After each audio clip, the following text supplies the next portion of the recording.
Hey everybody. Hope you're all doing well. Thank you, Great Sag, for stopping by. Alright, let's get started. I hope you guys are all enjoying yourselves. Any which way. The fuck?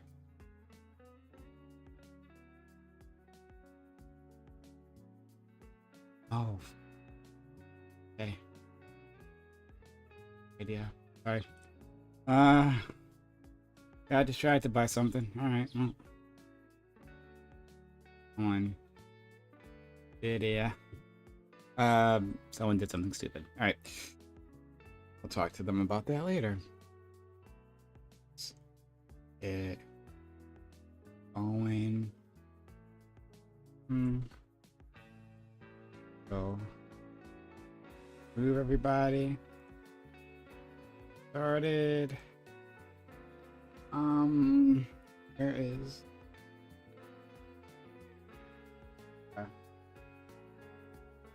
there? Looking for my headphones. Like, oh, there they are. Just had them. Alright. Okay. Alright, looks like everyone's here. Yeah. Off the music. Let's jump in. Wouldn't do that anyways. Yeah. It's not really in my vernacular to like engage in sluricide. Right. Yeah. It's not. Yeah. For me, it's not about. It would never be about that. It would never be about using an immutable characteristic in order to insult somebody. It would be about. I mean, to be fair, I might. I don't know if I really didn't like the person. I would He's just definitely like, if you tempt me, you know. Well, On second thought, I might insult Italians that way. So I'll give you an example. There was a good friend of my grandfather's, right? And so for context, I come from mountain people, right? I may live in the city, but I come from Appalachian people, right? It's a very different type of redneck. Like redneck out in the country is not the same thing as people that have to shoot and murder people because they're trying to steal their ginseng, right? Like, this is a different group of people. Like they're all, most of them are outlaws. And then the old people are just like, you know, people that the community respects and doesn't fuck with. But so anyways, my grandfather's friend, he caught his wife cheating on him, right, with a black man. And so what he did is he went to the local like Walmart that was like 40 minutes out or something and caught him there, and then beat him up in the parking lot and was screaming the N-word at him and all kinds of racial epithets and everything the whole time he was beating him up. And That's not good. So, oh no, it was fucking, he was fucking his wife. So he was like, I'm gonna beat this dude's ass, right? And make him feel horrible. So then later, a police officer follows him, an off-duty police officer in his like cop car, and tries to recruit him into like a white supremacist organization. Right? Because, Jesus, you know, he just saw a white dude beating the shit out of a black dude, calling him all kinds of racial epithets. So he wanted to, you know, get him to be part of the gang. So then he proceeds to beat the shit out of that dude for being a racist. and to this day, I mean, this happened obviously like 40 years ago. I've heard him tell the story and his wife tell the story. So, I mean, like, I might be embellished, but I don't doubt that it's at least partly true. Oh, and, shit, they're still together? Day, man, yeah. Mountain people, they're different. Wow. Okay. You know, they're different. It's a different breed, but, to this day, man, I've always wanted to know what that racist white supremacist cop face was doing while he was getting his ass kicked for being racist because he tried to recruit someone into the gang. Right. He was like, nah, I was just saying whatever would hurt him the worst. You know, like he fucked my wife. I'm gonna say the whatever I can to trigger this guy. And it's like, I don't, you know what I mean? So like there's situations. Yeah, that should be a debate topic, Prime, is what slurs are you allowed to call somebody who fucks your wife?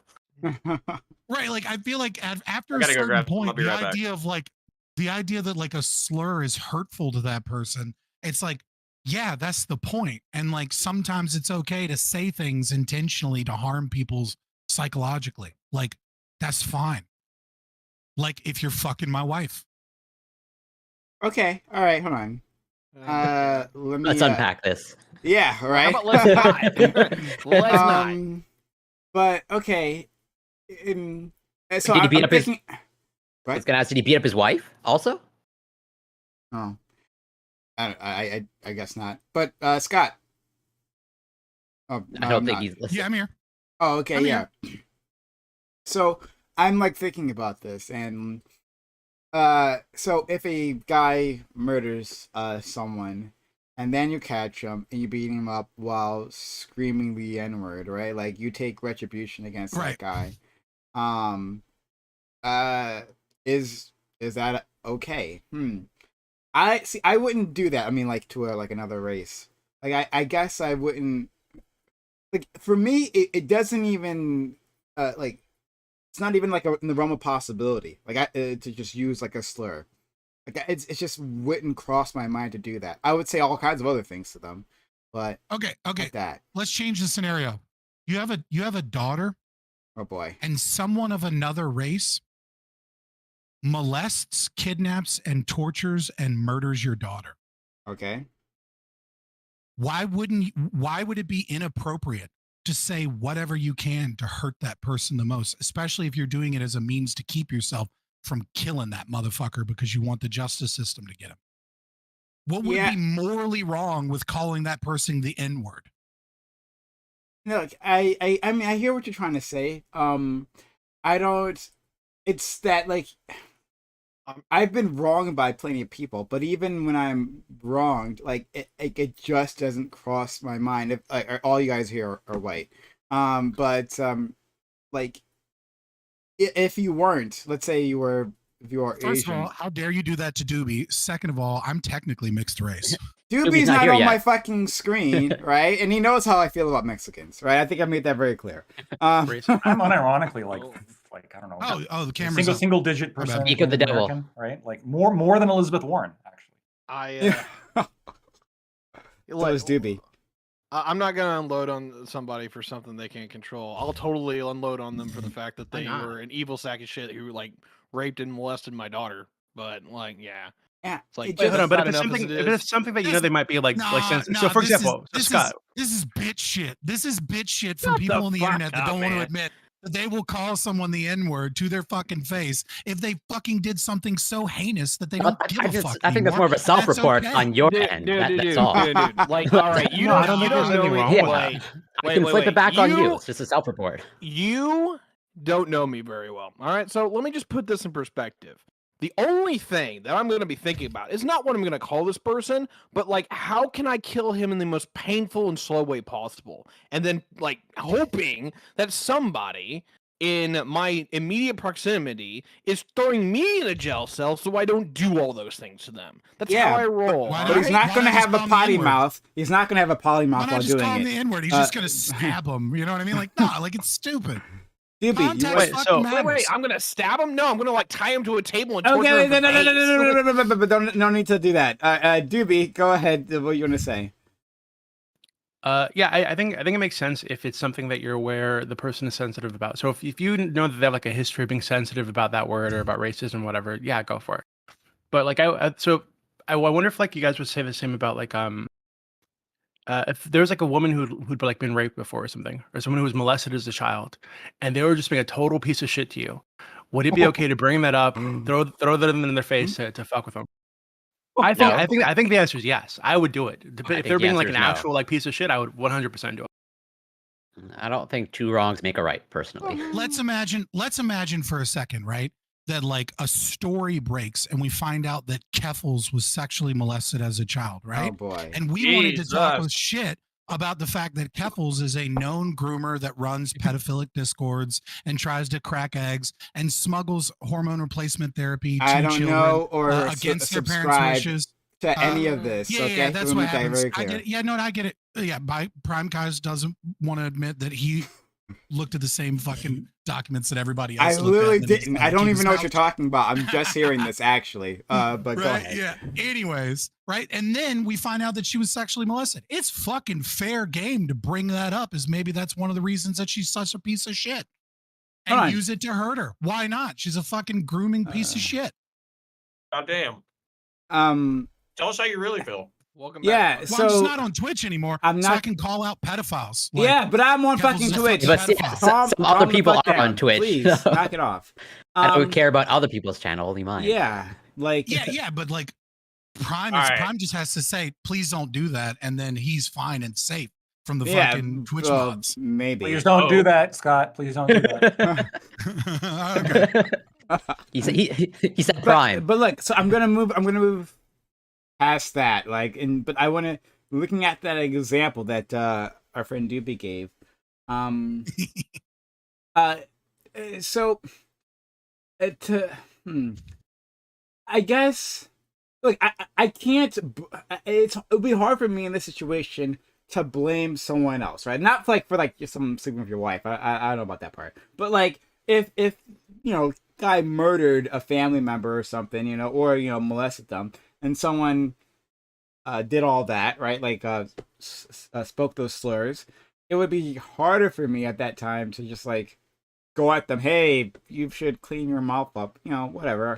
I guess I'm not gonna woke scold them or anything.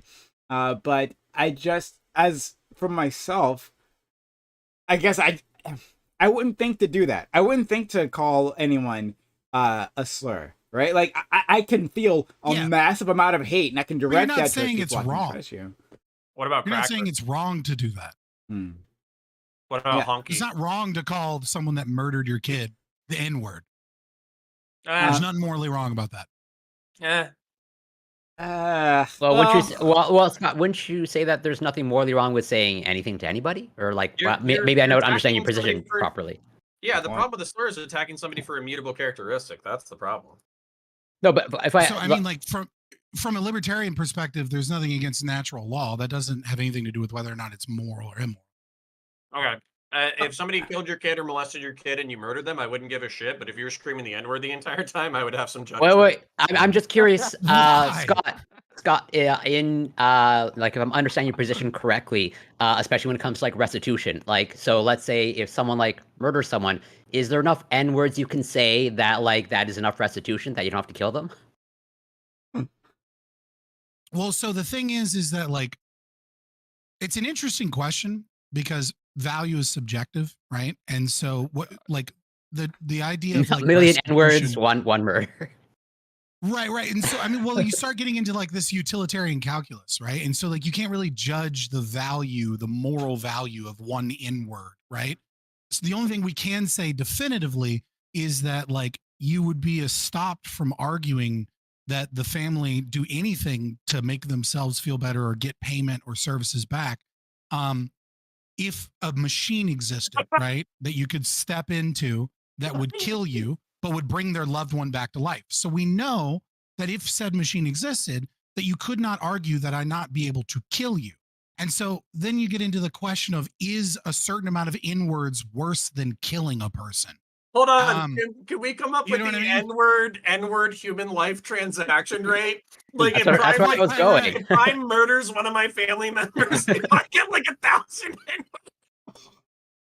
Right. I mean, that's kind of what I'm No saying is that like fucking way. it would have to be like you would 1,000 N-word is that, lashings. like, the only appropriate answer I could give to my best knowledge of this moment is that you could say the N-word to that person forever and for all time without it ever being an issue. So it's like I'm the fat guy from Family Guy who's like playing the trombone, or no, the guy who's playing a trombone behind fat people as they're walking down the street. That's Doobie.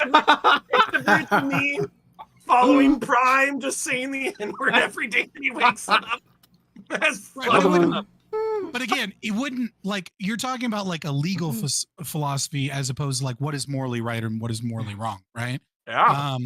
And so like my question sign me isn't up. about like from a legal prescription, but like when does it become morally wrong to call someone the N-word? And there are these idiots that have this stupid position that says it's always morally wrong to use a slur. And the answer is obviously that it's context dependent. Right, but I think in you this draw that line might be more or less extreme for the individual in terms of their moral preferences. I think in this instance we're ignoring what makes it wrong, right? So it's not what makes it wrong isn't that you're insulting the person who's like murdered your kid. I think that person deserves it. And also, I think I would totally understand Category if of somebody were to do that. What's wrong is that you're associating what that person did with everybody else that shares that characteristic. So now That's an you're assumption of the essentially observer. that. No, that's an assumption of the observer, right? Like if I'm doing it with the express intent that the only reason I'm doing it is not actually to associate the crime with the race, but to hurt the person's feelings because I hate them and I want them to feel bad, right? Then I'm not making that association simply because I call them a slur. No, I understand that, but and in fact, that's why I said it would be understandable if someone were to do that anyway, because that would be clearly be the intent. Like I would absolutely admit that that's the intent. But the mere fact of the matter, though, is that what it is that you're saying. I'm not saying like it's wrong and that person should feel bad for saying it. I'm saying it's wrong, but it's totally understandable why that person would do that in that instance. But if you take a step back from it and look at it sort of more rationally than a person like that would be capable of in the moment, you would understand that, oh, like, everybody who like meets the definition of that slur is now responsible for that murder, right? It's like that's the problem, is that it takes an entire category of people and it blames There's no them. logic to back that up. There's no logic to back that up, right? Because like the slur you would have to state that the slur is the reason that they committed the crime, right? Like by your logic, white people, by virtue of the media calling them white people, are now all mass shooters because the media constantly says white person or another white person, and people say that all the time. And they're even more explicitly drawing the link between a race of people and a particular type of crime, right? Like just saying the slur doesn't actually make that connection. You would have to say you're an N-word and N-words do this, right? Then you're drawing the racial category to the crime itself. Yeah. So it's just a coincidence? Slur. Like that Not being an all N-word men had was nothing to actually a do with the phrase. murder? Not all men. Yeah. Okay. Fair enough. Not all men No, was the whole it's phrase. you 'cause- saying a slur as a means of hurting their feelings. Let me change the situation. We can change it to something totally non-murder and rage-based, right? What about consent? What happens if you're engaged in race play in the bedroom and your partner wants you to call them a slur and wants to do it because that's their kink? Well, that's a different Then, thing. That's baby, are you consenting. audio recording me Yeah, right that's now? Because I'm not going to do that. I saw That's- the Hulk Hogan tapes. I'm not doing that. oh man.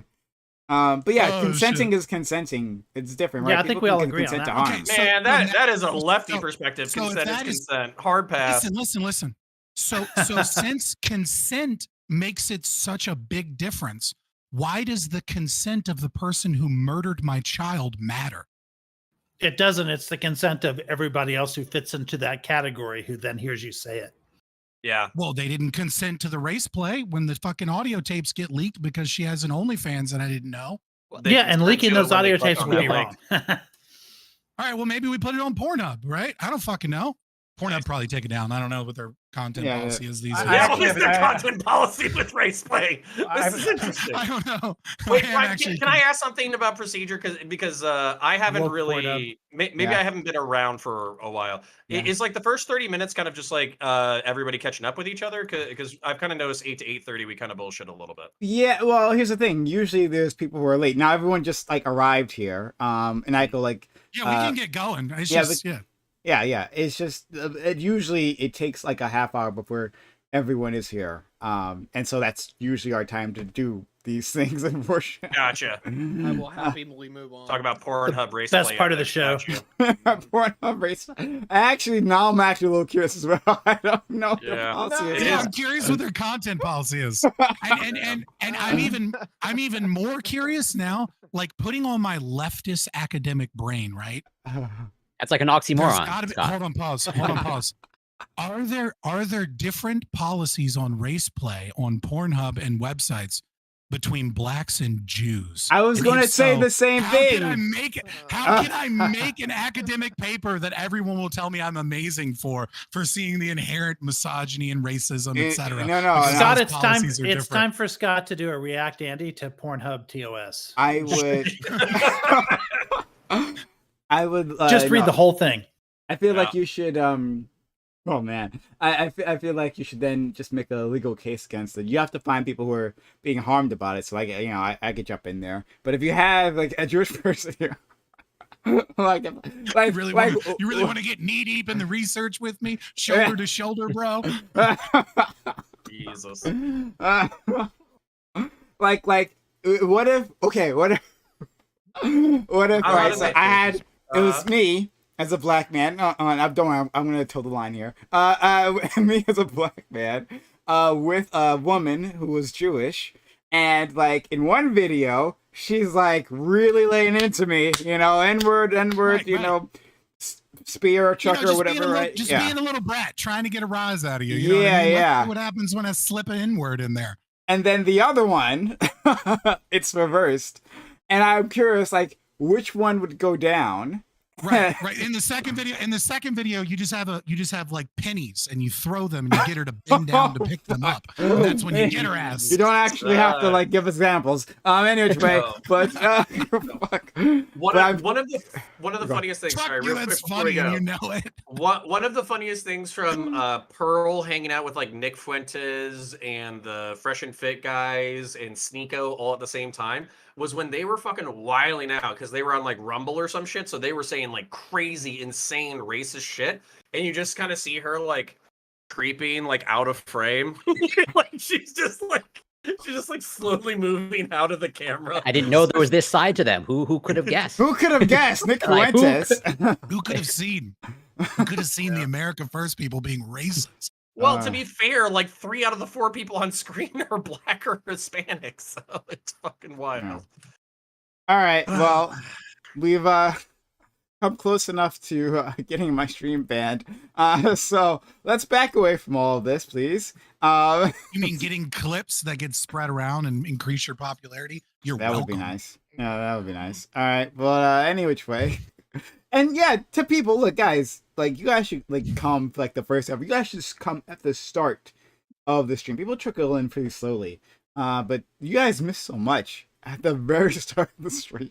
Some of our best stuff, honestly, but it is what it is. All right, hello all. This is the Reverie Roundtable, which we have Mondays 8 p.m. Eastern. We've got a great group of individuals with us. I'm very happy to have them. If you've been enjoying this content so far, and I don't know, it does say something about you. It's probably a self-report, like Corey said, if you're enjoying this content. But consider subbing to the channel, or following the channel, or YouTube, subscribing, and whatever. You know the things to do on media platforms, right? By now you should know, so I shouldn't have to tell you, but do those things. It would be much appreciated. Do support the channel. It's the only way I can keep bringing you this content. All right, moving on, we're going to introduce people. We'll start, as always, with my man Lactoid. Yeah, you can Lactoid. You can find me at Lactoid TV, Twitch, Twitter, and YouTube. I am fresh off the heels of defending men successfully against rabid feminists. So, yeah, I'm looking forward to more W's tonight. Sorry, where was this? Yeah, Wick had a panel. Counterpoints was on there. He actually had the right opinion as well this time. One of the feminists, I'm sure. No, he was actually pretty good. Choke. Very misogynist. That says it all. Yeah. Okay. So wonderful. And sorry guys about the black screens. Hold on. That shouldn't happen, but let's see. Let's see if I can. Nope. Okay, it's still happening. All right. Hold on. Don't worry, guys. I'll take care of this. It's super annoying thing that stream labs does. All right. Well, I'll have to figure that out later on. Hey, what if I move it here? Hold on. 1 second, guys. I move this here. I'm just glad it's not my fault this time. Yeah, yeah. I believe in you. Okay, you can do this. All right, so I think I might. I got it right. And oh, maybe it's because I didn't do this. Okay, done. I think everything's good. We'll find out. Sorry, everyone. The stream labs, StreamYards, whatever it is I'm using, OBS. It does this sometimes. It's really annoying. Okay, moving on. Scott, thanks so much for being here. Yeah, I'm Scott from Fabian Liberty, libertarian, anarchist. You can catch me on Rumble Live. Just search for Fabian Liberty on Rumble, or you can follow me on Twitter or YouTube. You know, we finally got away from the oppressive bullshit of Twitch and seeing all of the bullshit coming down from Twitch here this last week and what they're trying to force on you guys. It's not a moment too soon, I guess. Twitch is doing everything they can to destroy their platform. So happy to be gone. Okay, moving on. Corey, thanks so much. Always grateful to be here, and I'm glad Scott, like I said before, is embracing the free platform, the free, less oppressive platform, Canadian platform of Rumble. But yeah, you can find me on Twitch, twitch.tv Corey Campbell 84. I'm a biochemist. I cover science and research and news, and you can find me on Twitter and Instagram. Literally, it's Corey Campbell. And yeah, looking forward to getting into it with these familiar and fine faces. Thank you. Socialists do it better when it comes to social media, when it comes to sex. All right, let's go to our friend counterparts. Interesting. Yeah. Hi, my name's Connor. I'm pretty. I think I've landed on like centrist authoritarian. I think that's where like I want to take the extreme left and right and like smash their heads together until it turns into a crude red paste. But the main things that I do are I have Counterpoints 40K where I do Warhammer 40K animation reviews, and then I have Counterpoints Coliseum where I post beautiful debate VODs like this. And then I have Counterpoints, which is just an essay channel where if you want to hear me rant about political subjects for 20 minutes, then you can do that as well. So yeah, happy to be here. Happy to be with these fine folks again. I would still like to be invited back, Counterpoints, to another one of your debates. The heated hippie? Yeah, sure. We got to come up with a subject. We just did the Trump indictment a couple of days ago. But yeah, as soon as we have a topic for next week, if it fits, I'll get you on. All right, cool. Next, Tiberius, thank you for being here as well. Hey, what's going on, everybody? My name is Tiberius D. I think most of you all know me. I see a lot of familiar faces out there. But yeah, I talk geopolitics along with a little bit of ethics and morals and just kind of like why we do things and why the guy that disagrees with you isn't necessarily wrong or you are. Yeah, as far as my politics, I'm just disowned by everybody. I'm not left enough to be left. I'm not right enough to be right. But I do fancy myself as what Republicans should be, but just you don't have the damn dignity to be. But anyway, without further ado, thanks for having me here. I go. Hi, ICAR Rich. Same spelling on Twitter. That's the only other platform I'm on right now. A little bit busy week for me, Prime, so I was a little touch and go today whether I could arrive or not, but it's Nationals week for debate. So the National Debate Tournament started today. So there's a lot going on with our squad. Okay, and you guys made it to Nationals. I had a couple kids make it to Nationals, yeah. Ah, man, that's fantastic. Love to see it. Yeah. In case you didn't know, our friend Iko here is a premier debate coach. And he obviously has produced results for his kids. So I'm really happy for you. I hope they make it or win the thing, right? But prove to themselves to be debate masters. Thanks, yeah. And by proxy, we'll see. your glory will grow. And last but not least, our Dark Lord and Savior Doobie. How are you, friend? I'm doing well. Thank you for having me. Okay. All right. So I was gonna jump immediately into the topic, but like I need to like deliver this news. Seems Pat Sajak, the host of Wheel of Fortune. Wheel of Fortune? Yeah. He says next season is his last. After like 40 or something, or 50? I don't even know at this point. What the fuck is Wheel of Fortune? I think it's either before or after Jeopardy. It's that show that you used to watch with your grandma whenever you were growing up, you know? You guys can all wallow in your grief for a moment if you need it. What about Vanna White? Is that also her last? That's a good question, actually. I need to read the article. I just read the headline, but like she should be the new host. That would be interesting.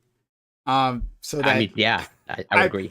But I'm curious, like, okay, just very quickly. Like, the thing is that she's like very honest about it. She's like, my job is fucking nothing, right? It's like less than nothing than it was before. Because Isn't like before, touching screens now? before she was like turning panels, right? To like for the letters, but now they have the Right. electronic screens. If you notice, like she barely taps them, right? And she doesn't even tap most of them. She just like goes around, taps like a few of them, but the rest of them light up any which way. They literally do not need her at all, and I think she loves it. So I'm curious if does she want to be the host and actually have responsibility for the first time in decades? I don't know. So, I think they should switch. Pat should go to just touching the screens and just walking around up there. in heels. In heels. In his bathrobe. Okay. All right, moving on. Topic 1. At 8:30 exactly. See, this is how we do it here, Connor. New York City has mandated that food delivery drivers be paid a minimum $18 an hour plus tips. This surpasses the citywide $15 an hour mandate. Is this a success story for workers who might lose their job to accommodate the change? Is this a success story for restaurants who have long complained about the tiny margins that Uber Eats and DoorDash provides? Is this a success? Is this a win for consumers who will likely pay higher prices? Yeah, so this just happened the other day. Mayor Adams announced this. So it was like a citywide mandate that, would these food delivery drivers, I'm not sure if they're just app-based or if it's just all food delivery drivers blanket, not quite sure. But in any case, they have to be paid $18 an hour plus tips. And there's some interesting, because there's so many stakeholders involved in this. I find it especially interesting the restaurants and how the restaurants might feel about this. Considering again those tiny margins, I can go more in detail to that later. But yeah, we'll start with our friend Lactoid. Yeah, so I'm going to start with a general statement in that minimum wage generally is fucked. And there is no justification to dictate the terms of an association in a country that is supposed to stand behind free association as a founding principle. Minimum wage increases both crime and unemployment, according to Biden's White House own analysis. There was a paper they released a while ago in which they admitted this would lead to these outcomes. Why delivery drivers deserve even more is bizarre. And of course, this is going to hurt both restaurants, who, like both pointed out, have incredibly razor-thin margins, and consumers because now they will need to pay more, and restaurants because they're going to lose out on their business. Further, this is ableist, as disabled people who rely on food delivery will now need to pay more in order to get their food.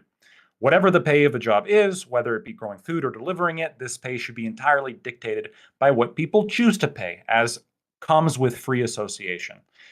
Anyone who believes otherwise, I believe to some extent, people who are involved in it have a little bit of an entitlement mentality.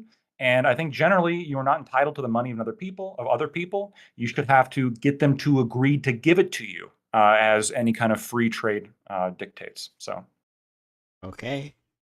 Scott, I imagine will have a completely opposite take. He generally doesn't agree with Lactoid. Opposite sides of the spectrum.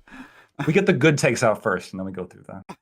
Yeah. So this is one where we obviously completely agree. Abolish minimum wage. Minimum wage. If we were to take the value structure and the form of analysis of the critical theorist, then minimum wage is both ableist and racist and gentrification. Its impact always impacts the lowest socioeconomic status Americans. What it does is it is this idea that everyone deserves a living wage for every type of work, and this is bullshit. It's not true. Some jobs are priced out of the market because of minimum wage that are jobs that aren't meant to be living jobs. Thomas Sowell gives a great example of this in Basic Economics, where he talks about the job that used to exist that was mostly done by teenagers and kids that were learning the value of work, which was going up and down the aisle in movie theaters and taking people to their seat. It was a wonderful service, but it's not worth minimum wage. And so they just get rid of the service. The service no longer exists. And what this does is puts economic pressure on poor people that are already at the end of the distribution, because now they have more competition in the labor market.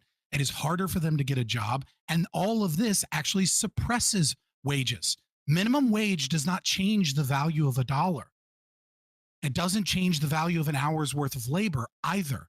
So when you raise the minimum wage, all you do is increase inflation. because if your labor is valued at a certain point, then that money has to come from somewhere. And once that money starts trickling through all of the different processes, it leads to increased prices, increased taxes, increased difficulty of so many other things. And eventually what you end up with is, yay, we raise the minimum wage. Now food delivery is more expensive. To give the left their fair shake, the reason that this exists is because people that are doing this are also using their car. And so the argument is that they need a higher minimum wage because they're putting stress on their car. It's a stupid argument. It's unhelpful. And then the last thing I want to say is, in terms of the businesses, the restaurants that have very small margins, this is on purpose. You know, people bitch about business because they don't understand business, and they bitch about economics because they don't understand economics. That is a majority of the people that are complaining.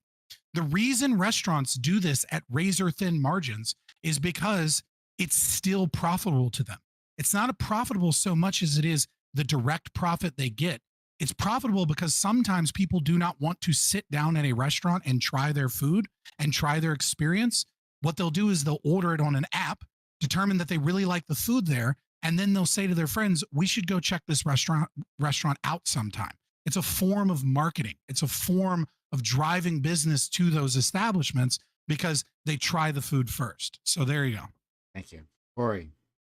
I'll try to keep it brief. So there are definitely some valid points that Lactoid brings up, and Scott as well. And while even though I'm generally in favor, largely for raising minimum wage, I do not see it as universally good across the board, as in there appear to be some circumstances where some minimum wage can have some deleterious effects, as in, for example, some data I've seen of, like, if you raise minimum wage, for some part-time workers, companies end up adjusting their hours so that they start working less hours as a result of that, et cetera, et cetera. So I definitely can see some potential detrimental effects of raising minimum wage. But all that being said, when it comes to this specific circumstance, where they're like an independent contractor, I pretty much am in favor of giving this a try. As of right now, I can see it going both ways, but I'm pretty much in favor of giving this a good go because I think this can lead to good outcomes. And I'll leave it there for now. 100 points. I am in favor of this policy because it is racist, sexist, and ableist. Try. No, okay, non-meme answer. I think that the end goal of having people be employed and able to afford their standards of living is fine. I think that the policy is dog shit for the reasons that Lactoid and Scott mentioned, which is basically the cost will be passed on to the consumer, the cost will be passed on to the logistics of the businesses, and what you're going to have is a weaker service with, basically less access to people who want that service. However, that being said, I still wouldn't be principally opposed to the wage of these workers being $18. What I would say is abolish the minimum wage and bring back unions. The unions could be free association. The unions could be, they have to follow certain standards because there were unions who were engaged in criminal behavior. But I would have no problems if the food service workers came up and they said, we're contract labor. You're paying us dog shit. We're running our cars into the ground for you as a business. You are not paying it. You're paying us what seems to be a good rate wage up front. But when you factor in the wear and tear to our vehicles, we're actually breaking even, and we might as well be doing minimum wage work. So as a result, we want these standards of care for our vehicle. We want this for, per diem, fuel mileage, health benefits, pay, whatever. And I have no problems with them as a category of worker doing that. So fuck the minimum wage, but in general, the end game, the end game of the priority of the policy is admirable. Hey, Ty. Yeah, so first things first, when it comes to minimum wage, in economic theory, basically is that it's kind of a trap. You can do some good with it. We've seen basically what we call the demand curve be pushed up with it on some regards. But on the other side is that it's price floor. And when you have price floors is that you get price distortions and you get market distortions because of that. Now, the other side of that is that what is the ethical foundation of what a minimum wage is? Is that we're basically saying, hey, look, you can't pay anybody this. Like, you have to meet a certain threshold here. And I actually openly support that. There's a certain point where I'm just like, I don't care if you want to just call them a delinquent or whatever. If you're taking $5 to mow people's lawns every 2 hours, fuck that shit. You should not be working. So anyway, moving on forward is that. Oh, I thought you were done. Sorry. Yeah, But I continue. apologize. No, I had to stop there for a second. Anyway, yeah, just moving on forward with that. When it comes to this kind of a work, I've done it myself. I have worked for DoorDash for over 4 months at one point. I get why people want to do that. I get where it kind of works for some folks. The problem is that if there is any industry right now that I think is like just on the ethical ledge of just being outlawed, it's this one because of the reasons that Connor actually said. Is that on the front door? Yeah, it's like, hey, you can make $30 an hour. Sounds great, but it's not secure. It's not consistent. And it gets to the point where, yeah, you're paying money out the nose for, more car insurance and wear and tear and all this to where you're barely breaking even. And that's if you're good at it. I absolutely have no problem with these folks trying to go after them in this particular way, or I'm sorry, not in this particular way, but just going after this industry. The problem is that as an administrative point of view, I don't think this is going to work. I think they should have just actually put in the political capital to raise the minimum wage for everyone in New York City to $18 an hour, and you would actually have done more good in that regard. I'll end with that. Hey, Aiko. I also okay, so I'm kind of on the fence about this. Like, I kind of agree with Corey's idea that it should be studied, and so the extent to which it should be studied, I guess we should have some areas like try to do it and see what's going to happen. I'm very skeptical that something like this is going to work. Like, I do think that even though it'll make the price of food more expensive, like it seems as if there's no limit to what people are willing to pay to have food delivered, though. So I think that we will see like increased prices when something like this happens. But I think people we're just incredibly lazy. Like, people are willing to pay a lot to have their food delivered instead of having to just go like 2 blocks down the road and pick something up. Like, I've done the math myself. Like, I've ordered from these services before, and I think the first time I actually went and picked it up instead, I was like shocked at how much less it was when I went to go pick it up, to the point where it's almost income to choose to pick up your own food at a restaurant, because by going to pick it up, you just earn $10 in 10 minutes. And that's nowhere near what the people who are like driving for these services are making. And so I do think that it's almost a stupid tax, both when it comes to the people who are ordering the food and for the people who are delivering the food, because they don't realize it when they're doing it. But all of the wear and tear on the car and all these sort of extra associated costs with doing the job are something that they often don't calculate in their heads when they choose to do these things. And so they end up like having to get like a new car like 2 years earlier than they otherwise would. And all of a sudden they're surprised like when they don't have the resources to do that because they weren't making those calculations. So I'd like to see like what the outcome of this is like several years down the road. Like, I've been a big critic of people who say, oh, that minimum wage jobs have these like sort of big negative consequences, because then the studies come out and it turns out to be fine. Like what happened in Seattle, for instance. But here, I really do think that some of those negative outcomes may result both on the consumer side and on the employee side. And I really would like to see that data. Okay, and Doopy. So it's really unfortunate, but I agree with Lactoid and Connor and Scott and their way of thinking on this. So suck. Well, yeah, we're a fucking boss, so of course you would. All right, so I'll give my opinion. Man, he's used to crushing people under his boot. So Wait, which Forming positions? consensual contracts, okay?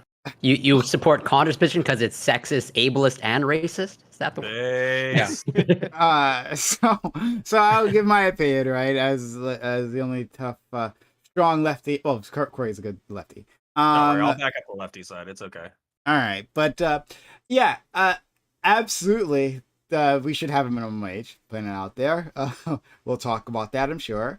But look, Aiko kind of stole a few of the points I was going to make there.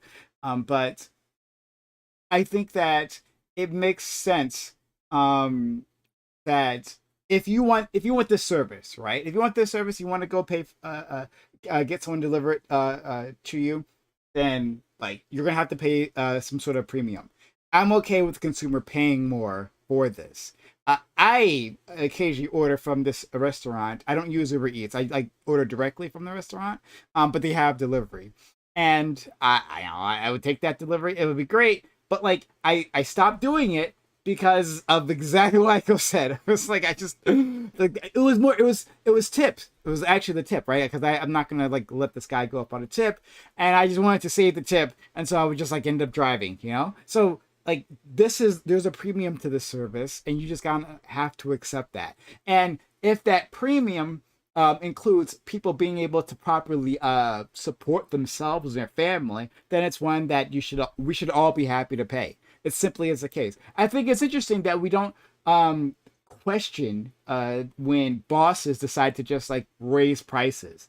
When that happens, I don't see all this fretting, especially on the right, about what are the consequences of all these things. No one seems to care, but they care a lot when workers fight for themselves. And last thing I'll say to Aiko, really, you said it was the stupid tax on people because they're not calculating the wear and tear on their car. I would disagree with that. I think one, Aiko, did you leave? Scared him off. Did I win? Okay. Well, I'll just say my point. Yeah. So I think a lot of people do calculate that one or the other, but even if they don't, you cannot eat your car. That's what people don't forget or don't remember. You can't eat your car. Yes, it's true. You're taking value out of your car. It's like a loan you're taking out of your car. You're taking value from there, and you're putting it in your mouth and the mouths of your family. So it's a perfectly rational like calculation to do such a thing. So I disagree with calling it a stupid tax. All right, everyone else, jump in. So Primekaz, what you're really describing from like an Austrian perspective is high versus low time preference, right? And so this is a market. This is an understanding of individuals and how they choose to invest and spend their money, right? So free markets encourage low time preference, whereas socialism encourages high time preference, right? Which is to say, a high time preference means that you want the money now, and you're less likely to invest, or you're more likely to spend extra discretionary spending now, as opposed to putting it away for something later. Right. So individuals that tend to do ride share or, delivery services, they have very high time preference. They want the money now, and they value the money now more than they value the future, more than they devalue the future costs to damage to their vehicle, et cetera, et cetera. Whether or not that's a good decision, honestly, that just depends upon the person, right? Like, I think you kind of both could look at that, right? If someone can't eat right now, right, then obviously they're going to tend towards high time preference to figure out a way to make money right now, in the hopes that they figure out something in the future, or that they get a better job because they view this as like a temporary thing, etc. But yeah, what I find interesting about both Eichhorich and Primekaz's explanation is that they kind of defeat their own argument with their own preferences and choice, which is to say, you both recognize that as costs go up, that it's not a perfectly elastic good, like let's say oil, right? Like oil is the closest thing we have to a perfectly elastic good. Like no matter how expensive oil is, you still need it to manufacture and mass produce things and ship things. So you're basically willing to pay the price of oil, unless it gets so fucking high that it's worth investing millions of your own money to find alternative fuel sources, right? But you just proved that like food delivery is not that elastic, actually. Is that like it reaches a certain point where it becomes a luxury, it becomes, as opposed to just a simple convenience, and therefore you're going to use the program less, which means there will be less available jobs. And you specifically explain how putting in a new price floor on the wages of these workers means less available jobs in the market, means less people can actually do this position. And when there's less people working at all with no money, that means that's more competition in the labor market, which drives down wages and makes everyone poorer. That's what fucking minimum wage does, is it increases poverty. And in the short term, before the inflation kicks in, because inflation takes a while for it to balance out. Let's go. Right? Immediately. Let him finish. He's not wrong. Inflation takes a while to bottom out. And so what companies do is they understand that the inflation's not going to kick in for a year or two when these wages come up. So they invest now before the inflation kicks in on automation to get rid of jobs because it's cheaper for them to do so. Like that's what you're encouraging is less jobs and more poverty when you argue for a minimum wage. So I got before one. before I go, if Counter wanted to jump in, then I'll let him go. But Yeah. I can Okay. respond later So on. but And Ty, did you this want is to go after? why. Yes, I do. This Go ahead, is Connor. why. I think that unions are an okay thing, especially if they're voluntary, especially if they're not compelled, especially if they have like a broad enough influence in order to negotiate with wages and all that kind of stuff. Because I think that if you were a part of a union and you're just, I don't know, like retail, restaurant, whatever, and you're working at a smaller shop, it's a mom and pop business, and they're like, hey, I can literally only pay you $5 an hour because we're just getting started, et cetera, et cetera. You as the collective employees could say, hey, that's acceptable. We can do that. This is a starting business. We're trying to figure it out. We'll accept that even though we're not getting health, vision, dental, et cetera, et cetera. And then a different company of a different size that has billions of dollars or millions of dollars in order to spend, and they're just spending it in ways that don't reinforce the wages. They can say, "Hey, listen, we've got to look at the books a little bit, and we know that there's a little bit of extra money more than you're saying. Let's go ahead and negotiate this shit." And so for me, the unions can be not necessarily because people are like pretty selfish bastards, but they can be good tools of market balance between the worker and the institution. Whereas right now, Counterpoints. we're balancing everything to the institution.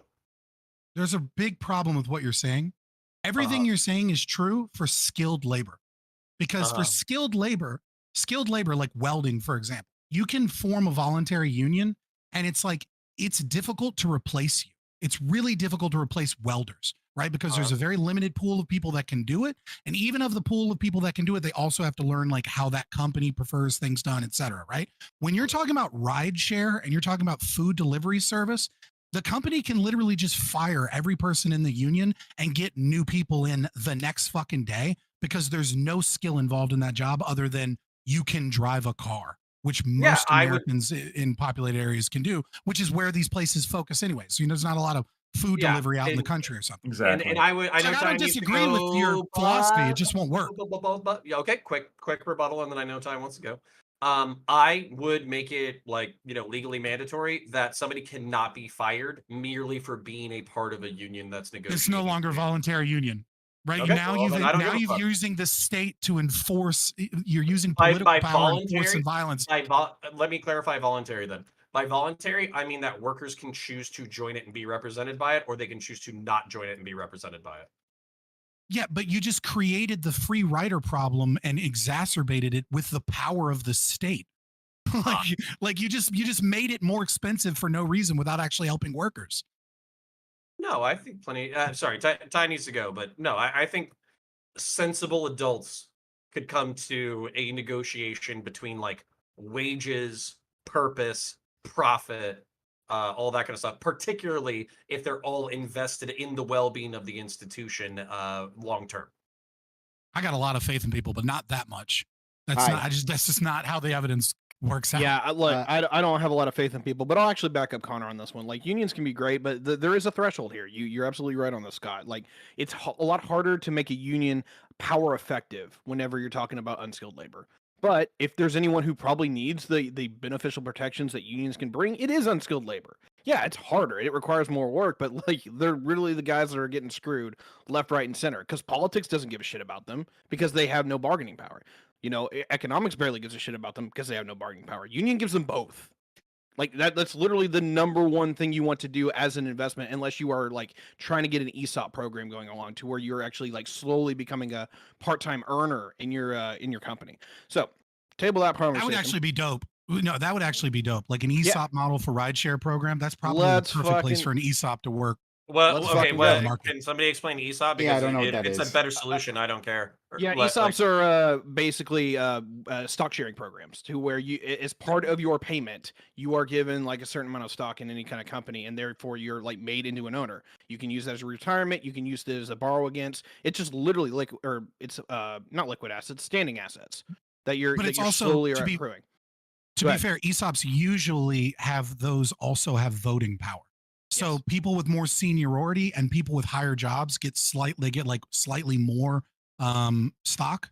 and then those individuals have more say for voting. So like the janitor that's been there 20 years might have slightly more say than like an accountant, but the accountant gets quite a bit up front. There's like A and B shares. It gets kind of complicated, but imagine you took a co-op, the best things of a co-op and the best things of like a corporation, and you put them together.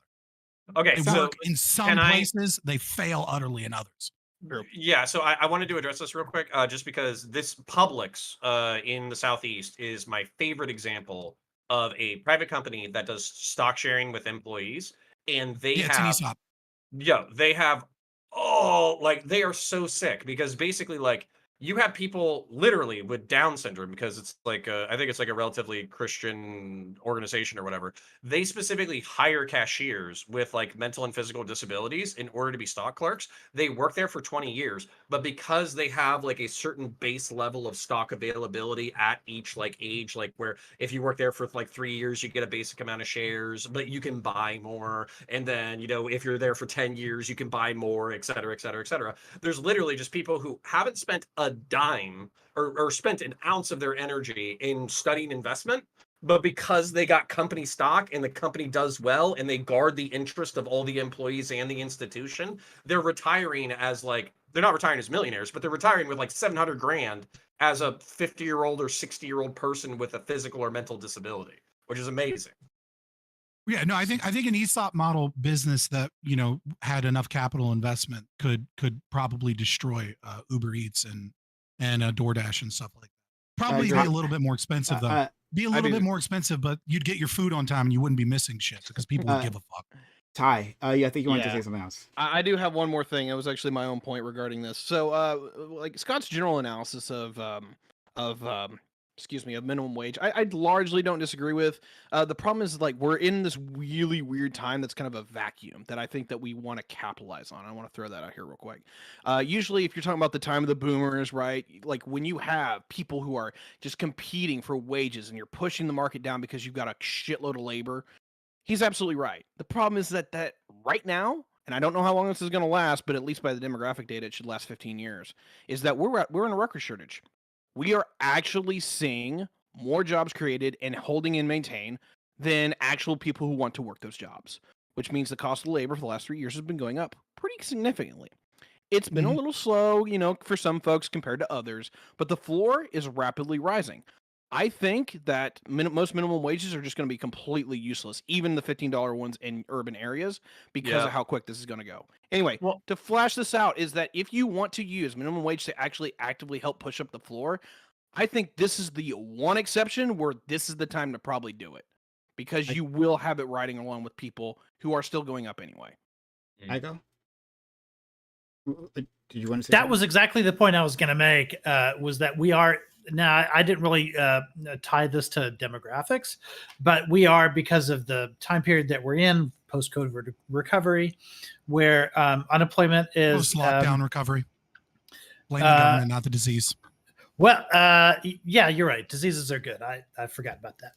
But but I do think that I think demographics also sort of kicks into this.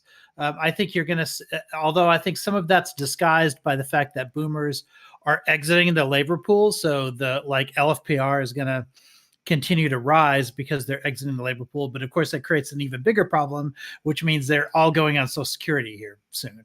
So that's going to be its own problem that sort of runs parallel to this issue. But I think the fact is, you're also going to see a lot of retirees sort of picking up a lot of these jobs, and that won't be reflected in LFPR because they're like, we don't measure anyone over age 65. So it's going to be a little bit harder to measure what labor participation like does in the next 10 to 15 years. But I do think that if we can leverage this opportunity now to lock in the value of labor, we can have some idea of how to go forward after that. I just don't know what to do with about the fact that this is all temporary. So, but what you're highlighting is a non-problem then, and even you said lock in the value of labor. There is no value of labor.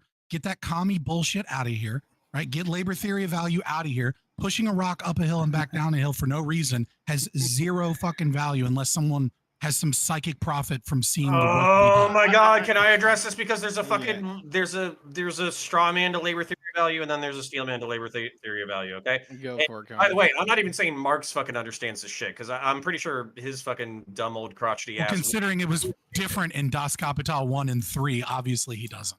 Okay. Yeah. So basically, like the sorry, this is like a really frustrating conception for me. So I understand like using the market in order to determine like wages, all that kind of stuff. I think it's more effective than labor theory of value ever could be. I feel like labor theory of value is like shooting into the dark. However, the truth is that institutions do not work without people providing the services that are required in order for them to function. And as a result of those functions being performed, there is then money that is created that can be either turned into capital, or it can be turned into reinvestment, or it can be turned into X, or it can be turned into Y and turned into Z. What most pro-labor people are arguing for, not socialists and not communists, but what most pro-labor people are arguing for is that if the worker bees are going to dedicate half of their waking lives to turning the machines of capital, then they shouldn't have to work 60 hours a week in order to collapse exhausted into a fucking bed and then not have time to raise their own families. And increasingly, with the K economy, where some people are rich beyond fucking measure and some people can't get by with both parents, or like one parent working 2 jobs and the other parent working a full-time job while having kids, I'm deeply sympathetic to the people who are a part of the system who say the system is no longer working for roughly a third of the economy. What does a fucking price floor do to that? Like that's the problem. Is that like, Well, that's why I want unions. recognizing that there's a problem doesn't actually, and then just coming up with some cock-brained idea that's been proven to not work isn't a fucking solution. The problem Hold on. Do you have a I problem can't with the help this. idea that capital and institutions don't function without their workers? No, you need land, labor, and capital as a means of production. Like those Okay. 3 things are necessary for production: land, labor, and capital. So do you think it's bad? Maybe not like economically. Just take economics. Just take it out of your brain real quickly.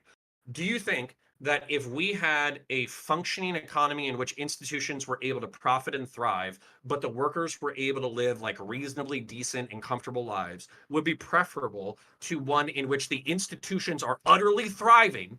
Like they're doing whatever the fuck they want to do. They're making money hand over fist, but then you effectively have a third of the population that is kept as indentured servants. No, I completely agree with you. That's why we need to get rid of minimum wage and get rid of crony capitalism that causes this to be the problem. Okay. You know, do things that actually work as opposed to things that we know don't work. Yeah. Also making money hand over. My problem, just real quick, my problem is that while I'm talking about like labor and how unions could negotiate like something that works with institutions and all that kind of stuff, I think of the average person as an absolute retard. I think of the average person as like 80 IQ.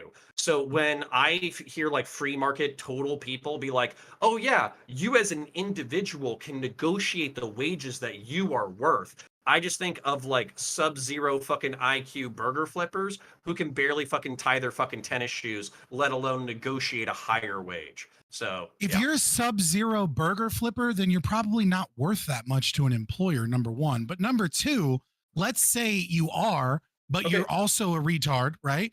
The fact of the matter is I've got nothing against unions. I've got nothing like I have against the state enforcement of them. I have nothing against unions or people having information or activists telling people like, hey, you know, you're worth more than this. You know, like information failures occur within a market. What I'm saying specifically on this topic is that every way that you look at it, minimum wages don't help.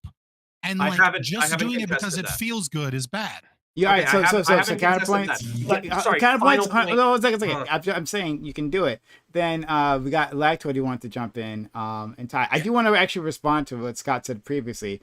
But all right, go ahead. Counterpoints. Okay, so this is why I'm a centrist fascist. This is why I've arrived at my politics. Okay, I think that retarded people, despite being retarded, deserve decent lives as well. So just because they're stupid or they work basic jobs or the market doesn't like them or they got fucking ball cancer when they were 2 years old and now they're operating with one testicle does not mean that they are not deserving of a decent life.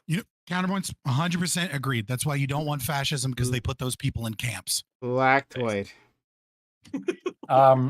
Two quick things. The first thing is, there's an assumption here when you're talking about making money hand over fist.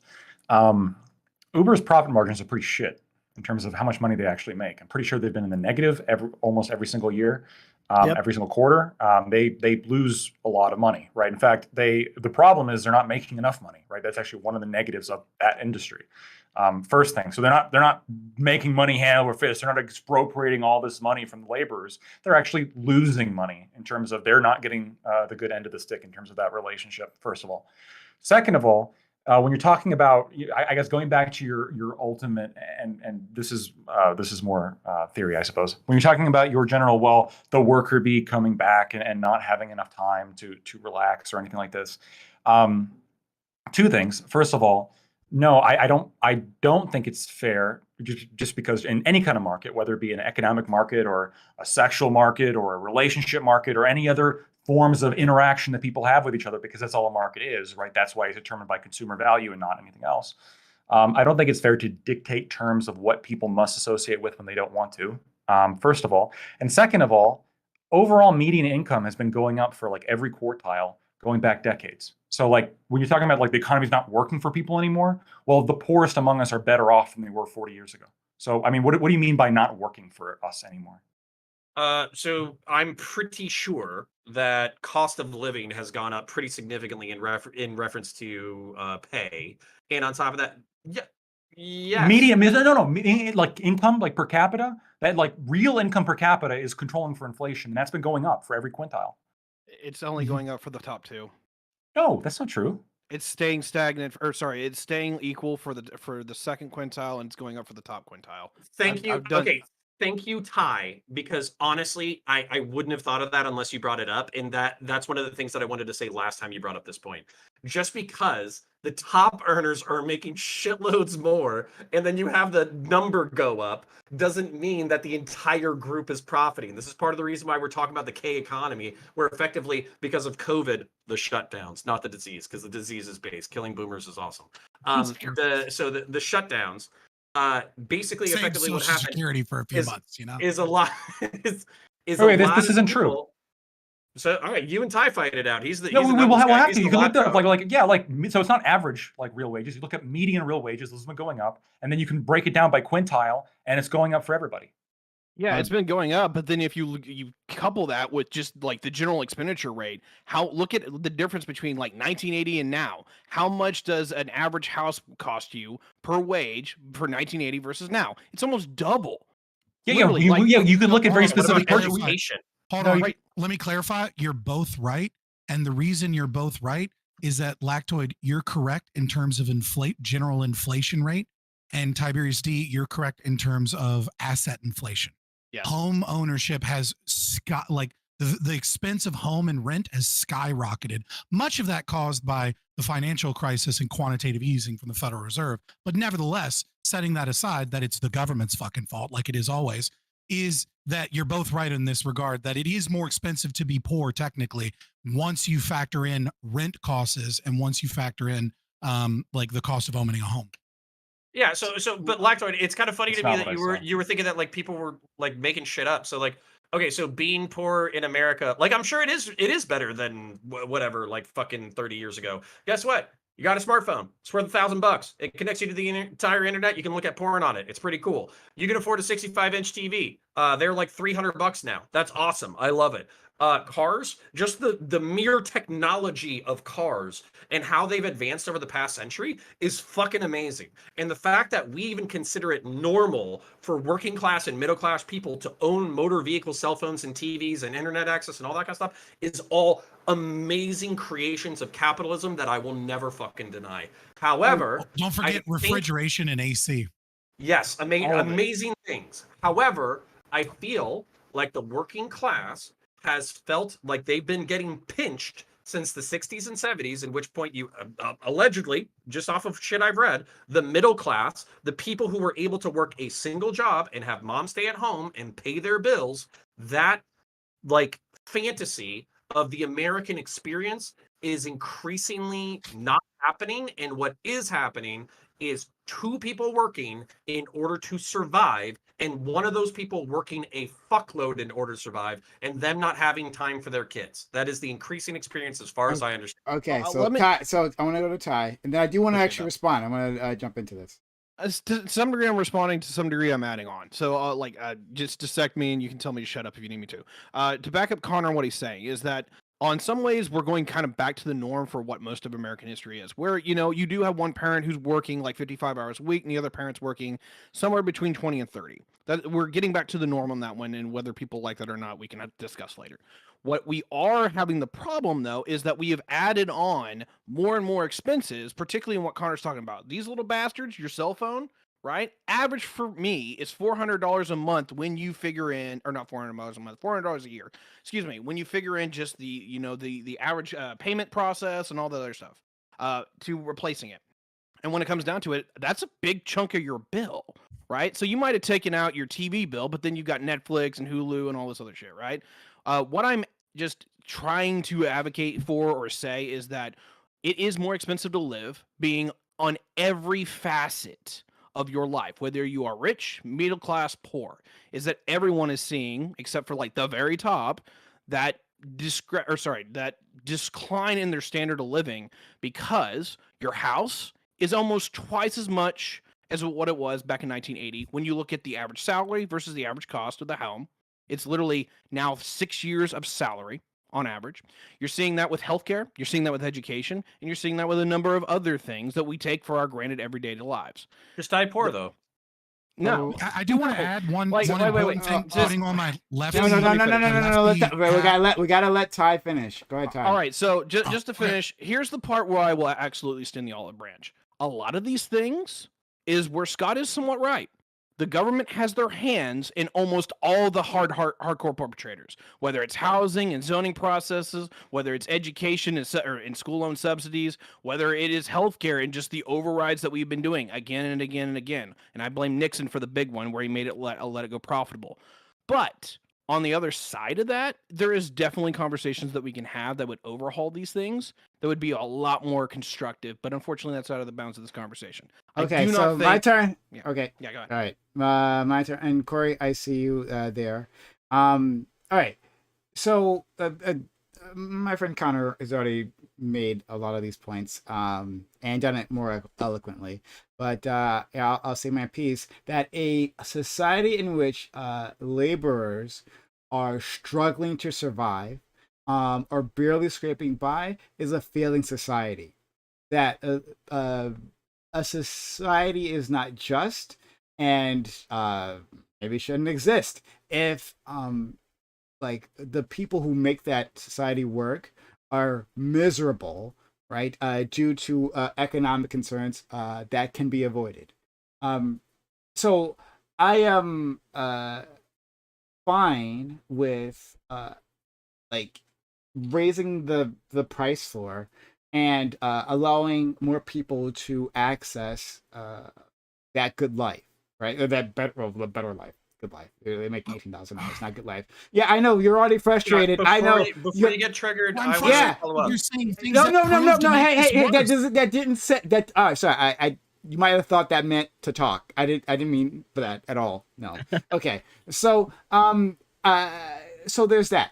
And I think that if there are people who, well, I would overhaul this entire goddamn system. That's true, right? But I'm working within the constraints of the here and now. I would also have a safety net to catch people, and I'd be investing in who fall through the cracks, and I'd be investing in my citizenry so that they can start new jobs, so we can have more job creation in the first place. I think that's a better way of handling this, right? Well, than saying that, well, just a portion of this population is just going to be immiserated.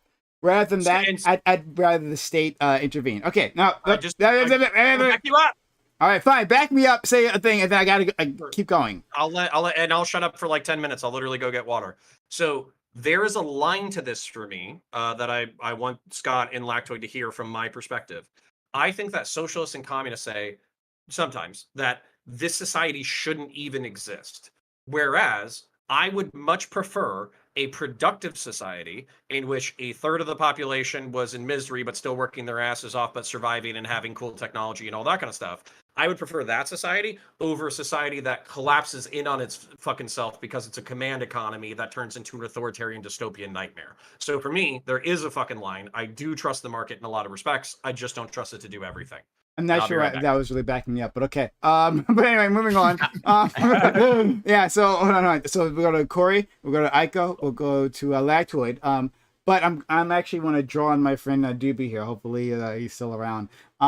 So the other thing that Scott had talked to me about is automation, right? And saying that if you're raising labor costs, you're just encouraging businesses to invest in automation, as if that wasn't going to happen already, right? The idea of getting rid of the workers who have a will and who make demands and who have like human interactions that go poorly sometimes, that cost you money and litigation, that thing, yeah, they want that gone. They want that gone, right? So like if there was no minimum wage, right? And we were playing just above, slave wages, right? Just above that. Bosses go, well, you know what? This system is going great. I can still, assuming that these disempowered workers can actually sue, yeah, I can still get sued. I still have to provide some level of health care. That's assuming that's still a thing, right? There's all these like externalities that happen with labor, like the cost of that they want to get rid of. And if they think that automation can solve that, right, where no one ever fucking talks back and they have total power, and they're going to do it. They're going to do it. So they're doing it any which way. And so the reason I was going to... So let me respond to that, since you called out my point. You'll get the chance to talk again, I promise. So I wanted to Don't talk be to a DB coward. here. Don't call out a point and straw man it and then not allow me to respond. Okay. Oh my god. Don't be a coward. Dude, shut the fuck up. You get to talk all the goddamn time. You'll be able to talk once again. I promise you. Write it fucking down, and then you can respond to me. All right? Write it down. Sorry, you don't get to talk immediately afterwards. Doobie. No, it's just weak. It's weak yeah, shit. I get it. Yeah, but okay. All right, good. Now that you've whined. Doobie, so, like, as a boss, if you had some sort of level of automation, whether it be like full-on fucking robots, I don't know, like androids or whatever that would look like within your business, that could perfectly replace or even exceed your current workers. Even if you lowered the price of their labor, do you think that you would go for that automation? What are your thoughts? Yeah, of course. Why not? Like, why wouldn't I? Exactly. Why wouldn't you? Why wouldn't you? And you have all the advantages. Eventually, here. I'll be allowed to respond to that. You will. Yes, I know. Oh my God, I know. Tantrum. Got it. Tantrum.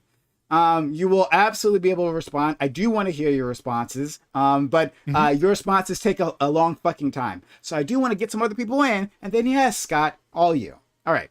Doobie, do you have anything else you want to say on that? Because I want. Well, I'm curious because it seems like you're implying that like either employers shouldn't, or it would be a bad thing for them to do that. But like, why shouldn't they? Like, from your perspective, if that is your perspective. Why shouldn't they use automation?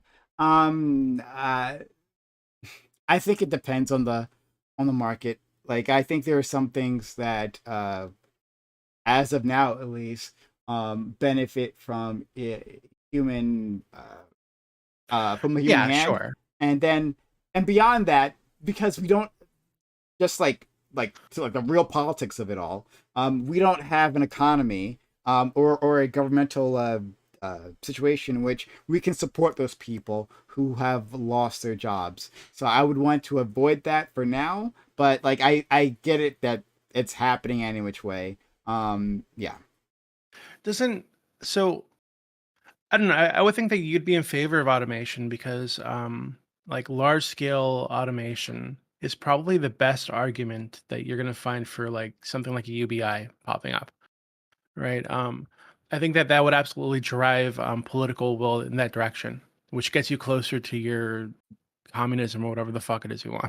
Yeah, I hear you, and I partially agree that about that. But that's why I said like we're not in a policy like situation. Like we haven't moved the Overton window left enough for people to do that yet. And I'm not sure that even if automation, like if rampant amounts of automation happen, that our political system will respond in that way. I don't know. I don't know. If it did, then okay, then sure. All right. If it gets me what I want, all right, I'm fine. But I don't think that the United States, I don't have faith that the United States will respond that way. Let's go to Corey, Aiko, Blacktoid, and then, was it Ty? And we go Scott. Yeah, so to attempt to address, I guess, one of the points that was brought up earlier in terms of like wages, and well, I'm certainly not an expert, but so Lactoid. From what I can tell, the data that you posted in the Discord, like I don't know that it backs up the point that like. So I understand your point that wages have increased, but like the way I sort of see it is like purchasing power, as in like has purchasing power of the average household actually increased? I'm not so sure about that. I would sort of approach it maybe from a different angle of like, let's say, for example, so the Institute of Family Studies, which I consider essentially a conservative think tank. Most people now know that fertility is declining across the United States, and I think also in Canada as well, and that more and more people are, let's say, quote unquote, choosing not to have children. And at least according to that data from the Institute of Family Studies, about a third of people, I think exactly 36%, are citing economic reasons as to not having a child. And I believe that trend is going in the wrong direction. So at least when it comes to kind of like family planning, or whether or not wages are increasing, I don't think purchasing power is increasing. And at the very least, it doesn't appear to be affecting, sort of to Connor's point, as in people's ability to have a family and support a family. Okay, do you dispute that? Yes, absolutely. And I really appreciate the opportunity to be able to talk about all the studies that I've been posting in the chat. And I even posted it in Brian's chat, and I posted it in Discord as well. Real wages, real income, that controls for inflation. That's purchasing power. Overall, every single quintile has more purchasing power. They're wealthier than prior, right? I posted that. I knew it was right. I'm not And disputing you guys that. second guessed Continue. me. And I posted all this data showing that once again, I was correct. And yes, this could be true that people report not having kids because they have this conception of how much money they want to make and how much more vacations they want to go on and all of that things. Maybe they value children less than all the money they're making now. That all could be true, right? I mean, I saw a stat earlier, a third of people making over 200K a year live paycheck to paycheck, right? People, yes, they like to blow their money on shit, okay? But the perception of poverty has nothing to do with like the reality of are you better off or not? And I just get a little bit sick of everyone saying like these Americans are struggling so much more than they used to. Like this is just awful in terms of how people are doing, the common man. But like when you look at the data, everybody's doing better. Everybody's doing better. So like what is it? What is it? When you break it down by race. What the fuck does it have? Okay, so hold Whites on. are doing worse. Sorry. All right, let's Okay, maybe. But it's a good thing according to the left. Guys, we got to let Corey and go. We got to go down the line here. Yeah, I do want to, because like, so you just, so I understand your point. Maybe I use purchasing power in an inappropriate context. I'll fully grant that. But I don't think just taking into account inflation is the only factor to take into account. And I think that's, from what I can tell, that was what Tiberius was trying to bring in. And I think even Scott spoke to it in terms of like cost of housing, food, etc. All other, not just inflation. I will totally grant you that wages, when taking inflation into account, is like, by your data, is going up. But how that actually affects your ability to sustain yourself or sustain a family, I think that's a different question. Well, no, inflation is inflation is a term to describe rising cost of goods and services. Yeah, no, I understand. It doesn't. It's usually not measuring asset. Yeah, that's. Okay, much. What about even that is affected to a certain degree? It is affected by. Usually tracks family expenses. Well. So what I just posted indicated that like since 1980, the real income for the bottom quintile has more than doubled. Okay. Okay. What Mhm. about Okay. expenses? What have expenses done? Inflation adjusted. So important. So what you're telling me is since 1980, working class people have effectively double the money that they used to. That's what the data shows, and Fred also backs it up, expenses. and Pew Research. Yes. People have this perception. So what People the fuck is always this think happy the horse old shit days with were the better. house? So what the fuck is this happy horse shit about fucking like houses and fucking It's cars millennials and cell phones and cars? So it literally is just avocado toast. All of the fucking imagination. Toast. Yeah. Okay. A lot of it is. We got Some to of it move is, on. yes, but not all of it. Okay, all right, we're gonna go Aiko and then Ty because I think Lactoid got out what he wanted to say. Thank you. I appreciate that. Except it's going to go right back to Lactoid because I wanted to respond to something he said a while back. So, and I don't think you were wrong when you said this, but you talked about how like Uber is not making a profit because they're not able to charge as much as they need to in order to pay them back up for all the expenses that are associated with like everything they do. And I think that's largely right, although they're supposed to have their first profitable quarter this year, but that's not my point. In history. Yes. Well, right. I remember articles in the 90s about how Amazon would never turn a profit because they went for years losing money year after year. But it was because they were investing back into themselves is why. But that's not my point here. My point here is that this is a very like low margin business. A lot of it because it takes years and years to establish sort of a new category like this.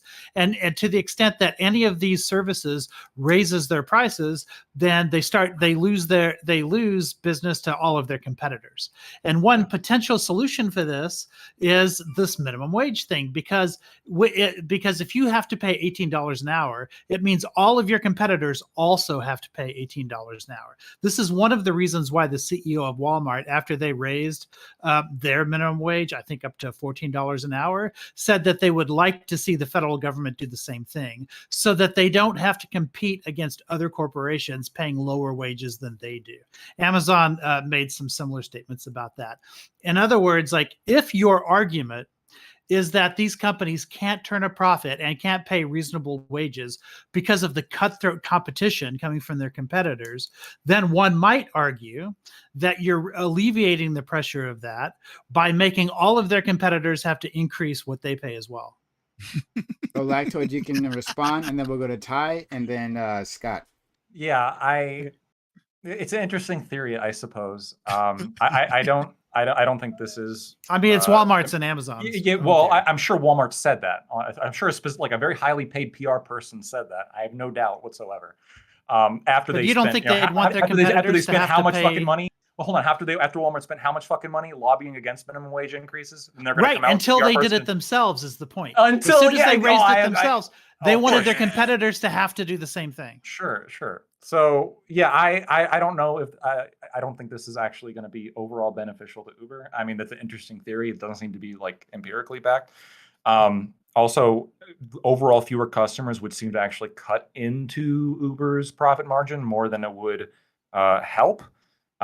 First of all, and second of all, we can also talk about the other industry that has razor thin margins, which is restaurants, right? This is going to be also impacted.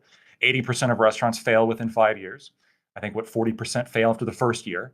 This is an incredibly cutthroat business. And I mean, this could have an effect on that. Do we really want a world in which fewer people have restaurants? I don't know. I kind of prefer being able to have a variety of places to go and eat. I don't know about you guys, but. Aiko, do you need a response? And yeah, it's just that, yeah, sure. I mean, both of those effects could happen. Like, that's why I'd like to see like some areas do this and then study it and then see what happens. But I think that the razor thin margins, some restaurants, the razor thin margins from restaurants also can be alleviated if it turns out that people are willing to pay more, which they apparently do. It seems like no matter how much more expensive Uber gets, like people are still ordering from Uber. Like, it's amazing to me, actually, how much people are willing to pay in order to have something delivered instead of going 2 blocks to go fucking pick it up. But it seems like people are like very willing to do it, especially in certain neighborhoods. So I don't know. I mean, this would be a good thing to study, right? So if New York does this, if other places do this, I'd like to circle back in 5 years and see if all of a sudden Restaurant Week doesn't exist anymore in New York because people are making like a living wage doing deliveries. Well, we could also raise the minimum wage for all restaurant workers as well, so so they don't have the competition. Yeah. And then we can. Please don't. Please stop. Everybody, so we can just raise the minimum wage. What is it? $2.18 is the minimum wage for them right now. We could eliminate competition if we raised everybody's wages to what's the limit, right? Look, side note, I think we really need to have a conversation about like tipping jobs and if we want to keep those, but there's a conversation that I want to table for a minute. So let me dissect this for you, Lactoid, because there's a point where I get where you're a little confused because it's like, all right, we just look at generalized inflation and it's like, wow, the last 40 years have been great. Like 3% inflation is like the historical norm, really kind of low, right? The problem is that when it comes down to like the average wage versus like the things that you're spending on it, yeah, TVs are ridiculously cheap now. They're literally 90% cheaper than what they were back in 2000, right? The problem is like your toys, software, cell phones, that kind of thing. All those dramatically lesser, and that's part of the wonderful capitalist system that we have. It's wonderful. The problem is that all the gatekeeping shit that allows you to advance within your own lifetime or to actually facilitate the things that you need to actually have a higher wage, all higher. Childcare is up 112%. Medical care services up 150%. College is up 175%, right? And then just like a general hospital visit. The lowest of these is housing, and it's still up 75%, right? So the issue that we keep having is that while some things on the general level are just cheaper, and that's nice, the things that actually literally matter, like actually taking care of your kids and buying a home for those kids to live in, those are ridiculously more expensive. Yeah, Lactoid, and I need to back up Ty on this because this is the question I was asking. Median household real income or whatever doesn't calculate expenses into it, and because it's median fucking household goddamn income, so it doesn't have expenses as a part of the calculation. So effectively, what you said is wages have doubled since 1980 or whatever the fuck that you're looking at. But what you're also not looking at is the cost of everything has also doubled, or in some cases tripled. So when you're looking at I don't know how you're shaking your fucking head. You literally just showed me income, not expense. So if what Ty is it's real income. Wait, can I springboard on real income? I know. So inflation has nothing to fucking do with what we're talking about. Inflation is measuring the increase of cost of expenses. Let me describe it, and maybe we can come to consensus. That way, I don't have to fucking lose a blood vessel. Okay. So if a house, let's say, okay. Inflation. As far as I understand inflation, I'm happy to be fucking corrected on it, okay? As far as I understand inflation, it typically has to do with the fucking the monetary volume and all that kind of bullshit about how much is left in the fucking economy, so how much does a dollar actually pay for? Basket and typically what people are calculating with inflation is every year you're losing about 3%, 5%, 3% of the value of the dollar. It just keeps creeping up because that's basically what we're targeting as an economy. So what I see in your chart is that the inflation has been calculated. So effectively what's happened is in the past 40 years, incomes have doubled. Okay? I understand that. You and I are on the same page. Now, let's talk about expenses separate from this. As far as I know, in 1980, most people did not have a fucking telephone. Most people did not have internet. Most people, like the household itself, cost of what it costs right now, and I'm pretty sure like education and all that kind of bullshit, all of that stuff some of these things have either doubled or fucking tripled. And also cost of healthcare. What was the percentage on healthcare, Ty? 220%. So when you add all of these things cumulatively, now you might say like, well, your stuff has gone up 100%.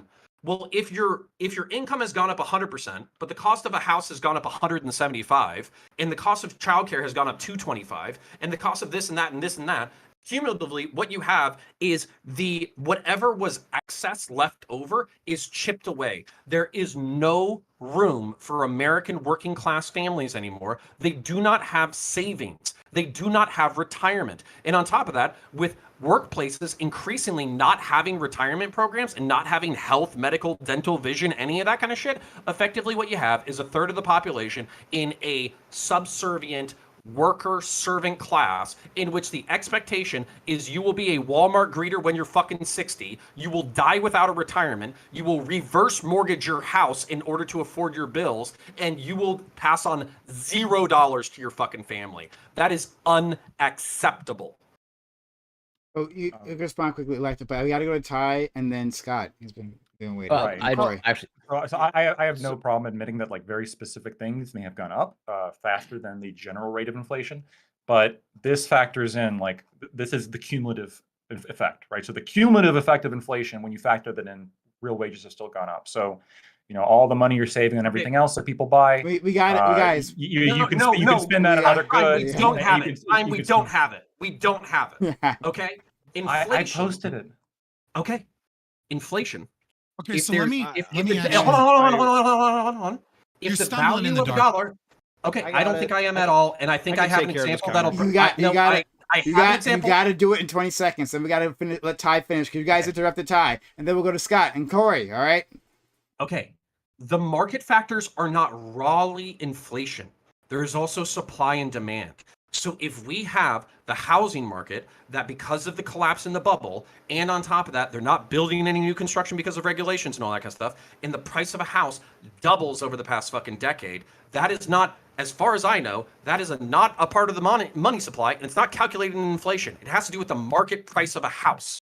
Okay. That's- all right. that's Ty- part of Ty- inflation. As far as I know, Ty- it's completely it- disconnected. It's fine. Ty. All right, so I want to talk inflation just real quick, and I'll just bang this out.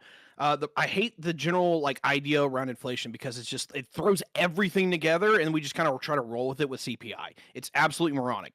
Most of the inflation throughout world history has been labor inflation because you just have a growing amount of people who are doing more and more things, and it constantly drives up the value of labor because of the fact that they're just doing all the shit, right? And I know that seems a little bit ridiculous, but remind you that people who have money spend money. That's how it works. So what happened was about 1973, everything flipped on side of its head. You had a massive generation of people called the baby boomers, which pushed down the cost of labor because they doubled the size of the workforce in 15 years.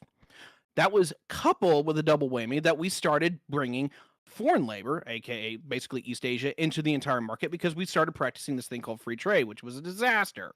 And women. Make this long story short is that was the first time that productivity, even through the Great Depression, had separated from the general inflation rate of wages. And ever since then, we have been completely off the mark. Inflation for wages has gone up 103%. Inflation with productivity has gone up 273.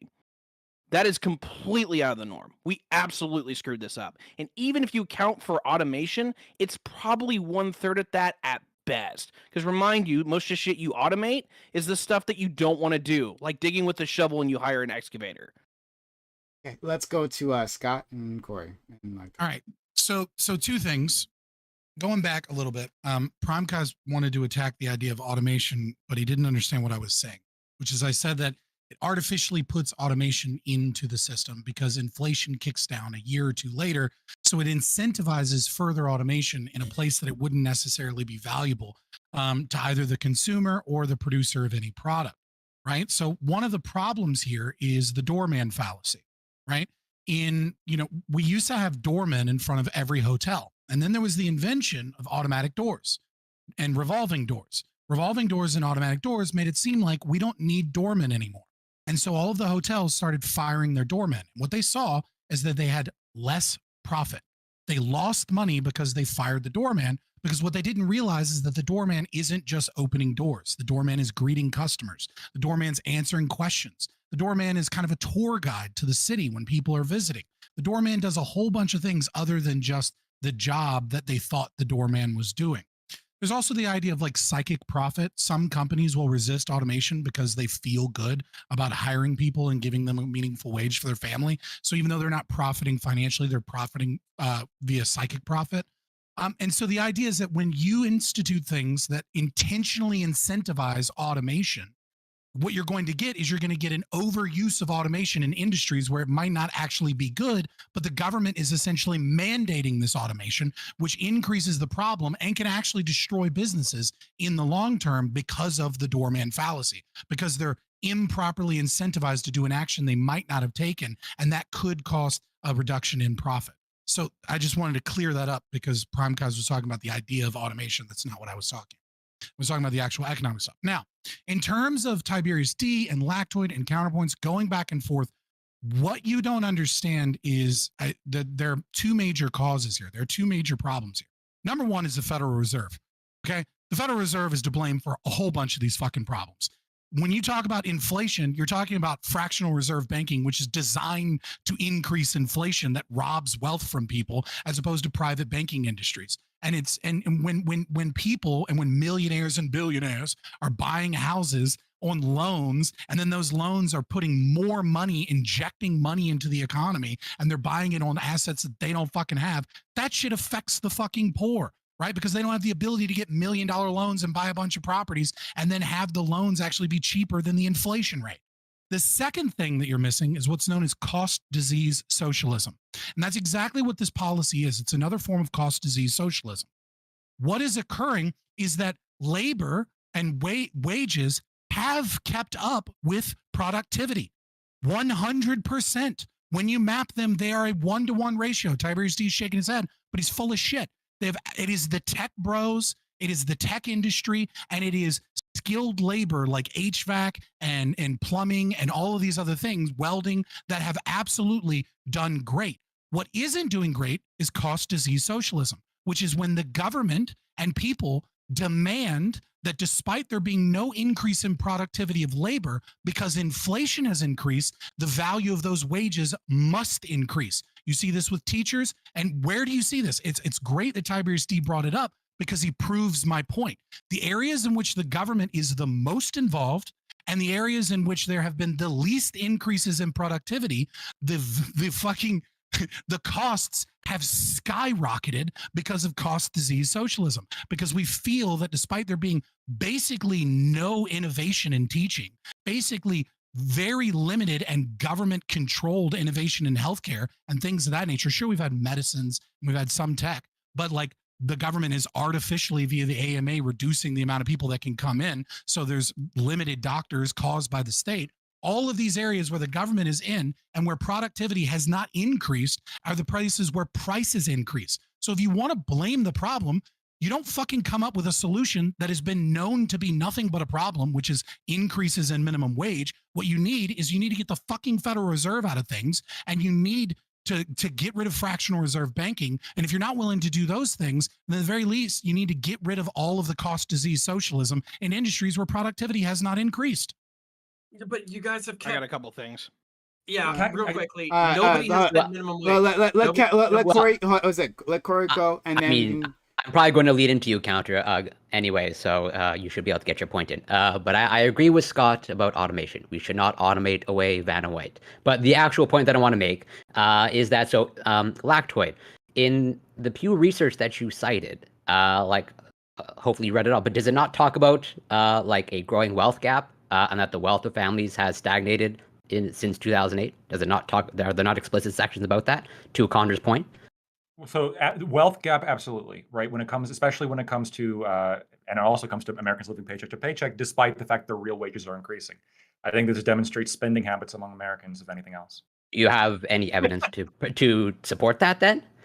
I mean, yeah, I can find the studies linking like a percent of Americans that live paycheck to paycheck by income strata, and you can see that increasing. Yeah, but you're tying even people who are making more than $200,000 a year in real wages.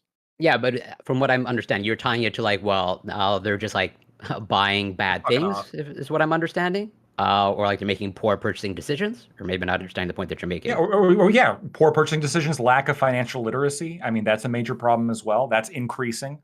You can see by multiple studies indicate that like the newer generations have a lower level of financial literacy, and then also I think this is relevant as well.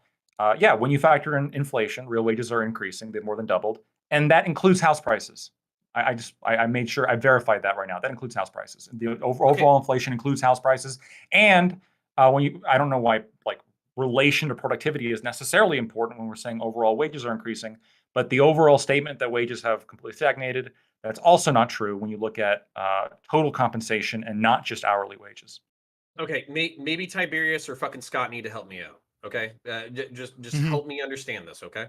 Yep. So I understand, and I understand that inflation is a part of the calculation. Okay, I get it. You including housing prices. Okay, but let's talk about that because maybe that's the problem. Okay, so there are factors in pricing for houses. So for instance, with the house that I'm currently in, I think my parents bought it for like 150,000. And if you were just to go off of monetary inflation, maybe this is part of the communicative problem, it would probably, I guess it would have effectively doubled, right? It'd be worth around 300,000. What year was However, it? 1992. Yeah, double. Literally Okay. double this year. Okay. So it It just would depends be on where, but yeah. well, and that was going to be General my inflation. next point. That was going to be my next point. So just inflation as a factor of consumption, my house should be effectively double. So it should be at 300,000. But my house isn't at 300,000. It's at 500,000. The reason why it's at 500,000 is because everybody in this fucking neighborhood in Central Florida, the entire state of Michigan, Minnesota, Ohio, California, they all decided that they either didn't want to be cold or they didn't want to be in California anymore, and they moved in, along with a healthy chunk of Chinese and Iranian people who decided that if their states collapsed, they wanted to have a backup plan in Central Florida. So as a result, there's another 20 to 30% increase in the housing cost, and not just that, but there was a lot of construction up until 2008, and then basically in the state of Florida, as far as I know, the developers have sat on the market. They're just now starting to do new developments, probably within the past 5 years. So if inflation accounts for my house doubling in price, but other people are coming into the market and there's an extra $200,000 worth of value that they cannot purchase, they can't afford it, then how is what I'm saying about purchasing things not accurate where shit is just more expensive? This is Okay. what I tried So, to. let me respond to that because maybe this is just a miscommunication. Okay, I do not deny that there are certain classes of goods and services, including housing, perhaps, that have risen faster than other things. Okay, well, what I'm saying is that when you take your average person, your median person, your run-of-the-mill person, in any quartile of income, right, the shit they spend money on, housing included, but also everything else, the median in America, right, they have overall since the 1980s, right, that's doubled in terms of their income. Okay, so are certain things a lot cheaper? Yes. Are specific things more expensive? Yes. Is this going to change depending on where you are? If you're in the middle of Florida or New York or San Francisco or very specific, hyper specific areas? For sure, right? You're going to have variations, right? My overall point, and is that exacerbated by the lockdown? There might, yes, absolutely, there could be issues there. We saw wage increases, but we also saw inflation. We see inflation. We're still feeling inflation. This is absolutely true. All this is true. But that does not detract from the point, which is that when you, instead of cherry picking specific asset classes, instead of cherry picking specific things, well, look at this very specific thing. This this rose in price by this amount. When you look at everything, right? When you look at inflation and you compare that with the wage growth, like in terms of to get a real wage increase, you're at every single quintile, Americans are better off. In fact, in terms of median wealth, median income per capita, Americans are number one in the world, right? Okay, So so we got it for you because you asked me. Well, he asked me to help him Let explain. me Okay, grab a fine. baby And and then then we I'll gotta listen. got Ty Very and Corey because they're waiting, and I That's fine. definitely want to move past this. Go ahead. Oh, okay. Oh, Okay, I'll well, go he's first. on. Go, Ty. So yeah, so to answer this is like, all right, lactoid. I get where you're like, all right, we're cherry picking, and this is the part where, like, ironically, Scott's kind of right and wrong at the same time that kind of invalidates you, and this is why. All right, so Scott's absolutely right that there's certain things that the government did do that absolutely hurts, and I will agree with him when it comes to college. I'll Still largely does. agree with when it comes to housing. Right. The thing though that is also the stupidly strong correlation is that all of this that has been incredibly more expensive has been skilled labor, because all of that has been largely going up, at least to some degree, with the trend line. It is the unskilled labor and everything that they used to make that is now ridiculously cheap. And that's what we've seen since largely the 1980s, is that labor collapsed back in the 70s. It's never kept pace. And then once the Soviet Union collapsed and China came on board of the international system, commodities became incredibly cheap. And so that's why we've been skating along at 2% average inflation year upon year upon year. We saw no labor inflation, we saw no commodities inflation, and the only inflation that we largely saw was asset inflation. That was your house, that was things that actually generated value. And then all of a sudden, whenever that system started melting away because the Russians decided to throw a war, everything started going back to normal. And we've seen more commodities inflation in the last 2 years than we've seen in the last 40 years combined. That's the difference. Corey. The know. recent inflation. Let's grab Corey. Let's grab Corey, and then. Oh, sorry, I was just trying Scott. to answer his question. Yeah. Well, I'll try to be brief. But again, I guess continue on in the same vein. So Lactoid, going back to the point that I earlier made of like, yeah, the own research that you cite talks about this growing inequality. And again, going back to that research, they even cite the fact that the U.S. has a growing inequality compared to other equivalent countries or peer countries, as they stated. Are you saying that this disparity among equivalent countries is due to some unique situation of like more financial illiteracy in the United States in comparison to those countries, or like what is it that's making the U.S. lag behind these other peer countries then? Okay, so pay attention to the very specific claim I'm making. Okay, I'm comparing the U.S. to the U.S. 40 years ago. That's the comparison. I don't disagree that inequality in the U.S. is growing faster and historically been higher than a lot of places in Europe, which you would expect considering how much more redistribution programs that they have, especially in the Nordic countries. Of course, that's I don't deny that, but I'm not.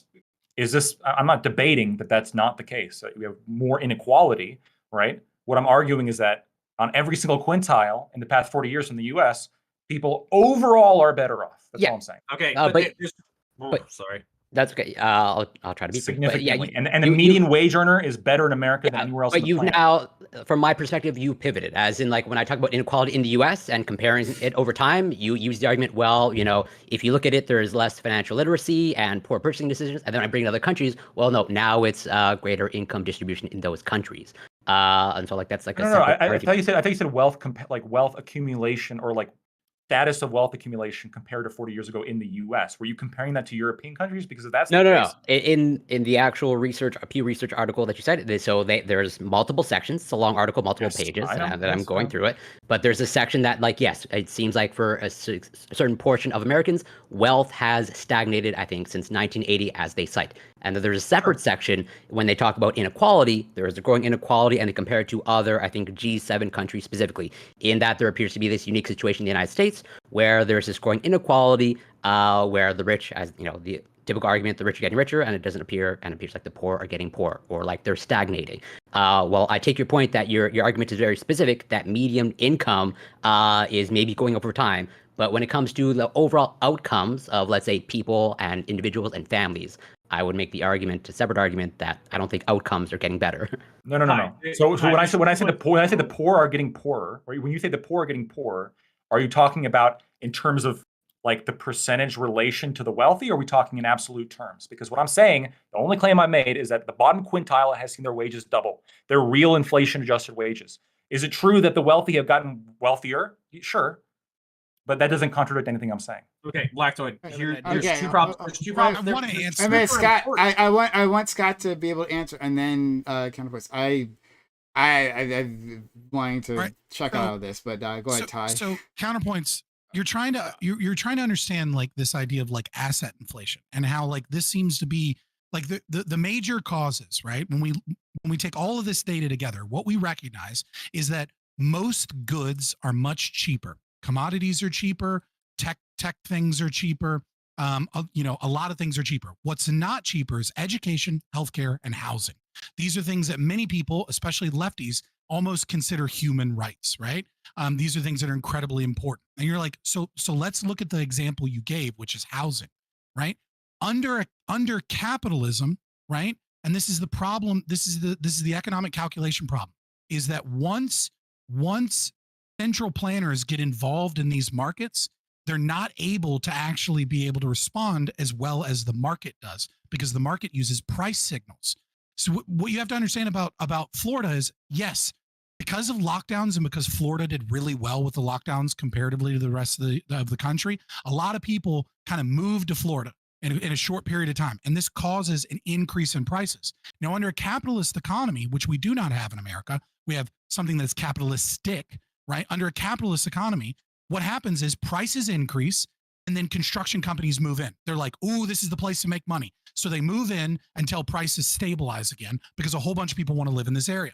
But what we have instead is we have capitalistic tendencies in a mixed market economy with the Federal Reserve. And so what you have is the process I explained earlier, where the ultra wealthy invest in real estate and then they just sit on fucking properties. They don't even use the property. So real housing doesn't go up despite the ownership of housing and all kinds of other problems. And then you have the government that puts in tons of regulations, tons of like we had Trump in his war with China on fucking steel imports, right? And tariffs in that regard. You have the government is involved in so many zoning restrictions, and it's worse in places where the government is worse, right? When you look at California, for example, like there are people in California that own a fucking apartment building and they've been trying to get the rights to finish their apartment building for 3 years and the government won't let them. And they eventually just abandon it in the place with all the homeless people. It's like, so where you have heavy government involvement in the market where they're not capable of responding to price demands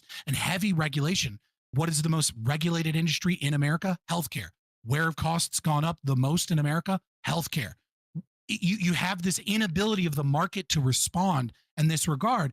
And all the while, when we talk about inflation, all you guys are talking about it like prices are increasing. And while that is one way of viewing it, because that is actually, what it is, it's also what it technically is, right, is the amount of money in the market, the amount of money that is in the market. That's monetary inflation. And the reason we have more money, more inflation, is our fractional reserve banking system. What you're really talking about is robbery against the American public by the Federal Reserve. And we keep talking about it like rising prices, and it's affecting the poor the most. Okay, so okay. So I think someone else like went. I know you're not interested in this stuff, but there's two really important points. I get it, and it's very. We could always go back to minimum wage. We are getting dunked on that. Yeah. Just you know what? Go ahead, Connor. I'm not sure if anyone else wants to jump in. So yeah, there's 2 points. There's 2 points that I want to address with Lactoid. So one is that the asset classes that we're talking about are not arbitrary. They're the most important asset classes that we could possibly talk about, which is basically being able to afford a house, being able to afford your education, so you can get access to the higher tier jobs, and then being able to, afford your fucking healthcare and all that kind of shit. To Scott's point, these are areas where the government has been heavily involved. I actually think that we have the worst of both worlds, because effectively what we should see is some kind of subsidization that oversupplies the market, so we have a decrease in price. But what we actually end up having is regulation that then artificially decreases the amount of stuff that we can get. And we also have giant social calamities like the 2007 housing crisis, where they basically just built fucking everything they wanted to and then let it all crash down when because of subsidization. Now, the other thing too is I'm okay with conceding the point that people are better off because of their real income has effectively doubled for the past 20 years. But what I'm also asking you to concede in material reality is the fact that 2007 to 2008, Americans lost 40% of their fucking wealth. Working class and middle class Americans lost 40% of their wealth, and it has sat there for the past decade because all they're doing, the lockdowns. And they're doing all they're doing is they're subsisting. So what you had in the 90s and the thousands was this really bullish attitude about the prospects of the American future, where working class and middle class people were they were going to benefit from low unemployment, they were going to benefit from tech, they were going to benefit from new technologies, they were going to benefit from globalization, they were going to have the best economic future possible because of all these crazy things that have happened. And instead what we got was the global war on terror, $54 trillion deficit, or $54 trillion debt at the federal level. We had a housing collapse in 2007, 2008, and we've had people's wealth stagnate for the past 13 years. So if you can say hey, we're marginally better off, and on top of that, it's not so bad. I'll agree that it's not so bad. It's probably still the best on the planet, doesn't mean that the middle class and working class don't have the right to feel fucked over. Okay, so finally, Ty, you got 2 minutes. Knock it out. Yeah, I'll just use this as my closing because we're at that point anyway. So I think we've kind of gone full circle, and I'll use this as my wrap up in regards that Corey's last point really does showcase like where I was trying to go with this. There's a couple of things that I agree with Scott with, and I already outlined that, but it comes down to this. If you look at Europe, who went down that leftist train, they used to be over 25% of the world economy. They're now under 15 because they failed to innovate. They failed to industrialize or keep pace with any kind of ability that we really think is normal. They outsourced it all to East Asia, which is, we'll talk about that last point.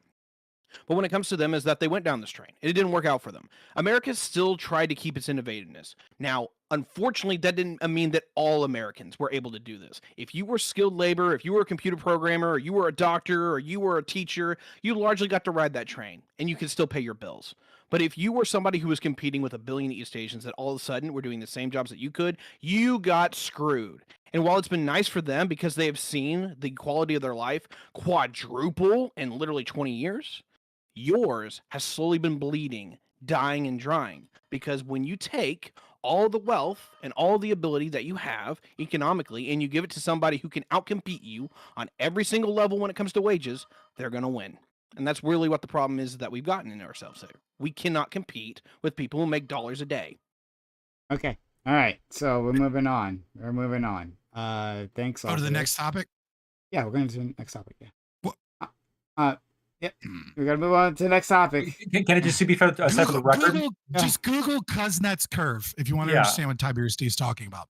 And then I just want to say for the record, I had very critical and defeating points to defeat counterpoints with, but we're moving on. So unfortunately, I can't put them. Yeah, unfortunately, they would absolutely shatter, annihilate my butthole. He would have. Yeah. He would have been. I have them written down. Ironically, I would have been intellectual. Fetal position, and physically, honestly, if you had, but I held you back, right? I am getting older. The black man keeping the white man down. It was another case of that. All right, moving on. All right, so it's not that I don't want to be clear. Not that I didn't find this conversation interesting. I really do, right? And people who have a different view of economics or understand different parts of economics more than I do. I really enjoy this conversation. It's just that not everyone can participate in it, right? And we were getting an extremely niche conversation, but like it still was an interesting one. No, okay. So Prime. Normally, I'm at like 50 viewers, and I checked my stats, and I was like down to 30, and I was like, "Oh, we are so dry right now." Yeah, because like we're like fighting about like median income and fucking like what's inflation versus what's asset inflation versus monetary inflation. Like I get it. So you guys people who dealt with it, I appreciate you. And you guys were very invested. I know Scott loves it, right? He's fully erect. And I know the rest of you guys who were a part of it, like you guys really liked it. If I was fully erect, my computer desk would be at an angle. But yeah, you guys were enjoying it, so it's that. But I do, when I make these topics, I want everyone to be involved as much as possible. All right. But okay. Thanks all, guys. If you're still here and enjoy this topic, then consider hitting the follow button. And Wick had rated us before, so shout out to my man Wick. I made sure to DM him and thank him for the kind raid. I'm sure I lost all of them, but anyway, and consider supporting the channel, guys. If you find yourself coming back here, we do need the help. So consider subbing to the channel, gifting bits or gifting subs or super chats or anything. Super chats get read on stream. So if you want to say something, want to let people I don't know, if you want to like insult Scott with like no consequences, this is your shot. Make it happen. All right, if you had something to say, throw it in a super chat. And I'll read it out to him. And he won't be able to do anything about it. All right. So we're gonna move on to our next topic. Topic 2. A female Sweden soccer or Swedish, Sweden, yeah. A female soccer player from Sweden claims that during a 2011 Women's World Cup, she had to expose her genitals to a doctor to prove that she was not a man. This was in response to an allegation that members of the Equatorial Guinea team included male players. Was this an appropriate response by the organizers? What other options did they have after the allegation was made? Does this count as some form of discrimination? And if you think that this response is fine, should this become a standard operating procedure before every tournament? Yeah, so this soccer player, she created like a memoir or something, I think it was, and she explains this incident, and she got to she put, I think it was a female physical trainer or something, whatever, who stood in for the male doctor, and pulled out her pants, show her genitals. And I guess they examined it to make sure she didn't have surgery. I'm not sure if the person who examined her will be qualified to tell the difference between, natural vagina and one that was constructed, but who knows, whatever. But that's something I had to do. It sounds like a lot of people were caught up in this. But from the side of the organization, what are they supposed to do? What is an appropriate reaction? And if not this, then maybe what should that be? So we'll go to we'll start with our friend Lactoid. Yeah, so under the benevolence of capitalism, which the other side conceded we are all better off under, we do still have some semblance of free association left, thankfully. Therefore, it is absolutely justified for a private soccer league to enforce rules, and having a doctor confirm physical attributes, I think, is reasonable. Like I said, they can set their own rules if that's really important to them. That said, women's leagues generally, as a concept, we just have to accept this, they are just affirmative action for women, in the sense of you have women who generally cannot compete at a certain level, so they're given their own league. To me, this is sort of reeks a little bit of entitlement mentality. Oftentimes, these leagues, such as soccer, especially, demanding equal pay for unequal capability or marketability. And for that reason alone, I'm sort of predisposed to want the collapse of national women's sports right now, even if I agree that a private league has the right to set whatever requirements they want. So I'd be curious to see if a lawsuit comes out of this, and if one did, I don't really care which way it actually it ends. So. Hey, Scott, please.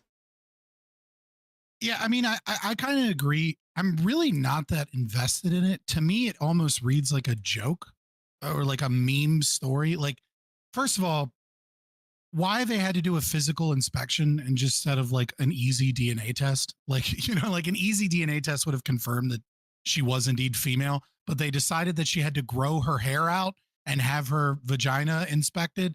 I'm assuming because at the time, because this is 12 years ago, the technology did not exist to create neo vaginas, neo pussies, whatever the fuck, mutilation, whatever term you like. I don't really care. To not have hair grow in on the inside of the cavity, which would make it like very easy to determine whether or not it was one real or not via visual inspection. But again, like it's cheap to do a DNA test. It's also, like I said, it's 12 years ago, right? So like the uproar around transgenders in sports and things really hadn't started. But yeah, it is just affirmative action for women. I'm opposed to it if it uses state funding in any capacity. And if it doesn't, and people think that it's like cool because women want to like watch other women and be like, you go girl, then like have at it and have fun. Really, I think this is like a tangential conversation about transgender in sports. And like, again, like as a libertarian, like, yeah, I don't really care. So like set the rules. If you're using tax dollars and taking away opportunities from women, with those tax dollars, then that's fucking retarded. But if it's a private league, do whatever the hell you want. I mean, it's kind of fun sometimes to watch giant dudes in fucking girl outfits, just fucking utterly dominate a bunch of other dainty women. It's kind of hilarious that like people treat this thing seriously when it's all just a fucking game. Hey, let's go to Corey. I mean, so I guess to the point, I guess of both Lactoid and Scott, given the fact that, yeah, it's a private entity, I guess if they want to make up their own rules and enforce them, and people are, whatever, voluntarily signing up to participate in these leagues without unpacking what voluntary means. But no, they unpack. Fair enough. But at the same time, yeah, yes, am I? I'm not for this type of, let's say, inspection. Even a DNA test, I would advocate against. But the league has, I guess, the right to make their own rules. Where I have a pretty hot take, like in terms of, I would let people play against other people. I'm pretty much like more or less a free for all. I don't really care all that much. But I'll leave it there for now. Let's go. Corey. Or sorry, Connor. Yeah, so I'm okay with the inspections as long as they're done in a professional manner. Typically, you would have like a second witness to make sure there isn't any funny business, kind of like that Olympic gym trainer who molested all of his trainees or whatever. So if it's done in a professional manner, I don't really care. When it comes to, I do agree with Scott that this kind of is a proxy for transgender folk participating in sports. Whether or not we definitionally segregate female versus male, whether or not you have to be on HRT for a certain amount of years before that, et cetera, et cetera. So just to, I guess, go for the broader subject, I'm okay with transgender folk participating in sports, but I think that we should do studies on like how long it takes hormone replacement therapy to kind of make a physical equivalence between them and a cis female, or a cis woman, and then if they do prepubescent, like they go on like the hormone suppressors and then they do HRT after a few years of therapy and all that kind of stuff. If they didn't go through a male puberty, I really don't give a shit because I don't think they're conferred the physical advantages that people who go through a male puberty do. So yeah, I think we could solve this if we all stop being assholes about it, but we probably don't want to. Okay. Ty. A little bit of copy paste there, but I'll put it in my own words in this regard. Number one is that I did really think that this was going to go in a particular way, and if we don't have to do that, that'd be fantastic. So I will go in the other way. I don't give a shit what y'all do with your sports because I think it's all retarded. I just look at what people do and I'm like y'all really give me that Roman gladiatorial games vibe with like these giant amphitheaters that can seat 80,000 people and watch people play with pigskin. If that's what gets you off, go for it. But like, I mean, I'd rather actually be on this panel just talking with people, like actually exchanging ideas, even if I don't agree with them. Like that's far more riveting of a thing to do in my life than sit in the stands with a bunch of sweaty, smelly people. But yeah, without further ado, I'll roll with that, and let's hear from Maiko.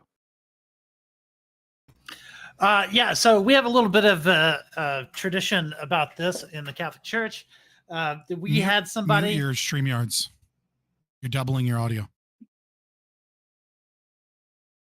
Now there's no audio? No. Yeah, I didn't hear it before. Okay, well, now unmute on Discord.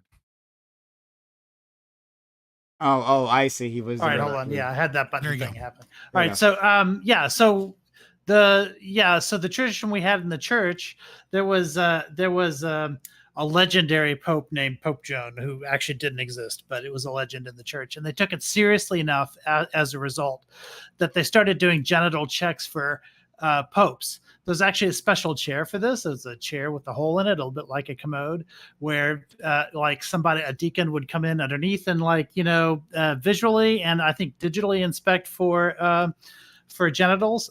And I think that that's kind of what that reminded me of here. I think generally speaking, I don't care about the trans and sports issues, not because I don't care about trans issues, because I think those can be important. I just don't care about sports. So if they resolve it in one direction or in another direction, it really doesn't matter to me. But I do think that the intrusiveness of checks like this kind of goes beyond the pale in a way. And I think there at the very least would need to be some sort of like reason for the demand. And honestly, like maybe something like in the NFL where if you do a challenge and the challenge turns out to be wrong, like there's some sort of penalty for it. Like, I don't know if the penalty should be all that great, but if you suspect somebody's the wrong gender or whatever, you're trying to take them out by an inspection and then you turn out to be wrong. I don't know, maybe forfeit the game, like some sort of cost to where if you're going to make a demand that's as drastic as that one, then you better be pretty darn sure of what it is you're saying. And finally, Doobie. I actually don't think that the physical check or the visual check is that big a deal. I think that we probably want athletes to be doing like medical exams to be checked medically to make sure that they're okay to participate prior to being in a big event like the World Cup. So I don't understand why this couldn't be done as just part of that, right? Why you wouldn't the way the doctor doing the physical examination that they would normally do to make sure someone's healthy, to make sure that they're not doping, to make sure that they don't have cancer, whatever the fuck, leading up to something this big. Wouldn't just mark down, oh yeah, they have this kind of genitals, or they're a female or a male or whatever the fuck. Like that seems pretty reasonable. I am kind of surprised that so many of you guys are saying that you just don't really care about the trans people in sports topic. Because I think that Excuse me. Sorry. it's okay. Because I think that is a pretty big deal. I mean, I don't really. It's not so much about like me being somebody who enjoys like women's sports, because I don't. I think most people don't watch women's sports. But I think that this like I think seeding the battleground, right, which is what you're doing when you're saying you don't really care about something, and kind of just like turning your cheek away from it, is a bad idea when it comes to something like the trans issues or the gender ideology or whatever the fuck you want to call it. That is, I think, in the last 5 years or so, especially, but even prior to this, has been like massively pushed on every front possible by activists. So I don't think we should cede any ground on this issue, if it is something that you care about in general. Okay, so I'll say then that I mean, and that's interesting. Have to be, so maybe we should explore that. But I think this didn't have to happen. The article that I sent you guys says like there was a way to just like collect DNA, like with a cheek swab. It had been used for decades, and they could have just done that. So like the technology did exist for them to do it, but they didn't do it. So it's weird that okay, we got to do a general inspection. It's intrusive, and I don't want to subject athletes to that. But beyond that, I think when we have this panic about males performing, right, or trans women performing, and again, this is 2011, to be fair, so it's before our current moral panic. But like when we do these things, the people who end up suffering, not surprisingly, are people of color, right? So like the accusation was made against the Equatorial Guinea crew. So that's a Central African country. And yeah, the black women are constantly being like made to feel that they are one, just less feminine, and then two, masculine and being called men. We saw this with Michelle Obama, for instance, right? Like in fact, that's still a thing on the right. That's still a thing. Hey, is she a man? Are the kids hers? Right? Like I don't have any proof that those kids are her kids. Right? Even though they look just fucking like her, or whatever. Right? They actively say that she's a man. That didn't come out of nowhere. Right? That was like a new thing for the right. They've been doing that for a long time. Not just she's ugly. I don't not just Yeah. I just want to blame the right. But like it's just like a honest, yeah. racist trope. It's a racist trope against black women. So it's not a surprise that like the people who are gonna immediately get hurt by these types of policies are going to be black women. Prime, can you clarify? Because I'm confused because it was black people accusing the white Swedish team, wasn't it?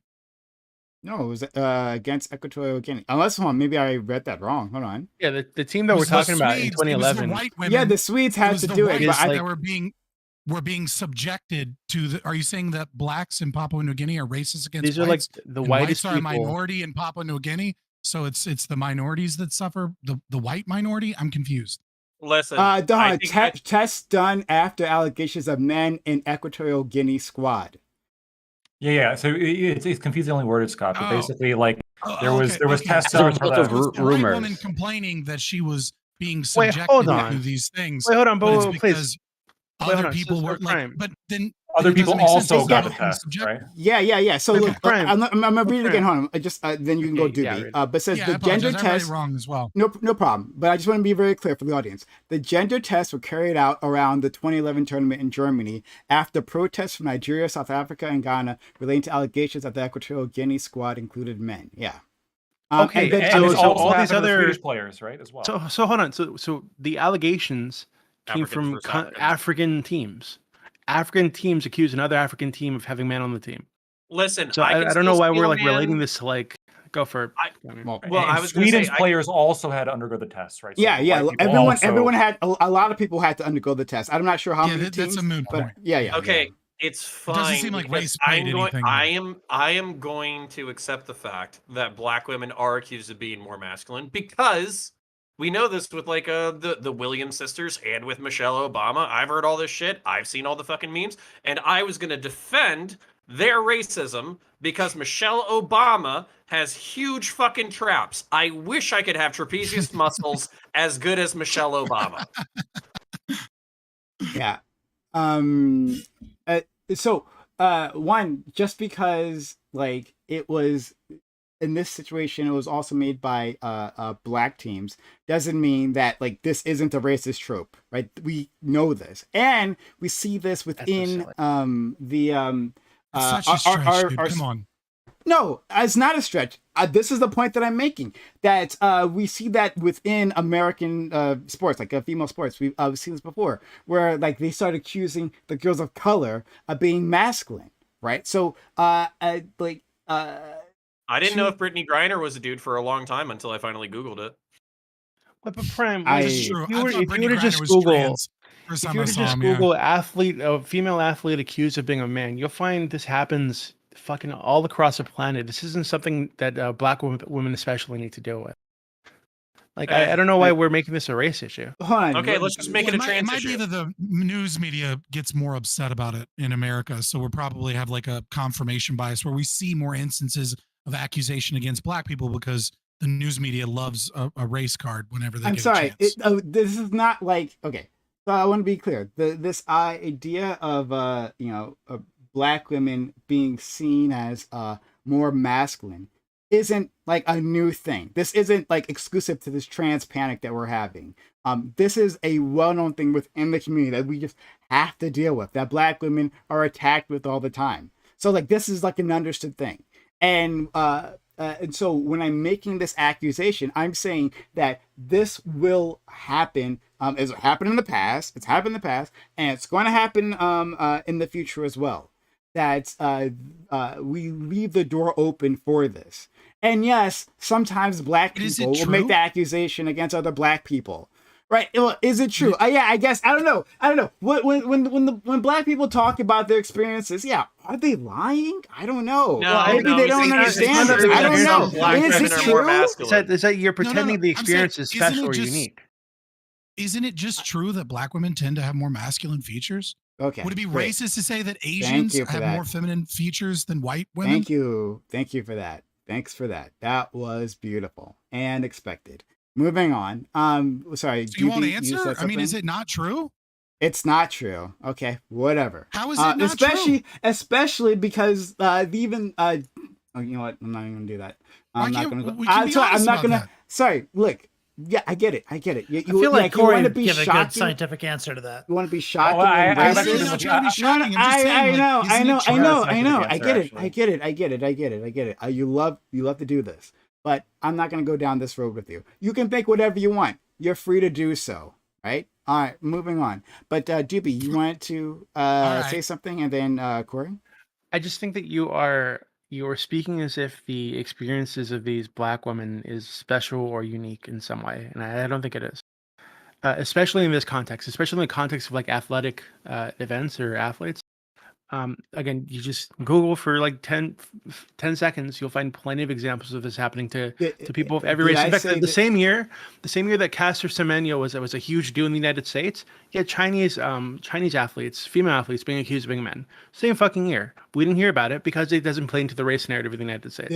Did I say that this was exclusive to black people? Did I ever say that? why would people of why would you color. why would you say that at all then? Like why I wouldn't you just say, said hey, it's that going to lead to people some of people being accused of being I men when they're not men? Because I that's don't know that's the why real issue it you're pointing I to. don't know why it upsets you for me to point out a thing that affects the black community. Like I But don't know it why affects that every it bothers community. It you. upsets me when you pretend it doesn't affect every community. I didn't When you want. lift I've up the black never said community, that. I when never you lift said up the, that. the I black community as something that acknowledge. we need to Oh, pay I'm special sorry. attention Being to. black might give me perspective of the black community. Maybe if I was Asian, I would have brought up, and I said Or people just of stop color giving a one way or fuck the other. about But I race. got, oh, okay, yeah, okay, sure. Yeah, just All say, right. hey, this is Just going to stop affect caring women. about race.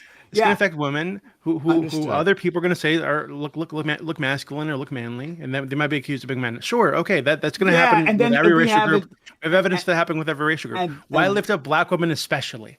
because black women especially have been dealing with this. Not that I said, I didn't say exclusively, did I? I've never said exclusively. Rewind the VOD. Never said that at all. Or uniquely, didn't say that. So don't put that on me. I'm saying that this is a thing that we had to do to deal with. I don't believe Okay. that at all. Okay. Nice. Well, I don't know. I don't think I there's, I literally don't said think I my don't thing. think I don't think there's any evidence. I think that white women get accused of being manly or masculine just as often as black women do. Okay, I think that great. you're Well, cooking it I'm from the heart. glad you, as a Offset women. Mexican man, have that insight Racism, of course. and know this. All right, thank you for that. Yeah, there are plenty of manly Hispanic women. Okay, like they're just manly women in general. Some women have like You know stronger that features better than than others. me, so I'm gonna leave that up to you. All right, let's go to or was it Corey? Did you have something you wanted to say, or Well, on a separate topic, but if you want to like continue, oh, would I you? mean you could. Okay. Let's Well, move on. as to attempt to address the point that you made, Doobie, and I think you're in your opening statement of like you're not opposed to, let's say, a doctor reporting that as part of like their medical checkup, that they give the thumbs up that they're the, as in the words of the article, the appropriate gender, whatever that means. You know what that means. You know what that means. Well, it's a separate topic, but so I would take issue with that just because I don't know exactly how it works, let's say when it comes to athletes, but from what I understand, they're mostly just given like medical clearance, and medical deals don't need to be reported unless there's some sort of like underlying issue. And so like you appear to be advocating for like pretty much revealing medical information when probably maybe the person doesn't want their medical information Yeah, revealed. relevant medical information. Yes. This So medical yeah, information is relevant to the event that they're attempting to Yeah, compete in. that would be the Of course you disagreement. reveal it. I would call it irrelevant medical information, but I guess it's separate. What's Well, hold on, what's but irrelevant about it? Just Well, curious. yeah, well, pretty much as I sort of alluded to in my opening statement, like I don't have much issue with just like letting anyone compete in any division whatsoever. Okay, so hold on, just real quickly, because this is we did this in the masculinity panel as well. Dr. Heend, God bless his soul, was trying to do this. So just out of curiosity, like, do men on average have more upper body strength, tend to be taller, tend to be stronger, tend to be faster, et cetera, et cetera? Yeah, on average, yeah, I would agree with you. Significantly. Okay, and then basically, if we let everybody compete, particularly in like combat sports and like all that kind of shit, like maybe like American football, can we expect that people who are smaller in stature, regardless of whether or not they're men or women, if they participated at the like professional level, they might just get their fucking asses kicked? Well, so I don't know exactly how it works in every single league, but I would say like if someone is able to get through the qualifications of the NFL and go through the NFL Combine, regardless of how they identify, then they should be allowed to at least play. They should not be given an automatic spot, but like I don't see why. Like Yeah, also, I mean, you might have a So you might if- have a if- female or two out of like every couple thousand dudes. Okay. All right. Well, actually, you know what? I'm okay with this because if there was like a female 7'2" fucking Amazonian Right. Like, woman who there's can gonna run be the a fucking exceptionally rare like Olga from like the mountains somewhere that just shows up and is like, holy shit. But like, yeah, by and large, you just be getting rid of women in sports. and you know what? I would pay to see that. So I retract my line of questioning. Dude, I would too. If there was like a lineback, like a Samoan lineback female that just trucked dudes, Well, I'd be like, let's go. Like the whole, like Yeah, I would be in let's the go. stands, just like, let's go. Oh god. And- Oh god. Bertha, Oh Big god. Bertha, Big I want to- Bertha. You know what I mean? Like it would be great. I want to elaborate on that because a lot of people bring up combat sports, and I'm certainly not an expert in combat sports, and probably you're way more well versed than I am, Connor. But like, so from what I understand, most fights are consensual, and there's weight classes. Like if people want to fight against other people, and there's like the risk of severe injury. I mean, severe injuries happen in male divisions. I've seen really bad leg breaks. Like, there's really horrific stuff that happens, even when it's whatever same-sex combat sports. So I don't see the potential there. I could see maybe a slightly greater potential, but horrific outcomes still occur regardless of segregation. So You it's know like, why what? not just? You're totally right, and different with I weight would pay class. good money to see this. You're Well, right. the problem with just using weight class in contact Yeah, sports, right, listen. is that like women don't have narrow hips the way that men like. Yeah. There's a lot of factors that play in the ability towards striking force beyond just like muscle mass, bone density, and like weight. So like even if you have a male and a female that are like the same weight, like if they're the same weight and they have the I same agree. relative There'll be strength, more I'll that watch muscle dude's it. mass gonna on the man. that No, dude's gonna knock her the fuck out, But and I it's will not watch even gonna it. be a contest. but I even will that, it happens all the time where someone of they're like Males knock each other out. yeah, and Yeah. and we very often it happens that at the heavyweight class, like we saw this with like Brock Lesnar, where it's like, yeah, there was a size advantage, but that size advantage was eventually overcome by someone much smaller, despite that 40-pound weight difference or 50-pound weight difference. Like this happens all the time.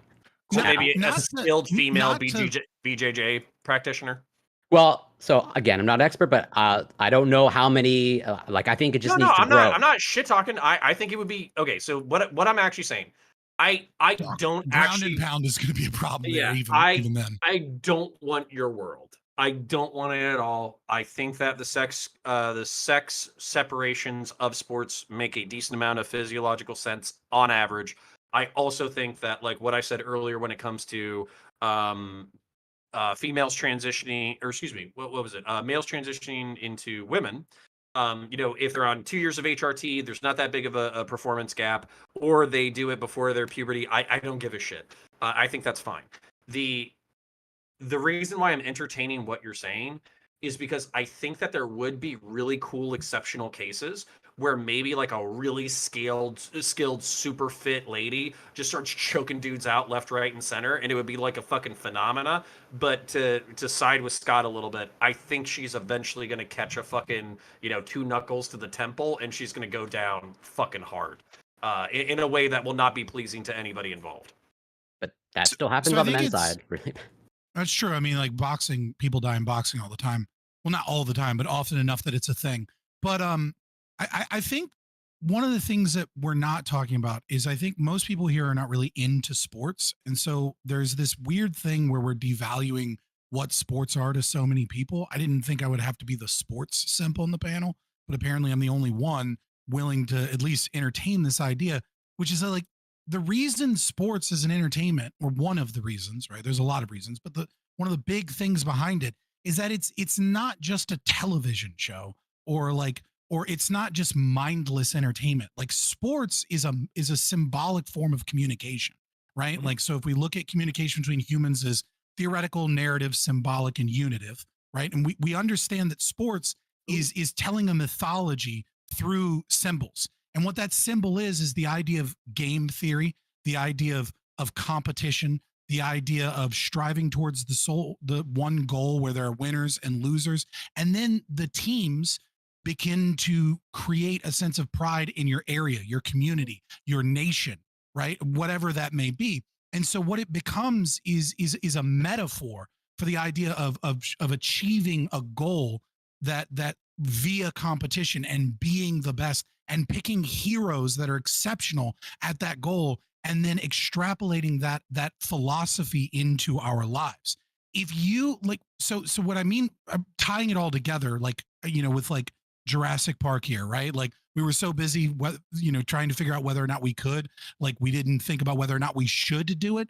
And so like there is a value in female sports just as much as they're in male sports, in women seeing themselves represented in that arena, seeing themselves represented in that competitive game, and striving towards that goal. And when you start putting biological males in that place and then just saying, ha ha ha, it's the same thing, it's like you've kind of destroyed the entire point of female sports, which is why I think Corey is coming to this conclusion of like, well, let's just let everybody in. And it's like, legally speaking, I don't want to stop anybody if they want to do a fucking trans people in sports division because it might be fun.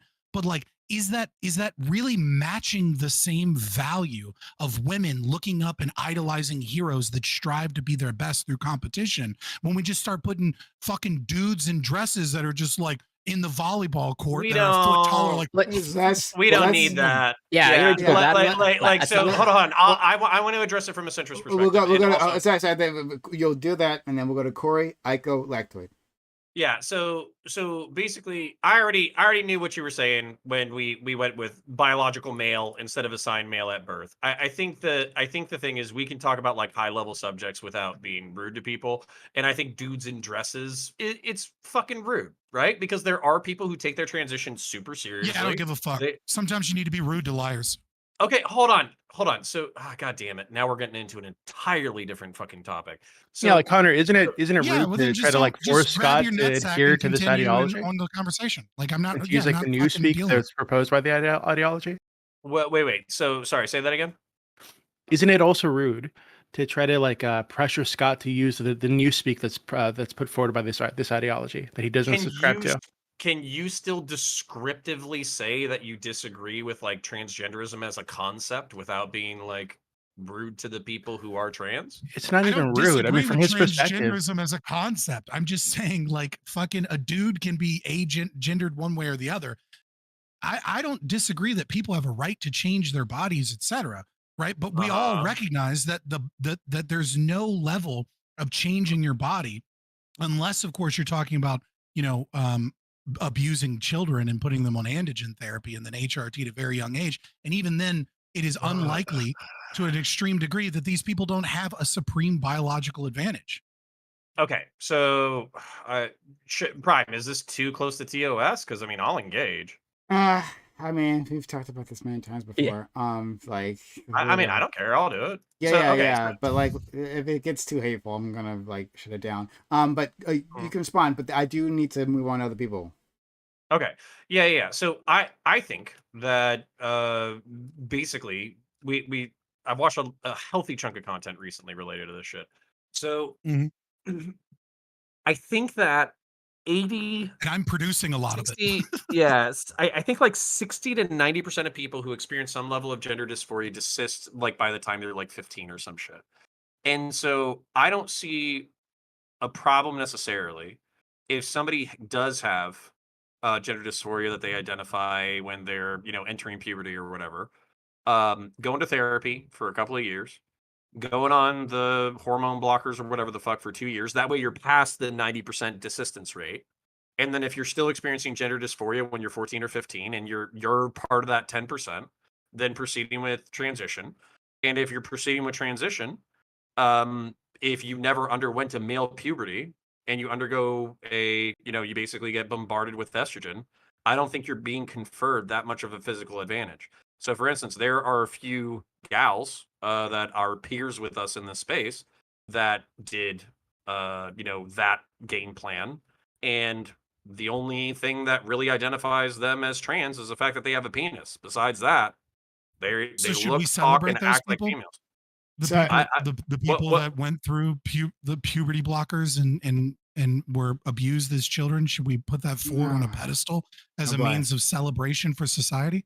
I don't know if it's a celebration, maybe so that's much a as problem. a recognition of like a medical alternative. If you want to move on. Yeah, let's go to Corey, Aiko, and then Lactoid.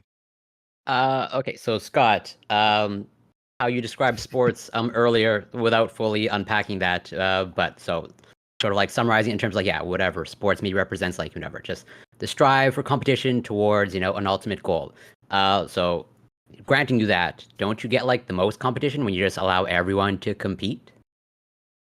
It's not really competitive to have biological males against no, I females. think it would depend on context. Where I think there'll be sure, there are instances where there are mediocre guys, right, that then transition for a short period of time, or possibly have been transitioning for a long period of time, right, where sure they're able to, they're not the best in the field, right? It's kind of like, but it's kind of a situation where it's like, I don't know. This is an incredibly complex topic. I do a lot of I would invite people that want to talk specifically about that issue to like maybe talk to me another day about it, because I could Well, go on for hours yeah, about this. I But understand. I just want to clarify maybe like, one point. Like, keeping it within the realm of sports, right? Like the idea of female sports is a recognition ultimately that females by and large cannot compete in male sports. That when, yeah, sure, there are ends of the distribution, but the distribution is shifted. So when you're taking the top 0.01% of men, there's no fucking women except for incredibly rare cases where you need upper body strength or grip strength or certain things that are able to compete in that arena. So they have their own places so that girls can have something to look up to and so that girls can be athletes. That's the whole point of Title IX, right? And so if you start mixing these, you basically just pull women out of the game. I just want to clarify. Are you saying that pretty much in every sport, without defining what sport is, in every whatever sport activity, pretty much the highest performing male will always outperform any of the highest performing female? Is that the argument? There's gonna be sports that don't require as much grip strength, like equestrians, right? Like even still, dudes are better at it, but like it's gonna be like a 35-65 split as opposed to like 99.999 to 0.001. Marksmanship. Yeah, or what about so we don't have any good hard data, but there's, let's say, emerging sort of anecdotal rough data that when it comes to ultra marathons, like really ultra marathons, women might have 100 plus because of the way the organs are constructed in the female body and the interstitial fat of men. It seems that like once you go above like 80 miles, that like women actually start to do better, so long as they don't have any weight on them. The moment you put like a rucksack on them, their hips crumble. Right. So that's why I'm saying, like, don't you get like the most competition when just let people compete against people and let the chips fall like where they may? And if it's consensual, then like who cares? If it's private, sure, that's what he said. But yeah, okay. Yeah, if it's private, like I have no problem with doing it. But like I do see that there is also value in having leagues for women, for girls to look up to and for girls to have opportunities in and to play all of these beloved sports at a competitive level without basically being forced out of the sport by virtue of the fact that they're female. Okay, so I want to move on to Aiko, Lactoid, Ty, and Doobie. I'm sure Doobie has something to say, and I want to get it out of him. So let's go to Aiko. Yeah, just kind of curious because I mean, if let's look at the Olympics. A little over 1,000 medals are given out at every Olympics. Just looked it up. I think one trans person has won an Olympic medal, but it was someone assigned female at birth who identified as non-binary, so that doesn't count as a trans woman. So 0 trans women have won them. How dare you? That might be TOS. Yeah. Maybe over time, that will change as more trans people sort of get inspired to like move into Olympic level sports. I don't know, but I would think that we would need to see some representation. So if they're 0.3% of the population, you would expect them to win out of 1,000 medals, 3 of them at any given Olympics. So, I mean, yeah, but 0.3. Hold on, pause. 0.3 is looking at identification and current data, right? You haven't allowed social contagion over the last 10 years to catch up towards. Yeah, that's what I said going in the forward. Like I don't expect like current data like on past Olympics years ago, to be representative. It would be 0.02%. Yeah, right? And so you would actually say that that's why I said going into the future. That's why I said going in the future, right? Like science values predictions. Like, so in Corey's honor, I would say, okay, like if what you see is a social contagion, if we measure the number of trans women specifically who have done 2 years of HRT, which is what it requires in order to like qualify for athletic competitions.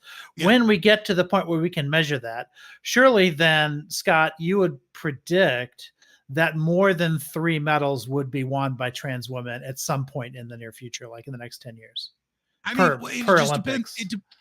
It also depends because, like, for it would example, have to be more than that, right? Because that would be representative. Iran competes in the Olympics. I don't think they're gonna have any fucking trans athletes put forward. You know what I mean? Like right. if you want to like just look at it from like American medals or Western countries, or then, like, college athletes in America, then that would be. Or you could even just measure like the number who enter versus the number who win. Right. But the problem is that the problem with predicting the future this way is that there's a bunch of other factors, right? A lot of trans people probably don't want to play basketball, right? You know what I mean? Like, just because the overall population doesn't mean, is a certain percentage, doesn't mean that the individuals that want to go into female sports is the same. I'm sure a lot of people just don't want to be subjected to the hate that they're going to get from just being a D1 female, in a woman division and being a trans person. I'm sure plenty of people might want to play and are like, fuck that shitstorm. Basketball might be a bad example, right? Because that's one where height makes a big difference, and trans women have a height advantage. Sure, but I mean, look at Leah Thomas, right? Like, I'm pretty sure like there are plenty of people that saw that and were like, you know what? I thought about doing that, but I'm gonna just fucking sit this one out and get my sociology degree. So is that a self-solving problem then? You're just because harassing of the level of harassment trans women out out of the space. Exactly. Yeah. It could, right, but it could also go the opposite way, right? Because a majority of trans people have personality disorders, a lot of which is narcissistic personality disorder, covert, vulnerable, and so the narcissism may play a key role in the amount of attention that they get, regardless of the hate. It's like we don't really know what those percentages will look like. So is it fair to say that in the future? So is it fair to say that instead of like imagining like this future dominance by trans women, we address the problem when we start to see that actually happening in the real world, like statistically? The problem is because it only takes one, right? When I'm describing a vision of a girl looking up and having heroes, it only takes one person that dominates that in their mind isn't a girl or isn't a woman, right? The viewer, for them to feel cheated, for them to feel like the entire thing's a sham. Well, but it would have to be more than one if you're going to say there's a fundamental disadvantage, right? Because if only one trans person ever does as well as top athlete cis women, then that would imply that no, it's no. Right? What I'm saying is, like, let's say you have two soccer teams, right? And how many people are in a soccer team? Like, when you count everyone that like switches in and out, like, what is it like? Is it like 20 something? I can't remember the exact number. I'm not European. Yeah, I'm not a sports guy. Okay, whatever. So let's just say it's 40, right? Between two teams. And then one biological male comes in there and just dominates the whole match. It only takes that one for the girl watching to be like, well, what the fuck is this? Oh, like, wow. this isn't for me. So this is wonderful. Sport. This is a wonderful idea. Fuck. I gotta get Lacto in because Lacto has been waiting for like fucking 45 minutes to say something. So Lacto, I apologize. I'll let you just go respond into question.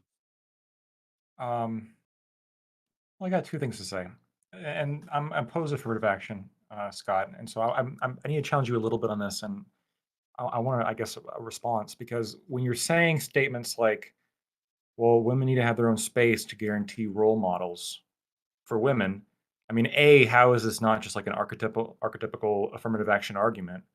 And B, couldn't a trans person use this exact same argument to say, well, I need a trans role model to show that I could also be included in the sports? I mean, that's kind of the pitfall here. So there's nothing wrong with affirmative action. It's not state-based, right? There's nothing wrong with psychic profit. There's nothing wrong with the capitalist determining that there is a value that is not seen in the market, which is a niche audience, right? Girls are a niche audience. They desire and want something. And then I, the capitalist, can bring them that thing. That's not affirmative action. That's just like, now when they're demanding equal pay or like for like sports leagues that are partially tax funded, yeah, that's fucking affirmative action. But like, if someone wants to make a fucking trans sports league or a sports league that has trans people in it on their own without tax-paying dollars, that's fine. What I'm saying is if your product is designed to inspire young girls and then you ruin your product in some way by including biological males, then like, are you really doing the product anymore? Or are you just doing this thing so we can all give pats on the back? We can keep our corporate ESG scores high and we can all talk about how we're on the right side of history when giving into a fucking destructive ideology. Right. I understand, but like, that's like the issue. Cause like, so we completely agree that like private corporations should be able to set up this system if they want to, but if the implication there is they would only set up this system if like it benefited their bottom line, if it met their goals, and then these private companies could, if they wanted to, just change their goals to include trans women instead, right? Like there's nothing stopping this in the market right now. So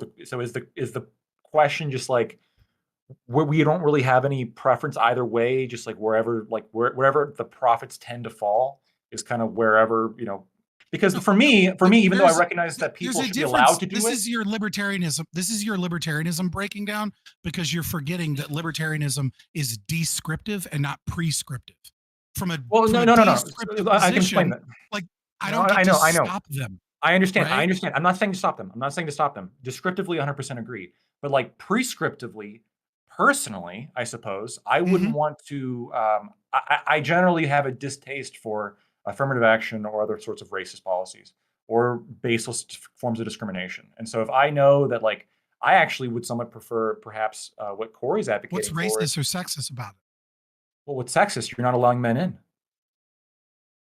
Yeah, what's sexist about the right of association to say that men and women are different? So is it sexist now to say that men and women are different, and so we might have a different sports league based No, upon no, those no, no, differences? no, no, no, no. So Well, here, let me explain. Let me elaborate, I guess, a little bit more. So, in my idea, the point of the sport is not about like emphasizing the fact that men and women on average have differences.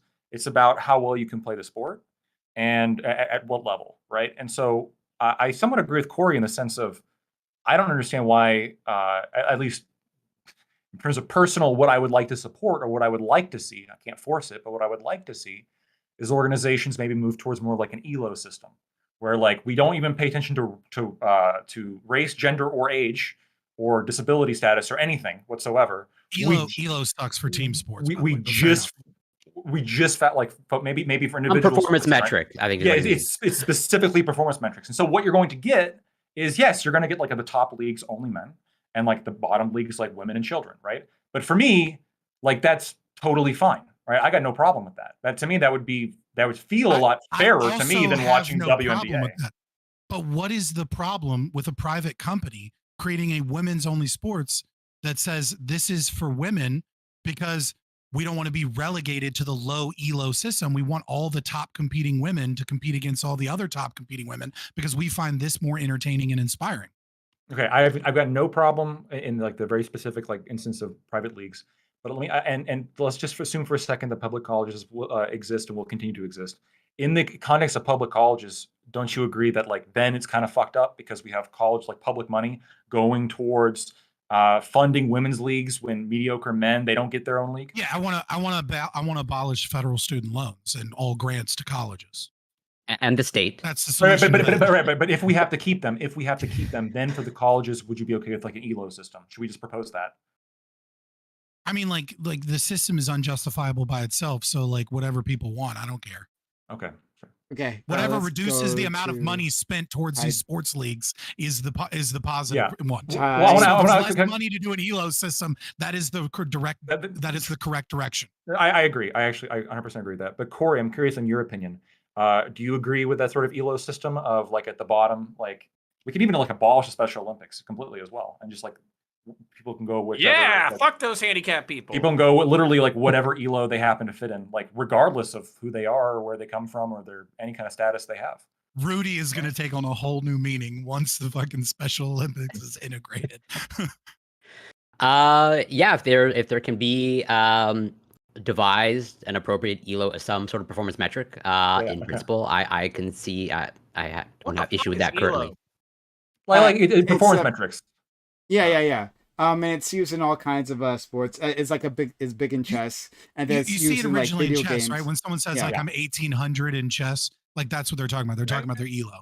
And Connor, so the effect of this would be like, so Serena Williams like loses against like college athletes, like college men athletes. So like he and those athletes would be in the same like category, and they'd be playing together, right? And then on the top leagues, you'd have like all the male tennis players. Okay, so Ty, go Like ahead. the dude and that was then- ranked 500 and was like smoking cigarettes and dominating women. All right. Yeah. Ty, so- and then I want to yell at Doobie. Oh, go ahead. Yeah, that's fine. So some people are asking, like in my chat, just like throw out your opinion here at least. So I'm like, the problem is I really don't have a dog in this fight because I do find this is kind of a women versus trans folks issue. In the regards, it's like, all right, I do know some women that are like, they don't really care that much if trans men are involved, and there some women are like ardently against it, and like that's going to be a fight between them on how that particular institution goes, right? What I will bring in here is that there is a legalistic problem that I see coming down the road that I want to throw the monkey wrench in, and that is if transgenderism is accepted and becomes like the norm, right? How long is it before we actually see protections for gender or sex just completely go to hell? Because it's going to be like, all right, well, no longer it's an immutable characteristic. duh. You can change your sex. Like That's I what the seriously, conservatives are mad about. You Well, can't honestly, so change this your is the weird- sex, You can change your gender.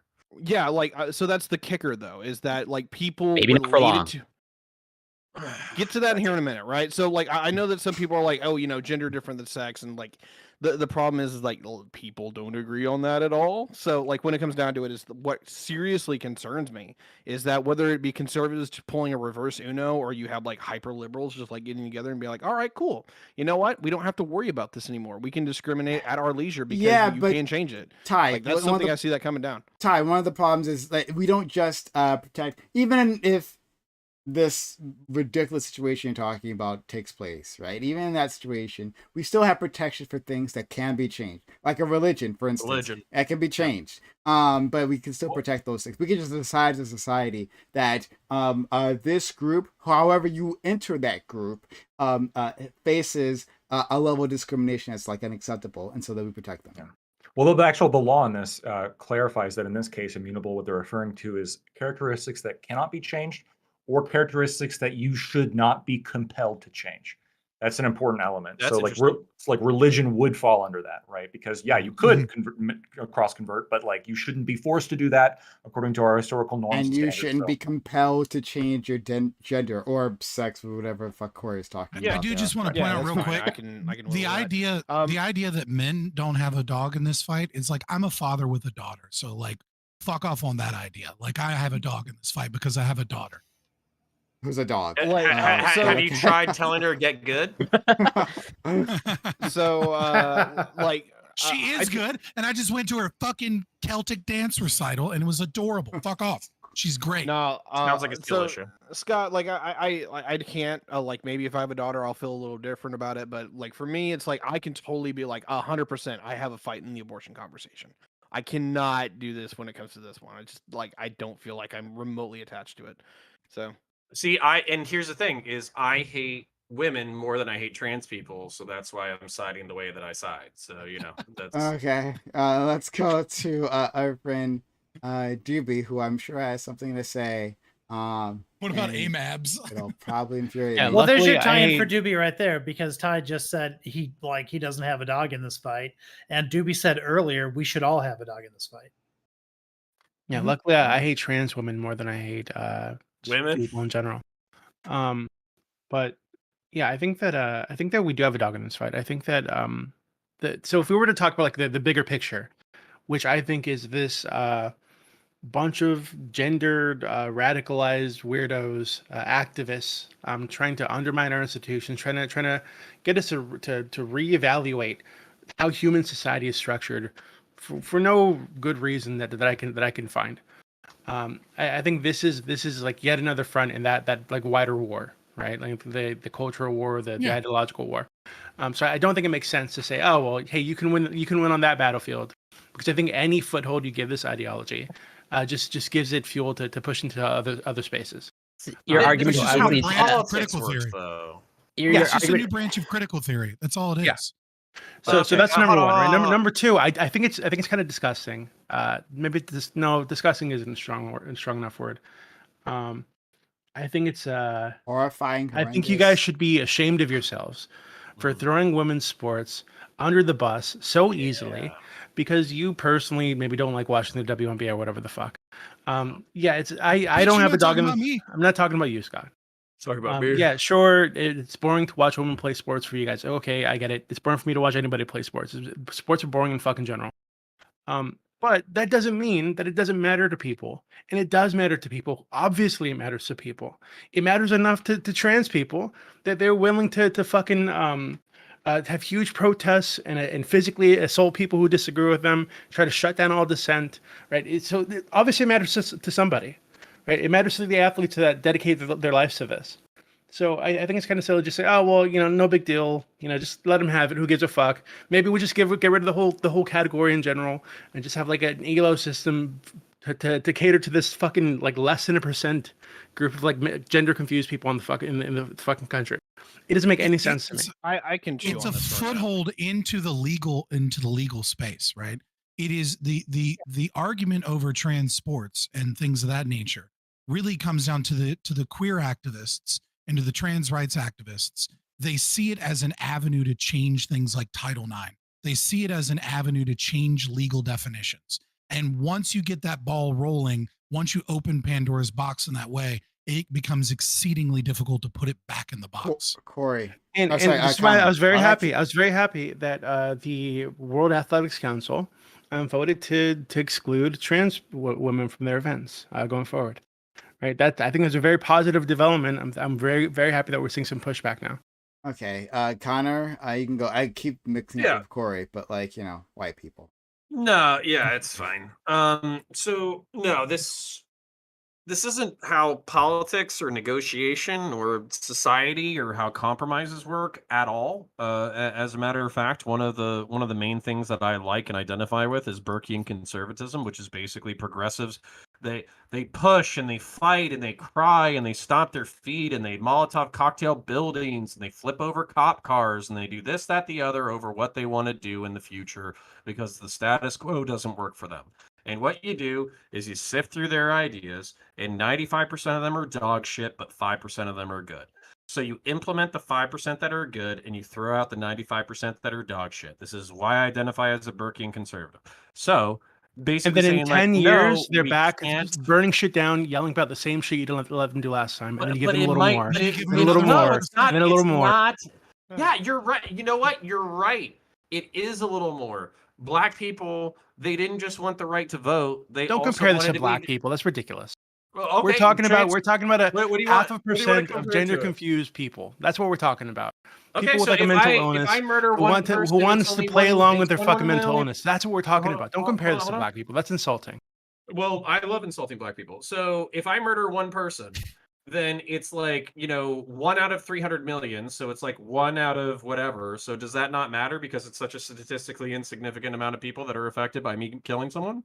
It matters less than the damage you would do to our institutions, upending society for this half percent of mentally ill people who want us to play along with their delusions.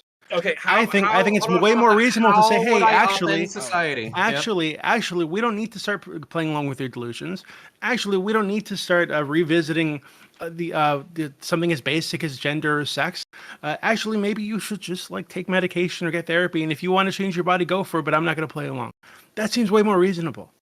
Okay, so hold up. So what specific concessions do you think are going too far to transgender folk? All of them so far. I think the fact that this Should is they, even should like they an have issue. the right to vote? The Should fact should they be that people citizens of call the it the United fact States? that the Connor earlier you were saying, oh well, if they haven't gone through male puberty, I don't think it's a big deal. The fact that you're even open to the possibility of stopping puberty for a child who might be confused about their gender because they've been like indoctrinated by the fucking parents is fucking disgusting. Why Okay. why would that even be on the table for you? Let's run that. So the reason why is because I think that so this is based off of available information that we have at this time. Okay, so I'm basing it off of available information. I think that there are binary transgender folk. I think they exist. I think Dave Chappelle, despite everybody hating him, I think he had a very interesting and funny joke about this, where he basically said, the way that I know that trans people are real is because some of them literally chop, he puts it bluntly, chops off their genitals, right? And there's not a single cis man on the planet that would chop off their junk for any fucking reason. So the fact that the gender dysphoria It's so is that silly. extreme, I don't think it's It doesn't silly at make all. sense. No, They- tell Do me why it doesn't suicide make sense. bombers Let's They break it might down. want to eat their. They might There we want to go. eat Do their suicide penis. bombers exist? They Of also At least might 3 wanna eat their people I'm penis. aware of that Okay, blinded so if themselves two- intentionally because they felt like they should be if- blind. Should we like? No, Should hold they on, be allowed to blind Now themselves? listen, I'm listening to Someone in my Scott. suicide family bombers- actually did this, by the way. listen, They did a listen, suicide bombing? No. Listen. Hush. The If fucking suicide Swedish. bombers Cut if their dick off. suicide bombers exist, right? Then Uh-huh. we have irrefutable evidence that Uh-huh. ideology can force people to do the most anti-life thing ever and end their life permanently because they believe that it is for some greater moral good. So why is it that a suicide bomber can blow themselves up for the greater good, but suppose that someone with gender dysphoria cannot be ideologically That's convinced actually into doing something like different from like self-mutilation? even if you consider it self-mutilation, but like the idea of like someone just like literally taking a butcher knife and cutting the dick off, like that is a different Right, like, suicide bombing is way worse. yeah, no, I get it, right? You end your life, Yeah. but mutilation is a different We do body modification all the fucking yeah, time. it's like a Do we different let strata children do and- hardcore and body trauma. modification? Right? It's What's like that? it's No, a different strata and trauma. It's different knowing that you will continue to live with this mutilation that you've done to yourself, right? So like if I like argument I is- honestly would be more comfortable doing ending body myself, right? Rather than like specifically cutting off my dick. I'd rather die than like specifically take a butcher knife and chop off my dick. Sure, Yeah. sure, but the argument is this. The argument is there is such a thing as real transgender, which is already super problematic if you've ever talked to D-trans people, because the insult of you weren't real trans that gets thrown at them by TRAs, right? I've spoken to tons of them, interviewed several of them. The idea of a real trans person is already problematic, but going into the idea that real trans people exist because people are willing to engage in self-mutilation and no cis person would do this. It's like, well, yes, no cis person would do this. But if you have sufficient mental illness, then you might do something that other people would think is crazy, like mutilate yourself. That's fair. But remember, this is off the back of a joke. That's I just want to make that clear. Chappelle Yeah, joke. can I? And then well, I do gotta let Ty in. So like let's I'll Ty. I'll try to be brief, but I also feel like we got derailed with an interesting objection. So actually, just let me highlight my worldview, and I won't deal with the objections until later after I let other people speak. So basically, what I would say is that if 90% or 60% of people desist by the time they're 14 or 15, it makes sense to me that purity blockers would basically get them to the area where we would find out whether or not the gender dysphoria persisted. And if, I'm putting a lot of heavy emphasis on if gender affirming care or whatever was proven to be a long-term benefit to people who suffer from gender dysphoria, then I would say that if you're preventing all the false positives and then you're catching the people for whom gender affirming care is the appropriate medical course of action, then I don't see a problem with that. Because if you've given them 2 years of therapy, if you've given them time to consider it, if you've maximized their chances to desist, then I don't see the problem with that course of action. Let's go to Ty. That's a Okay, lot of wait, ifs. I think by that is science. misrepresenting the statistics on this. Maybe we gotta let Ty in. Ty's been waiting. Ty and then Ty then Doobie. Okay.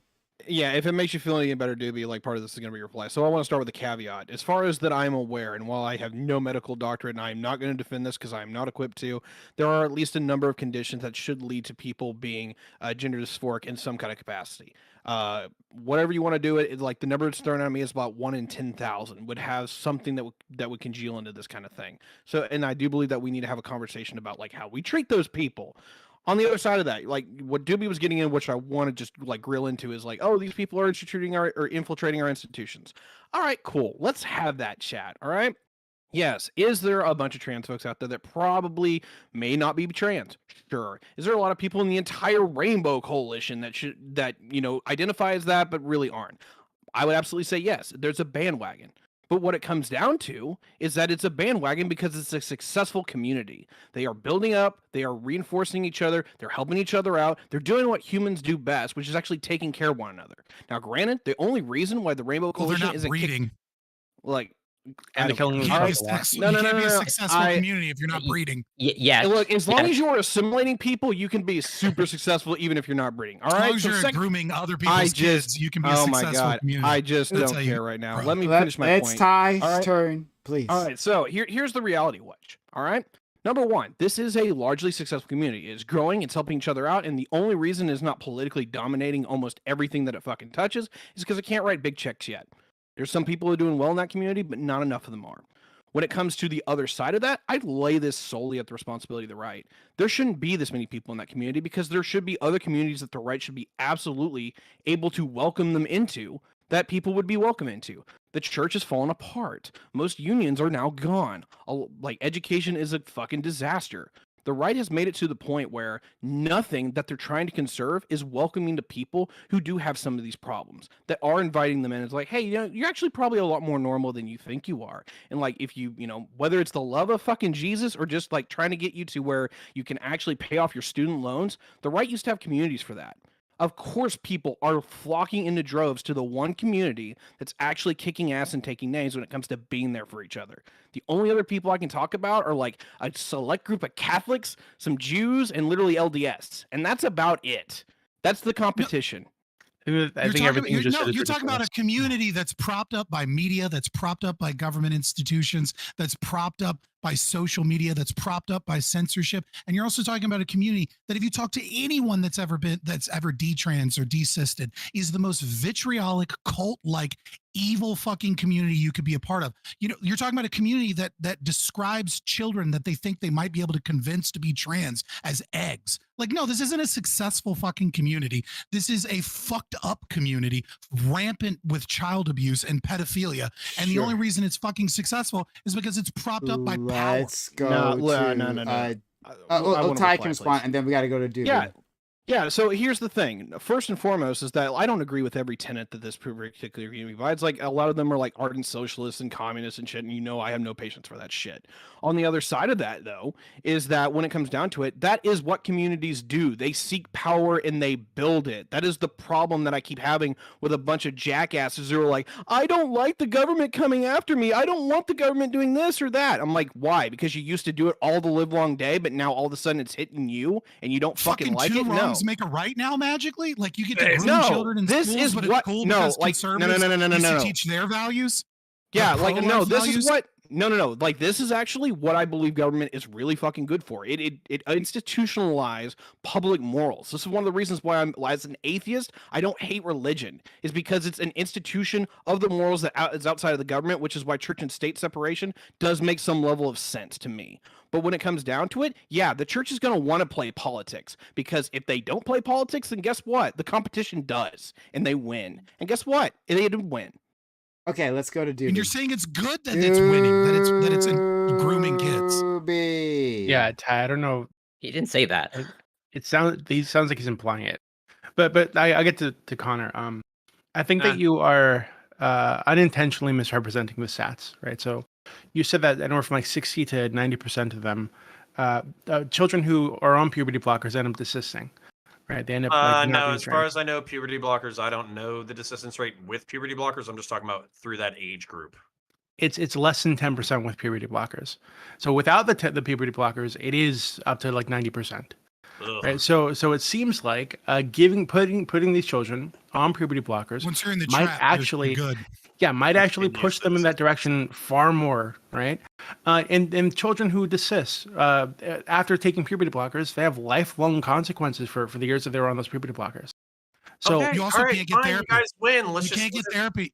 Let's just you can't get therapy in America. Let's just put our fingers in people who have gender dysphoria's faces and say, "You're wrong. You're confused." I'm talking about children right now. Okay. Like it seems like Ty. It seems like Ty agrees with the. For them to play soccer. Oh my god! Let Doobie talk. It seems like Ty agrees with the idea that people are being like indoctrinated or assimilated by this ideology, by this community, etc. Right? Do you agree with that, Connor? Do you agree that there are young people who are adopting? Yes. Okay. Well then. So if you agree that they're like young people, children, teens, etc., who are adopting trans identities, who might be pushed in the direction of like taking puberty blockers or taking HRT or going down that path in general, and we know that path is riddled with lifelong mental health problems, lifelong body image issues, serialization, suicidality, all the terrible things that come along with it, right? Why would we say, hey, why would giving children puberty blockers even be on the table? Like, why would you even concede that?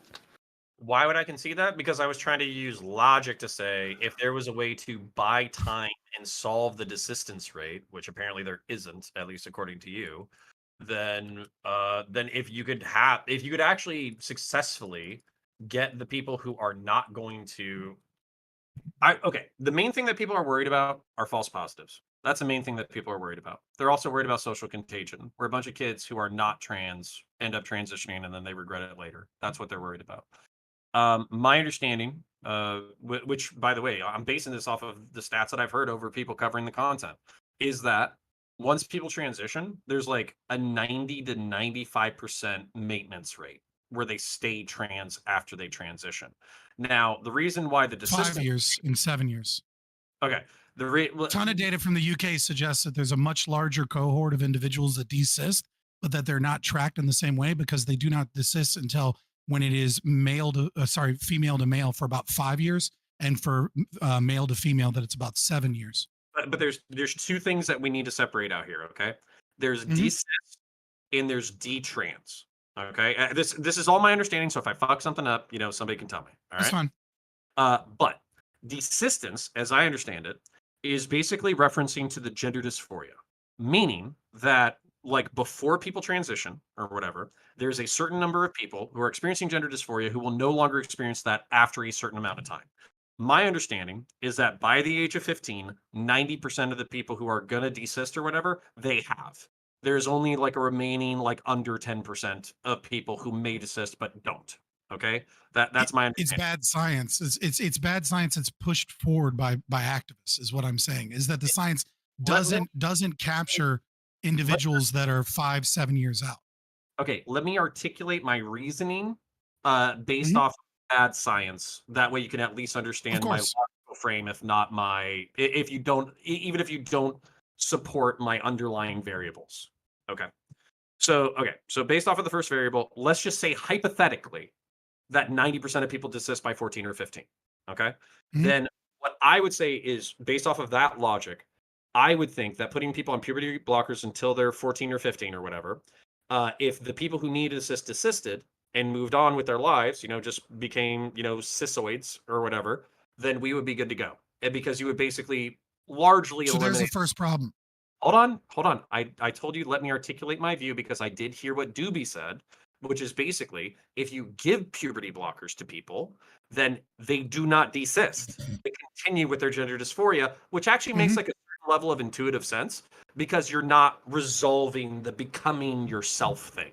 You're not resolving it either through transition or through a Adolescence.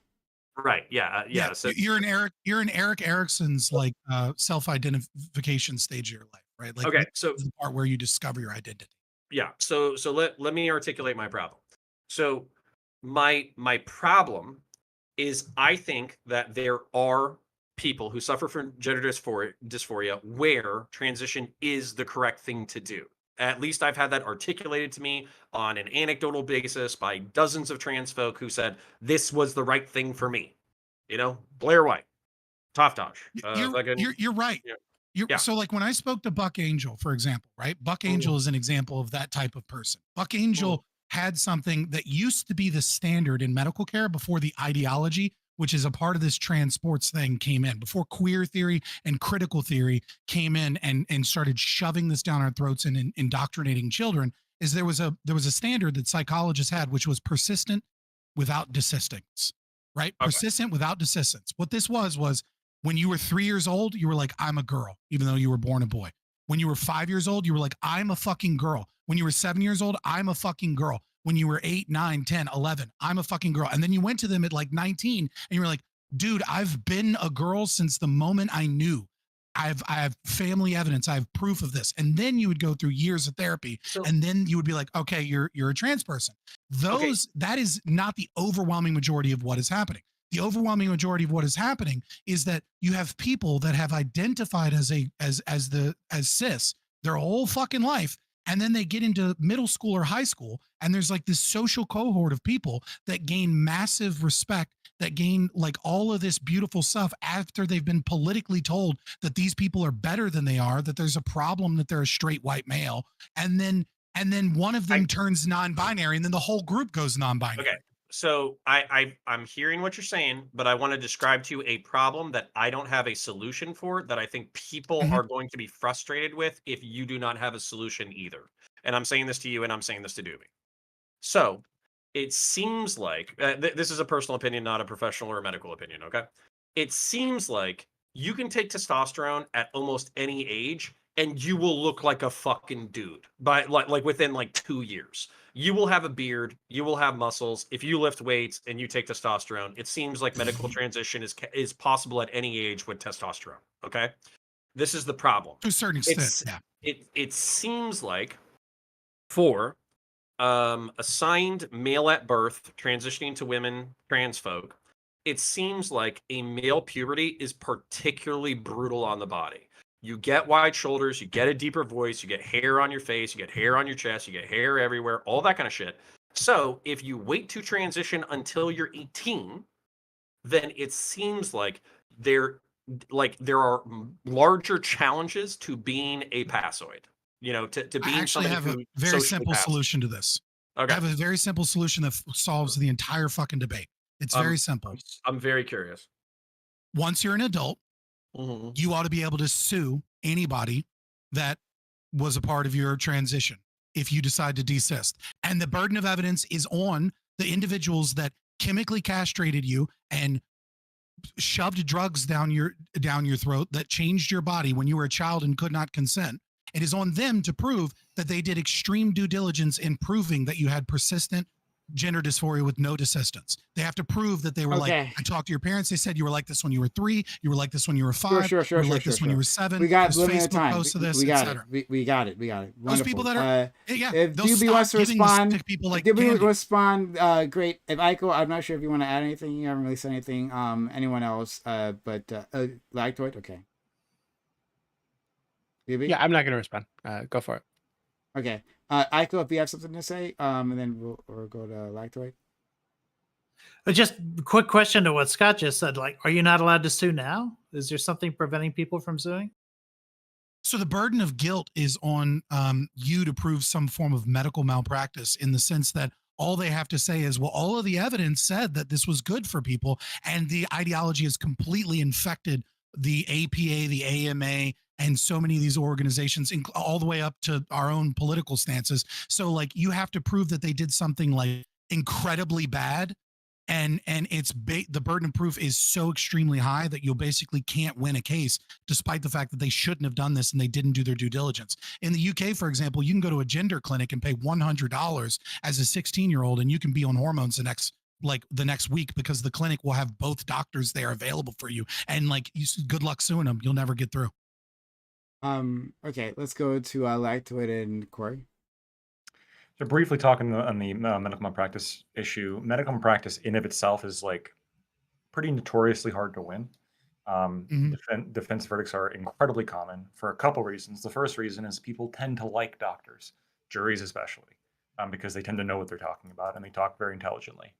The other part is the standard to actually win one is significantly different in that not only do you have to prove that not only do you have to prove that the doctor fucked up, you also have to prove that their care fell below the standard of care, and the standard for that is care. So like, would another doctor make the same mistake that they did, or fuck up in the same way, or potentially have the same outcomes that they did? Right. You'd have to be like John Money, who started this whole fucking thing, in order to actually win a malpractice case. Yeah, it is incredibly difficult to win medical malpractice cases. You tend to only see one where, again, like you see like gross negligence, and you also see like a doctor was like, yeah, any other doctor would not have made this mistake. So you're fucked. Those are difficult. And then in addition to that, there's often statutory caps on damages that you can win. And all of this is with the intent of lowering healthcare costs. That's actually the stated intent for all of it, which is I don't know. I'm sure that probably has affected it somewhat. So there's that. And then I wanted to ask Doobie a couple questions, I guess, because Doobie, you were sort of like morally outraged at even the suggestion of discounting women's sports because well people care a lot about them. And my question for you is like, what do you think? I'm not saying I believe this, but I'm saying let's say you had a person who wanted to destroy women's sports, okay, for Yeah. whatever reason, okay, let's say maybe they had like sexist reasons about like roles of women, blah blah blah. Uh, would this be like in your mind an effective way to do so? Like, do you think this would destroy women's sports and relegate women back to the home or something along these lines? No. I think that it would undermine women's sports for sure.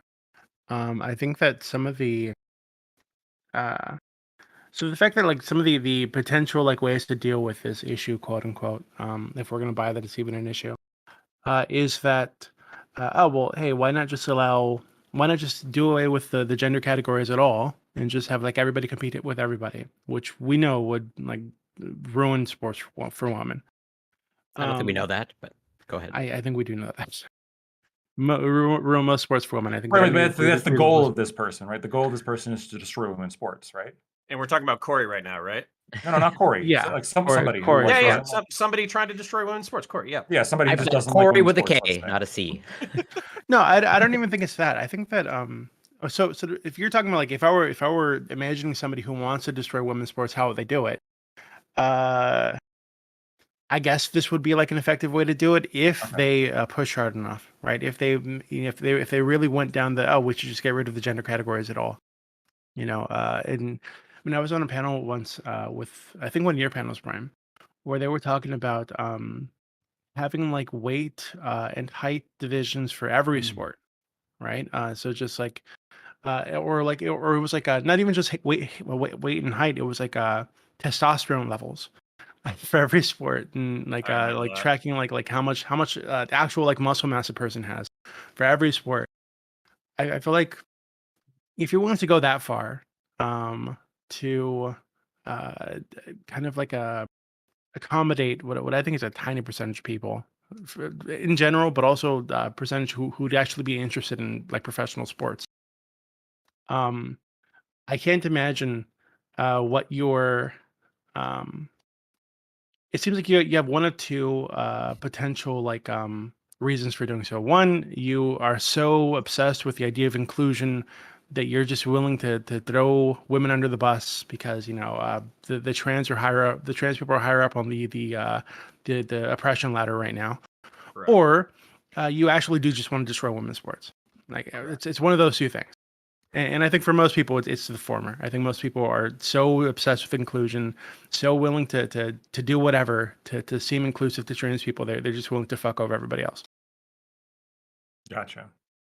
It's just confusing because, like, maybe I'm overstating this, but I feel like there could be like maybe not just in terms of perceptions, maybe not in terms of actual fact, but there could be a little bit like a horseshoe theory here in the sense of, you could have people who like could be in support of like I don't know, trans inclusion in women's Drag-on sports. accelerationists. Exactly, right? Because the meme used to be like you'll go back 40, 50 years, maybe not even that far, but like women can't play sports because their uteruses might fall out, right? This is a problem. We don't want them out like fraternizing with other people. We want them at home with their families.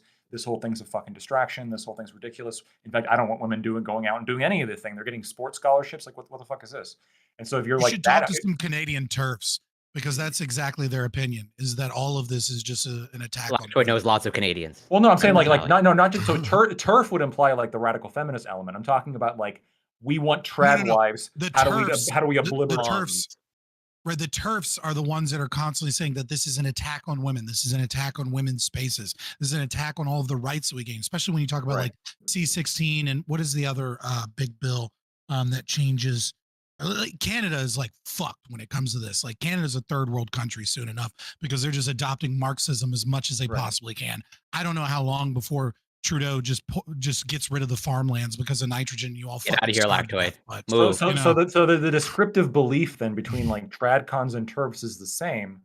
They just disagree. Like they disagree as to like Well, the end the goal. turfs like are saying it's like it's the patriarchy. It's yeah, the they think it's a men bad thing, coming but the into our tradcons fucking say it's a good spaces, thing. abusing us, taking away our rights, like basically getting rid of the distinct rights that we've gained Right. as women. Because the Canadian Charter is not quite like the American Constitution, right? Like it's more just like a compromise on like things the government should do, not really like a hold fast like you have these rights no matter what.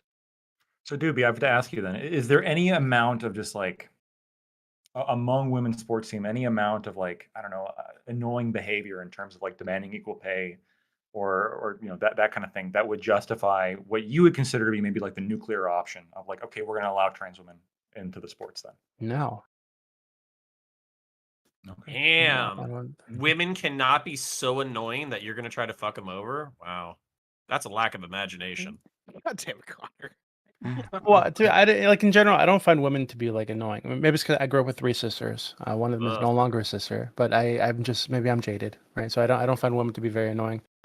Hold on. You said one of them is no longer your sister? One of them is non-binary now, yeah. And they are Jeez. going to be getting a double mastectomy for some reason. And that is, yeah. I think that's another thing too. It's easy. It's very easy. I want to ask. Do you think that your sister or whatever well, I'm just using the word sister for now. Sibling. Your sister should be allowed to do that in terms of what you guys have been saying before, is self-mutilate? So my honest answer is no. But I think that they are an adult.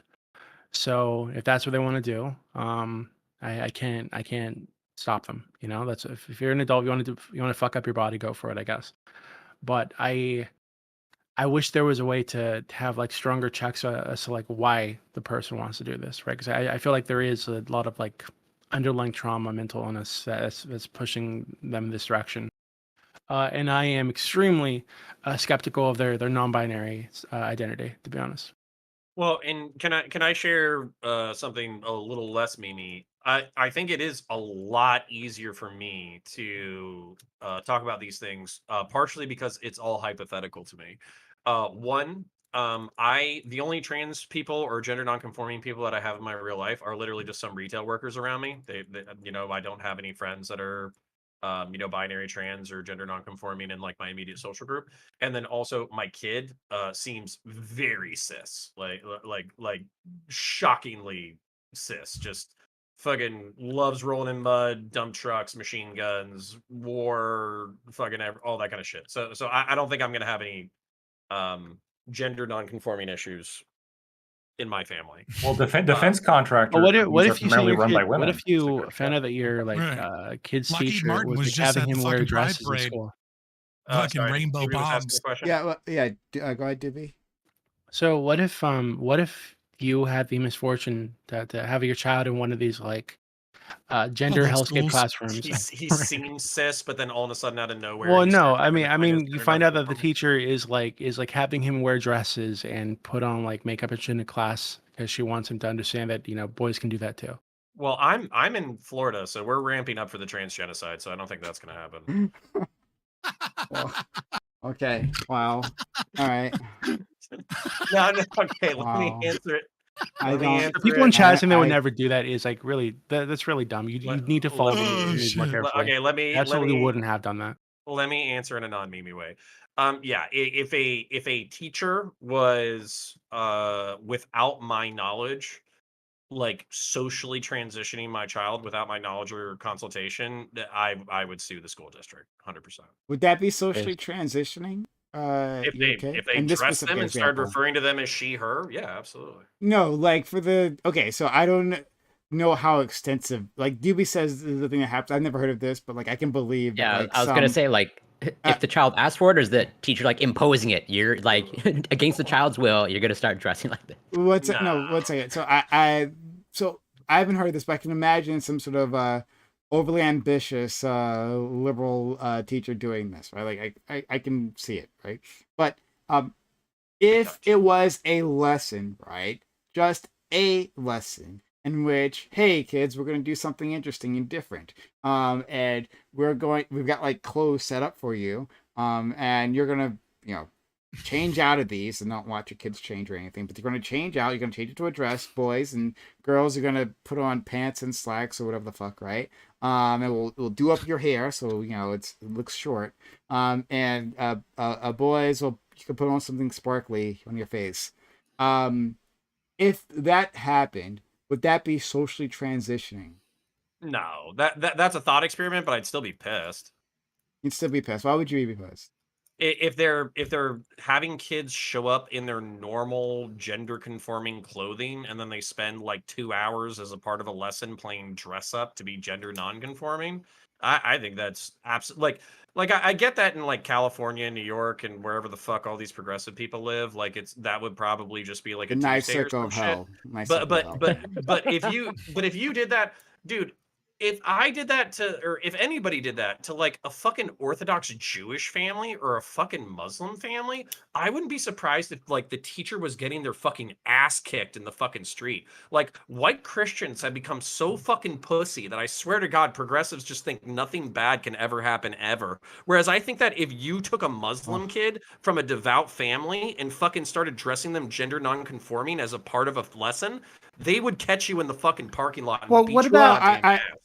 Have you guys ever done like powder buff football games like in high school where the girls dress up like football players and play a match and the boys are like dressed as cheerleaders? Like they did that when I was a kid. Yeah, that's always with consent from the fucking parents. Oh, of course. Well, I don't remember. And also, having these are to like high sign a school consent students, form for right? it. Yeah, pretty sure they're yeah. Did they Yeah, have yeah. consent forms for that? I don't know if they did. And I'm Yeah, sure the like, kids we didn't. volunteered. yeah, We didn't, and also like I remember a girl being in the school play dressed as Abraham Lincoln one year, like giving the Emancipation Proclamation. That was Did in she elementary volunteer? school. It But was I think you guys part have- of her class. if they did not like say force like if there's like a girl in the corner crying, right? Because like I don't want to dress like a boy. You're gonna And be they- Abraham yeah. Lincoln. Shut the fuck Yeah, up. right. Like that's something different, obviously. Yeah, I'm sure but- they didn't like. I'm sure if they'd said, "I don't want to be Abraham Lincoln," the teacher would have said, "Okay, that's okay." Yeah, I said yeah. we're What's gay hilarious? But What's hold on, hilarious one to second, me one second, about- hold on. I'd love to hear what you have to say.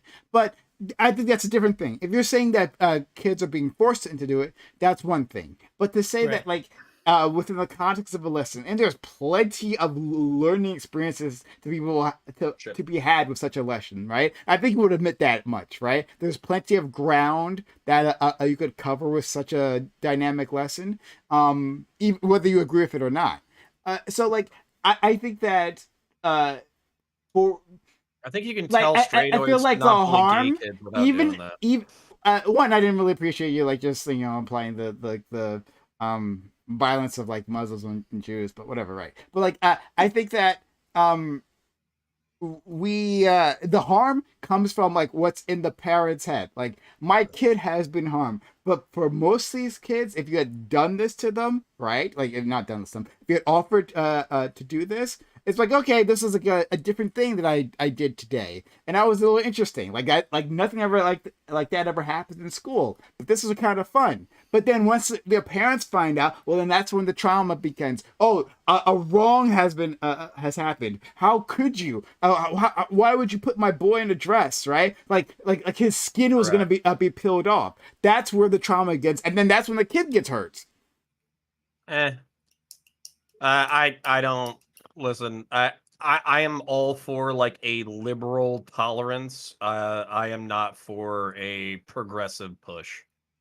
So it's not a. So is that a? You can have a lesson to basically like be nice to gender non-conforming people without dressing up other people's children in gender non-conforming Of course clothing. you could, but I'm saying that a lesson that included that wouldn't be some sort of great harm, especially if they're not saying, "Hey, boys, like do you really feel like a boy?" Or maybe like you should just rethink everything, right? Like to both these sexes. Maybe they were just saying, "Hey, you're living the life. You're looking at things from the other side, and just kind of remember that for the rest of your life." This is kind Or of do you want to how explore? Try Yeah. different things. Yeah, Yeah. but that's like what I think is really hold on. What I think is really interesting about this conversation is how lost conservatives are in what's actually going on. Is that you have played the game of the media going after things like libs of TikTok and stuff like that, where all of these discussions center around like unique instances of a crazy blue-haired teacher, right? And then we talk about like what's going on there. And what no one's really talking about, there are a few people, like I get DM, I talk to Lisa Logan pretty often about this, right? What people don't realize is that second step, which is social emotional learning that actively supports transformative social emotional learning, as well as has hosted events with Ibram X. Kendi. Psychus, sex educations for social change, I think, is one of their slogans. You know, where Ibram X. Kendi and several other people, I think was Sumi Cho was there as well. You know, Kimberly Crenshaw was there. You know, funding situations where they say that critical race theory is in all schools. It's good. We need more of it. And social emotional learning done by Second Step alone, this is just one company, boasts that they're in 34% of all American elementary schools, as well as they are in Florida, right? Your children are being taught. One of the things they're taught is social awareness as part of their credit scoring system that goes in their digital backpack that goes from every grade, and they're graded and treated specifically and told if they're not don't have enough social awareness, which by the way is just a key, it's just a nice funny word for, are you into social justice? Are you a leftist? And then they get targeted specifically by teachers for having a low social awareness score, so that your child that is, you know, super cis counterpoints can be targeted specifically for more attention to try and change their social awareness towards leftist politics. It is in a majority of elementary schools where they are indoctrinating your children into Marxist values, specifically you know, Antonio Gramsci and kind of like cultural hegemonic pieces. And it is going to follow them into adulthood, and is going to follow them to employers. Guaranteed, very soon, employers will be looking at digital backpacks to determine whether or not to hire someone because they don't have the right politics, and whether or not they utilize this will affect their ESG scores. Then I'm going to create a business and I'm going to hire all the racists. Like, whatever. Everything I just said is a verifiable fact. Yeah, sure. No, okay. No, except for like the rampant speculation, sure, but okay. No, okay. So whether digital or not backpack fact, SEL fact, transformative SEL fact, the thing that I said with Psychus fact, the fact that they're in 34% elementary schools, it's on their fucking website. Okay, so I've had to deal with some progressive shit. Yeah, want me to send you the Florida PDF, by the way? It's likely in your kids' elementary school. Go. All right. Well, I mean, I'll find out next year. So, okay, the point. Let's just assume everything that Scott just said was true. Let's just assume it for the sake of the conversation. Okay. Then I will be one of those parents going to the school board, and I'll say, "Hey, what is this Mickey Mouse fucking commie shit that's saying that my son should practice gender nonconforming dress at home?" But like, there's the SEL standards from Second Step in Florida for you, in case your kid is at a school that participates. Does it say any of that fucking Portland fucking bullshit where they're gonna like dress my kid up without my consent into gender nonconforming clothing in order to teach them something? No, these are just the specific standards and outlines, but you can go to their website and you can see exactly what it is. And it spells doom, apparently. It spells doom. That's obviously the case. Why wouldn't it? It's all spells doom. Well, so can we clip the part? Can we clip the part right where Scott says guaranteed, guaranteed, the digital backpack will follow you to your workplace and be part of the ESG score. That's the part I like to. That's the rampant speculation part. Yeah. Clip it and ship it. What's the time frame for this guarantee? I just want to know when to go back. There's too many factors for you to know how quickly it will kick in. But it's already things. $100 bet. In 10 years, I'll take that $100 bet. In 10 years, I'll absolutely give you $100 if portrait of a graduate and digital backpack and SEL scores. I might be new names because they constantly change the names so that they can get around the legislator trying to stop things like CRT in schools. But it'll be that system. As we learned though in the last segment, 10 years because of inflation, it'll be $87. So you're losing out on that one. Okay, new name, but if it's the digital backpack, then it will still have like the transcripts from the elementary school participation, right? And the failure to participate, and then I'll give you 10. Can't get a job. Absolutely. I will pay. You know what? I'll go even further. In 10 years, every single person on this panel, I will pay you $100 if not. Okay. But in counting for American dollars? I might be alive in 10 years. Well, no, those are the only real dollars, obviously. Anything else is imaginary. Yeah. We might be using central banking digital currencies at that point because the US dollar collapsed when they're no longer the reserve currency. You can give it to us in Dogecoin. What won't happen? What won't happen? Right? He'll give us gold bars. All right, Corey, I'll let you have the last word on this. And then after that, we'll continue on. Bardus members, stick around. We'll have an open panel. I would actually like to discuss Doobie's previous idea, or talking about the school like redressing kids. I like to go down that route. But anyway, Corey, you can wrap us up on this. Well, yeah, the point that I wanted to make earlier is long gone, but I guess I'll just ask something that's pertinent to what we're talking about. So, like, obviously, I haven't gone through the PDF fully that you sent, Scott. But is there something explicit in there specifically that you are opposed, as in like, so my I haven't cursory. I haven't gone through Florida state specific second step. What I'm saying is this is just irrefutable proof that even in Florida, second step is there. Go to their website, look at the different things that they support when they're specifically supporting critical race theorists, saying, yes, critical race theory is in schools and we need more of it. And they're talking at the same events that they're giving money towards. Okay, so right? I guess I'll read. Yeah, but I'll rephrase. So, is there something specific in this PDF that you sent? I literally just told you I haven't gone through Florida specific one. I was just giving him the Florida one so I can say, so look, you can just say no. So then just say no. Is it Ibram X Kendi the person who said that?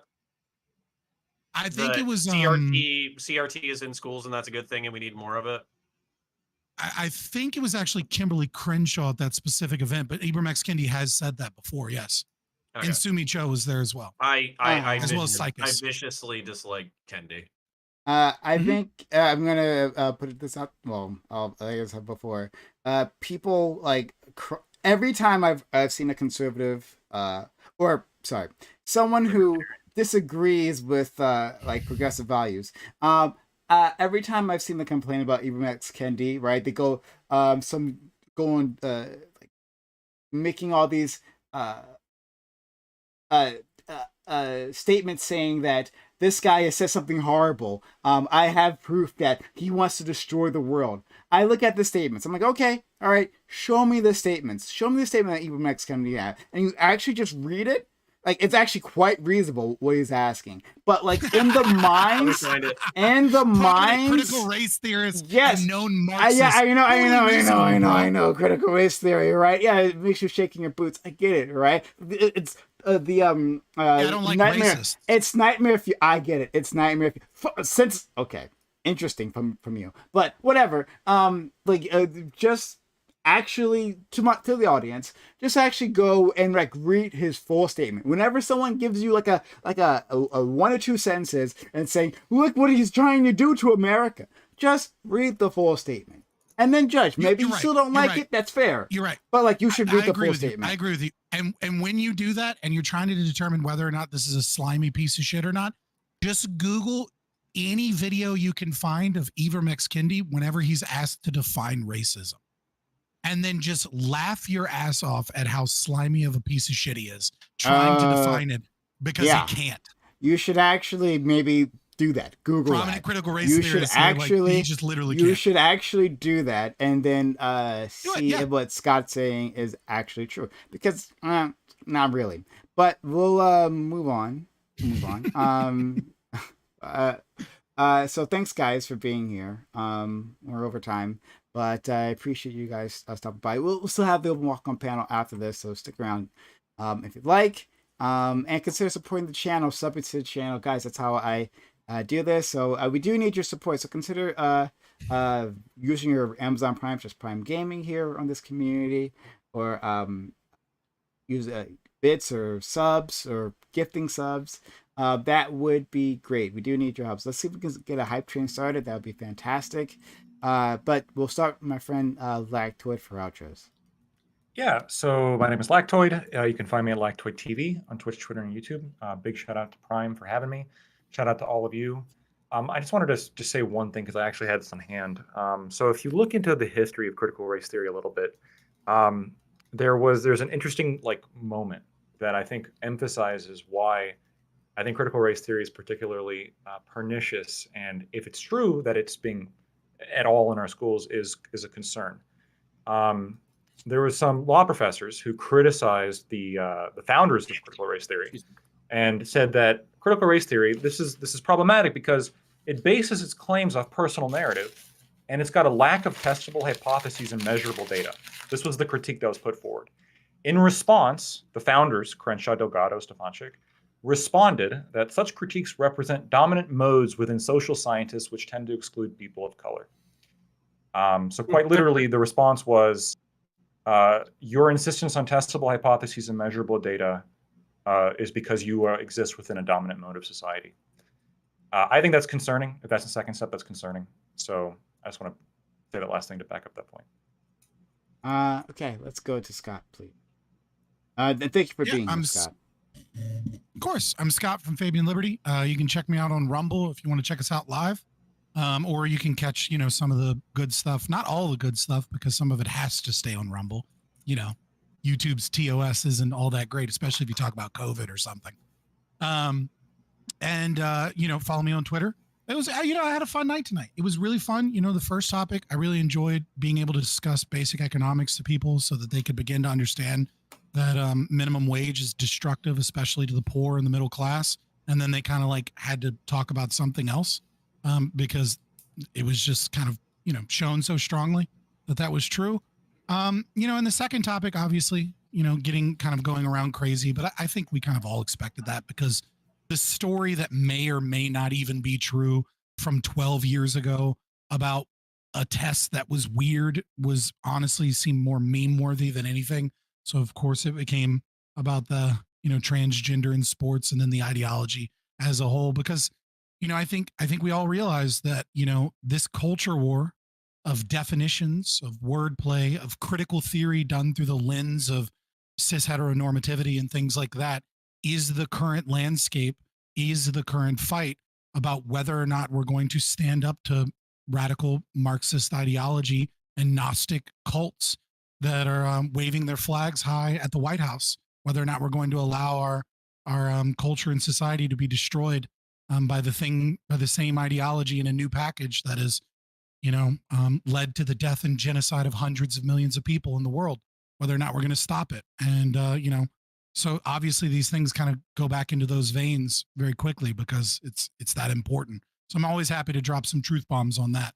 And so, come check us out if you want to know more. Thank you very much. And even though I disagree fervently, as always, with my friend Scott, I consider him a friend, and always happy to have him around. Let's go to Corey. Corey, who's, a kind of friend, one who I'm not embarrassed to take I'll around agree. my friends. Don't slander me like this. Okay. But yeah, Corey, thank you.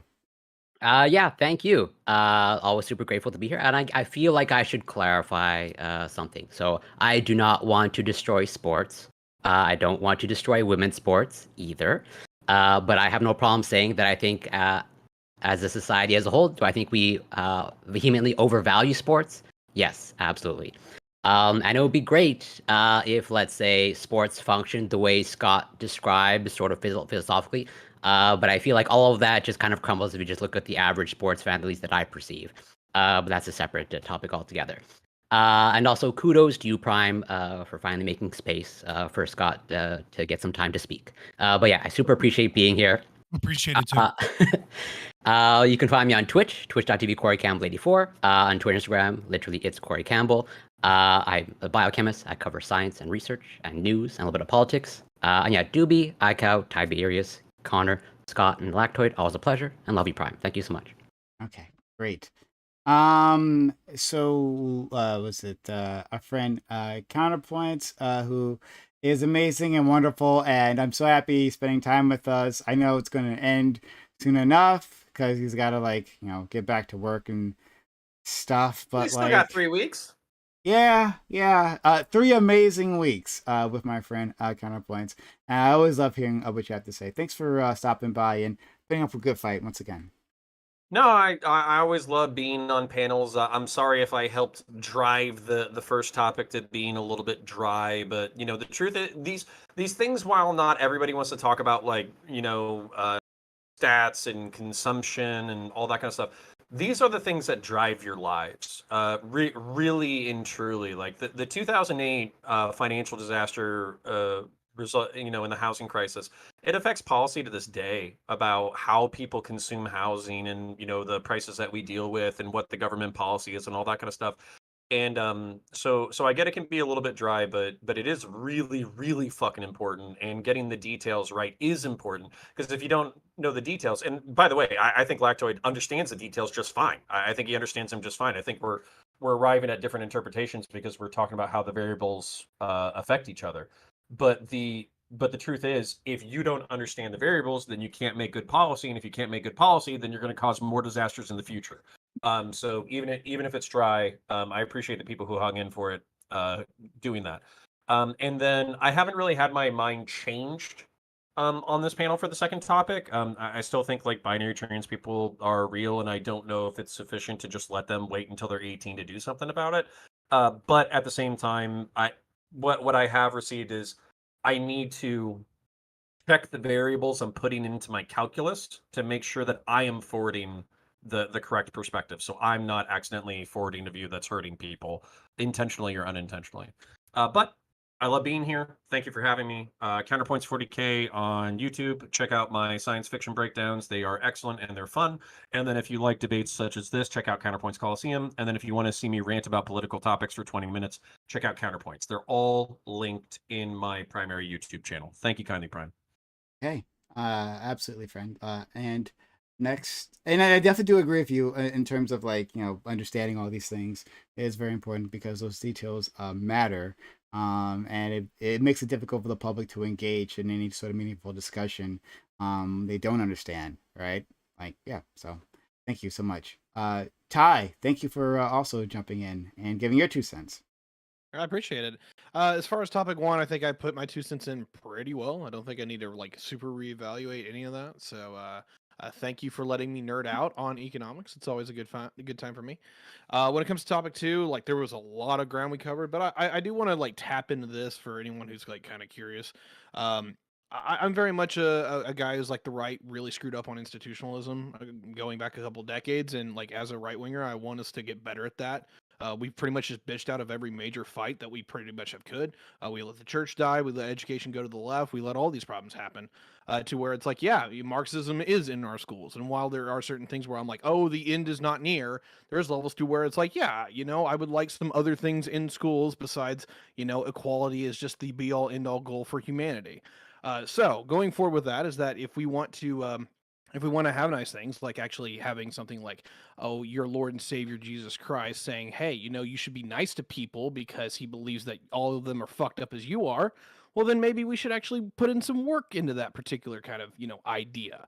Without further ado, I've been Tiberius D. Thank you very much for having me on, as always. And feel free to check me out, Tiberius D on YouTube, TikTok, and all the other things. Okay. Nice things like what you did in school. Okay. We'll work on it. We'll work on it, Ty. All right. We'll work on the nice things. Aiko, thank you for being here, friend. Sure. Yeah.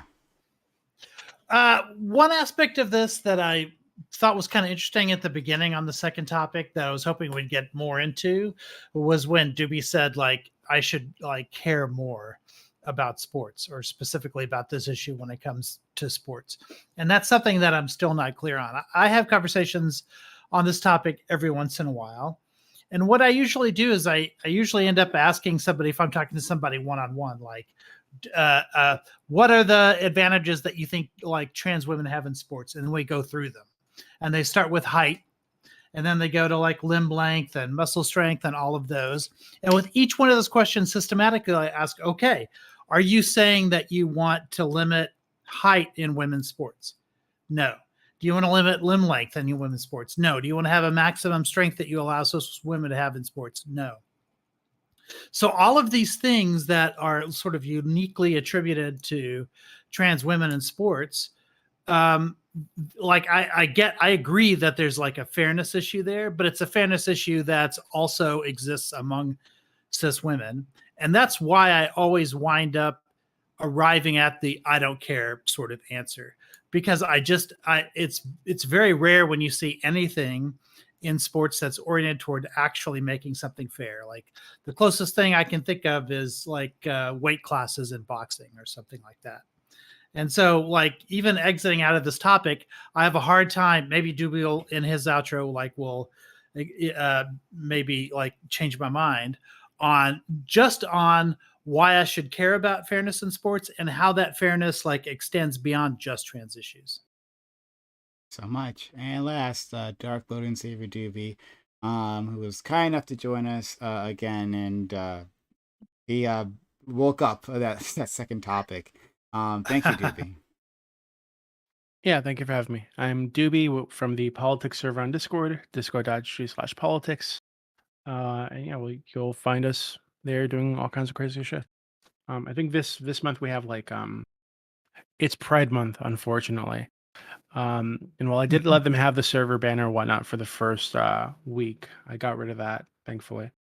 But they're also like filming like or streaming documentaries and shit about like trans issues, the AIDS epidemic, etc. So that should be really interesting if you're interested in that kind of stuff. And then having, of course, like long discussions with LGBT people afterwards. Okay. Did you? Hey, Doobie. Anyway, I want to talk to you about your idea about that lesson plan and get more of your insights. Will you be joining us for the open panel? For a little bit, I think I can for a little bit. Okay. And Aiko, maybe you can get your answers from Doobie. You can extract sure. them at that Yeah. point in time. All right, guys. Thank you all for being here. I've kept you long enough. We're going to continue on to open walk on panel. So stick around for that. Anyone here can join us, but if not, that's okay. Thanks for spending your time, your energy, your knowledge, and your passion. My community, I know they appreciate it just as much as I do. Have a good one. Bye. Thank you. Always a Take pleasure. care, everyone. Have a good one. Appreciate y'all.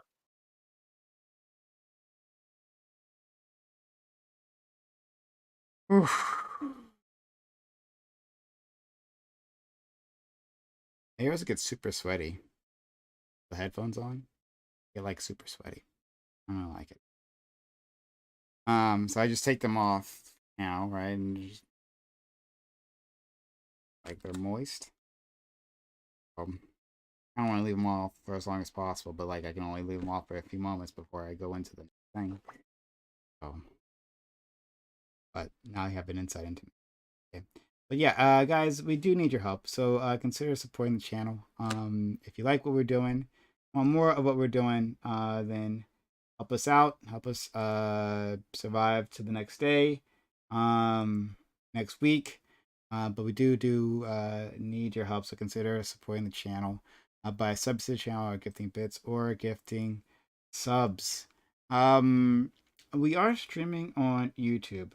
So if you guys we'd love to see you guys head over to our YouTube and subscribe there. Here's the socials. I haven't used this in a while. Hey, yeah, there are socials. So hit us up on YouTube. We're going to be doing more streams there, and sometimes they're going to be YouTube only. So for instance, there was a YouTube only stream before. Hey, thank you, chess piece face. I'm going to get to that in a second. 1 second. But yeah, that's really kind of you. Yeah, we're gonna be doing more YouTube streams. We had a YouTube only stream on Friday when we were talking with Destiny, and if you're not part of the YouTube, well then I guess you missed that part. So consider jumping on to our YouTube, and watching us from there. That'd be great. Yeah. So we want to do more with the YouTube. We'll have some streams that we just really can't do on Twitch. So consider doing that. Maybe we'll try to transition more people there. But anyway, thank you, Chess Piece Phase, for the 5 subs. It's really kind of you. This is your first gift subs to the channel. Hey, really, really kind. It really helps us a lot. So thank you for that. Gifting those subs to those individuals. Really, really cool of you. Yeah, thank you for being kind. Anyone else? We can start ourselves a hype train now. You're welcome. Thank you. We can start a hype train now. So consider subbing to the channel, gifting bits or gifting subs to assist us in that. Also, we're going to be doing the open walk on panel, just so you know, especially open in chat. If you want to be a part of the discussion, the open walk on panel, while members like you, yes, you're sitting at home, may participate. Join Discord server and go into the robot waiting room so you'll let any of this for. Fans love to have you. But yeah, consider supporting us so that we can do more of this. Thank you, Chess Piece Face, for that. So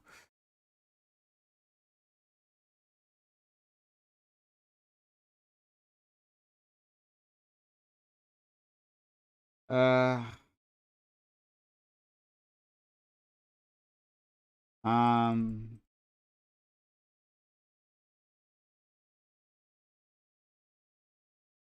oh,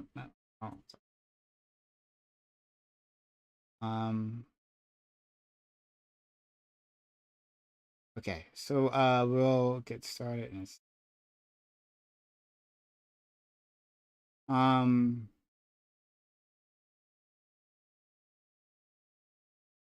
Hello. hey Ty.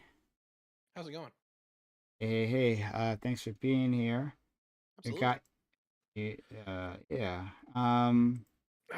Don't know how Uh, long I can stick around, but I didn't want you hanging out here all by your lonesome. So yeah. Thank you for doing that. Let's see if I can get my screen. All right. So great. Thanks for being here, friend. no problem. How you been? Doing all right. And always good with friends here. So thanks for being around. If you're pink Goddamn. lighting, right? Are you? I don't know. Are you rethinking your gender there? If you're that pink lighting's not very manly. Nah, I don't like. Okay, so like this is actually a fun one for me, right? I don't really care too much about like the whole like gender identification thing. It's like I'll just throw it in this particular take, and you can chew on it. Like I accept that it's like, hey, I got my junk, and like I was born with it, and there's really nothing I could do about it.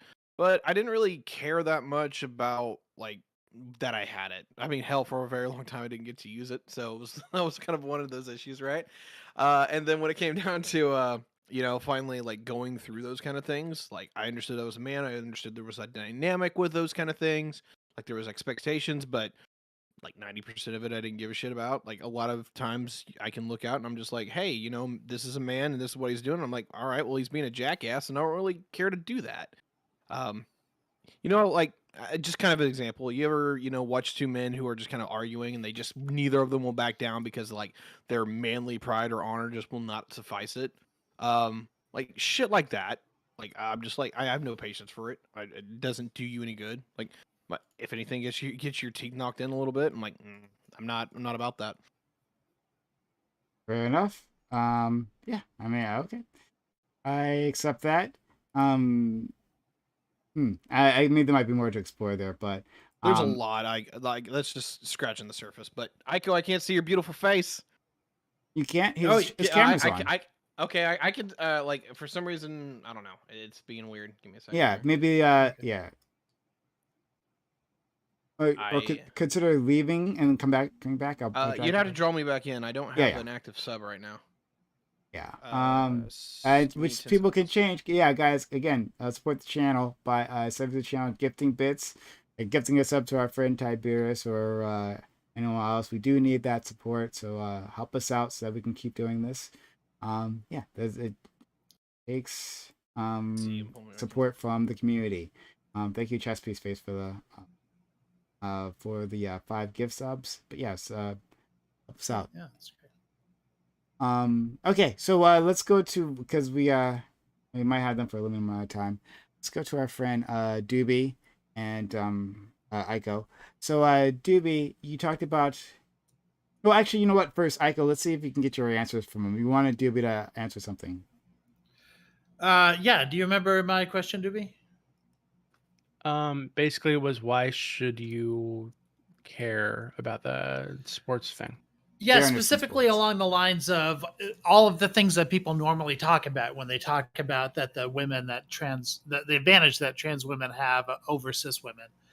And that if you look at each one of the categories in which those advantages occur, if you ask that same person, would you have limits on those things? Like, for instance, if you're going to say that cis women have like a height advantage, would you say, oh, would you limit the height advantage of really tall cis women then?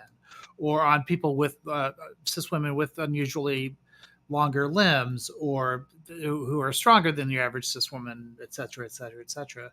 Every one of those categories on which trans women have advantages. And I agree, like, I'm not one to say that trans women don't have advantages just because they've been on HRT for 2 years. Like, I'm not willing to say that. I think that that those advantages do potentially exist on each one of these axes, but that's true within the category of cis women as well.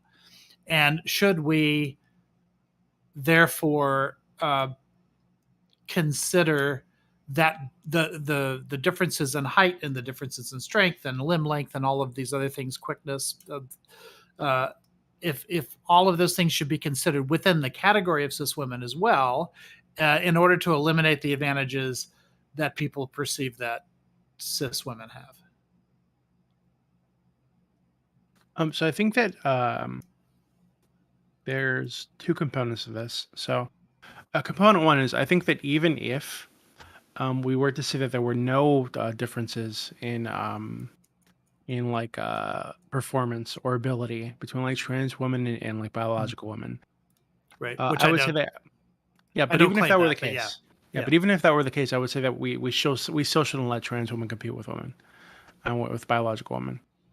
And this is because I think that, like I said on the panel, I think this is like one field in like an ideological war that's happening, um, where the culture is being attacked on all fronts by a group of activists who are attempting to deconstruct institutions, or social institutions, or governmental institutions, etc.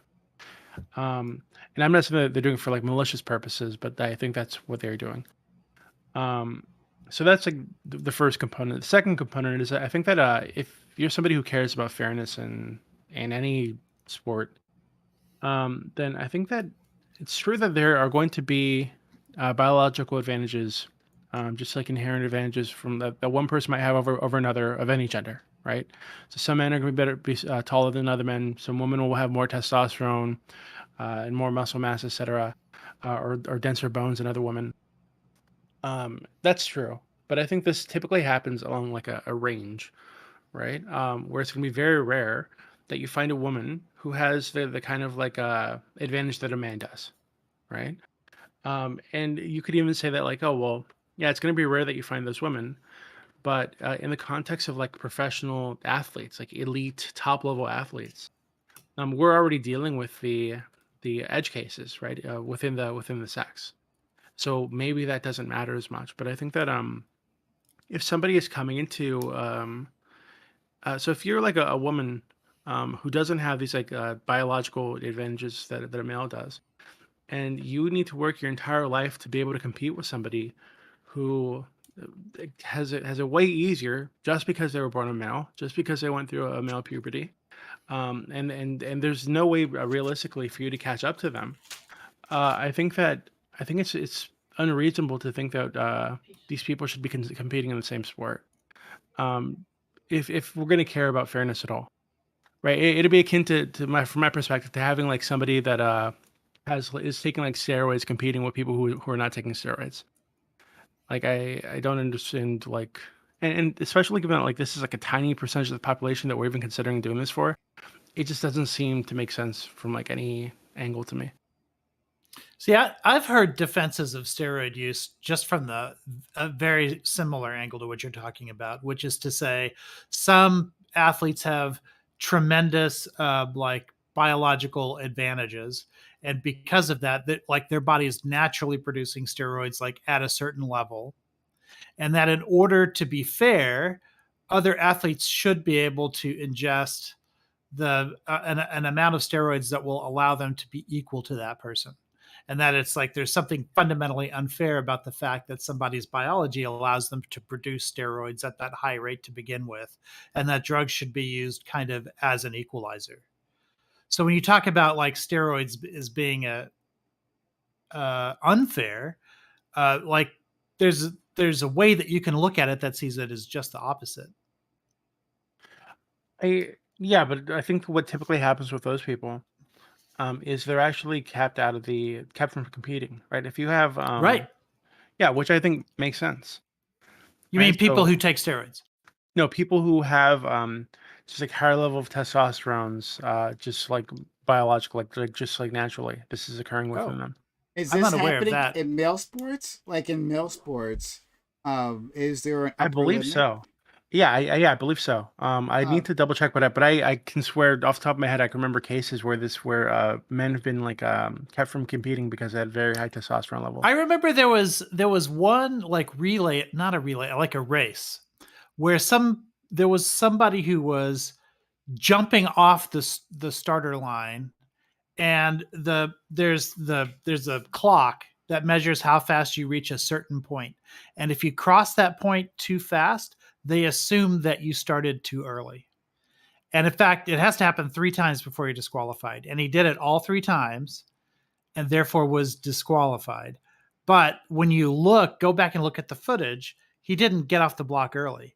He was just that fast. And I think it was because his body naturally produced steroids, but he wasn't disqualified because of what his biology did. He was disqualified because just because he was going too fast. Like their assumptions of that clock were that nobody could humanly go that fast, but he was going that fast. Um, and this is what I mean by like all of these different things that we're talking about, whether or not you should be disqualified if your body naturally produces, like I've never heard of people being disqualified for naturally producing a certain level of steroids. I've just never heard of that. I mean, I But- know that it happens. Well, it's been like in the media recently about like this happening in women's sports, where there are like biological women who had like high testosterone levels who are kept from competing. But I'm sure There that was definitely one has- woman whose body naturally produced more testosterone. This isn't steroids now. This is testosterone. This is hormones. But yeah, and she was disqualified because the rules in the Olympics don't say anything about being Talking trans. about Caster Semenya, right? Yes, yeah, and her natural biology just produces a little bit more testosterone than what the Olympics allowed, and so she was disqualified. Yeah, I remember. Yeah, that was another. So these are things that these aren't even trans people, right? These aren't even people who Castor are is trans. I don't. no. She's No. cis. She was a cis woman whose body just naturally You produced sure? more testosterone than an Yeah, average woman she's does. cis. Caster Semenya, cis woman. Oh, But yeah, you're she- right. Okay. Yeah, you're right. She just looks very masculine. well, she's got a lot of testosterone in her, so Yeah. like that makes sense. But I'm looking, and I don't think you're a liar, Doofy, but I'm trying to figure out if there is an upper limit for testosterone for men, and it's like this is a hard thing for me to like Google. I'm not exactly sure what to type in here. But Namibian teens vow to fight Olympics testosterone ban. This is that's a Semenya again. Was yeah. So I just don't know if there is an upper limit for men. And do you think that there should be an upper limit? I think it'd be reasonable if for there to be, if somebody was approaching levels that were like, comparable to like somebody taking like anabolic steroids or some shit like that. I kind of wanted to go down this road, or at Well, least if they're taking steroids, that's another matter. I'm talking about natural production. Yeah. I kind of Yeah, wanted to I'm see, saying. Oh, go ahead, Ty. yeah, I kind of wanted to see where you were going to go with this, because like your claim is here is that like you have the ethical responsibility of fairness, which is something that I either identify as number 1 or number 2 in my list. And like the problem is I'm trying to figure out where your bounds are for the fairness, right? Because you're saying even among like men brackets, like there might be a point where I need to separate that, right? And I can get that. The problem is like why is it that women are so special to where like you wouldn't want to do like weight brackets or the evals or whatever they were talking about earlier?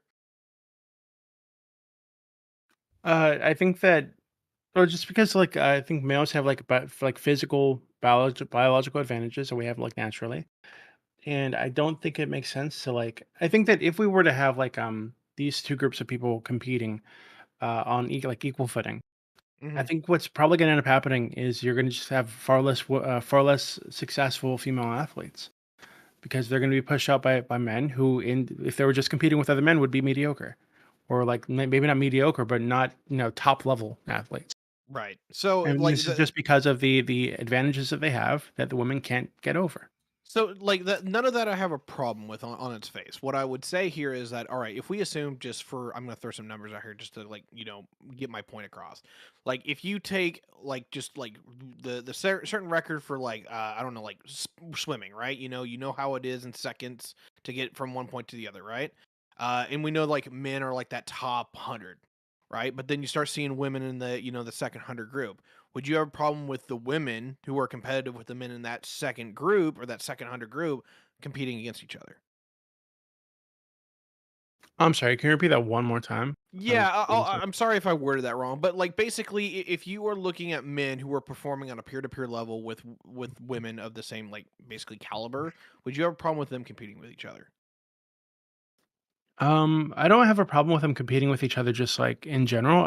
Where I have an issue with it is where there are like professional like stakes on the line, right? So like for Olympic athletes, these are typically people who have devoted their lives to the sport, who went through like high school, college, etc., and who are counting on getting a medal to get like endorsements,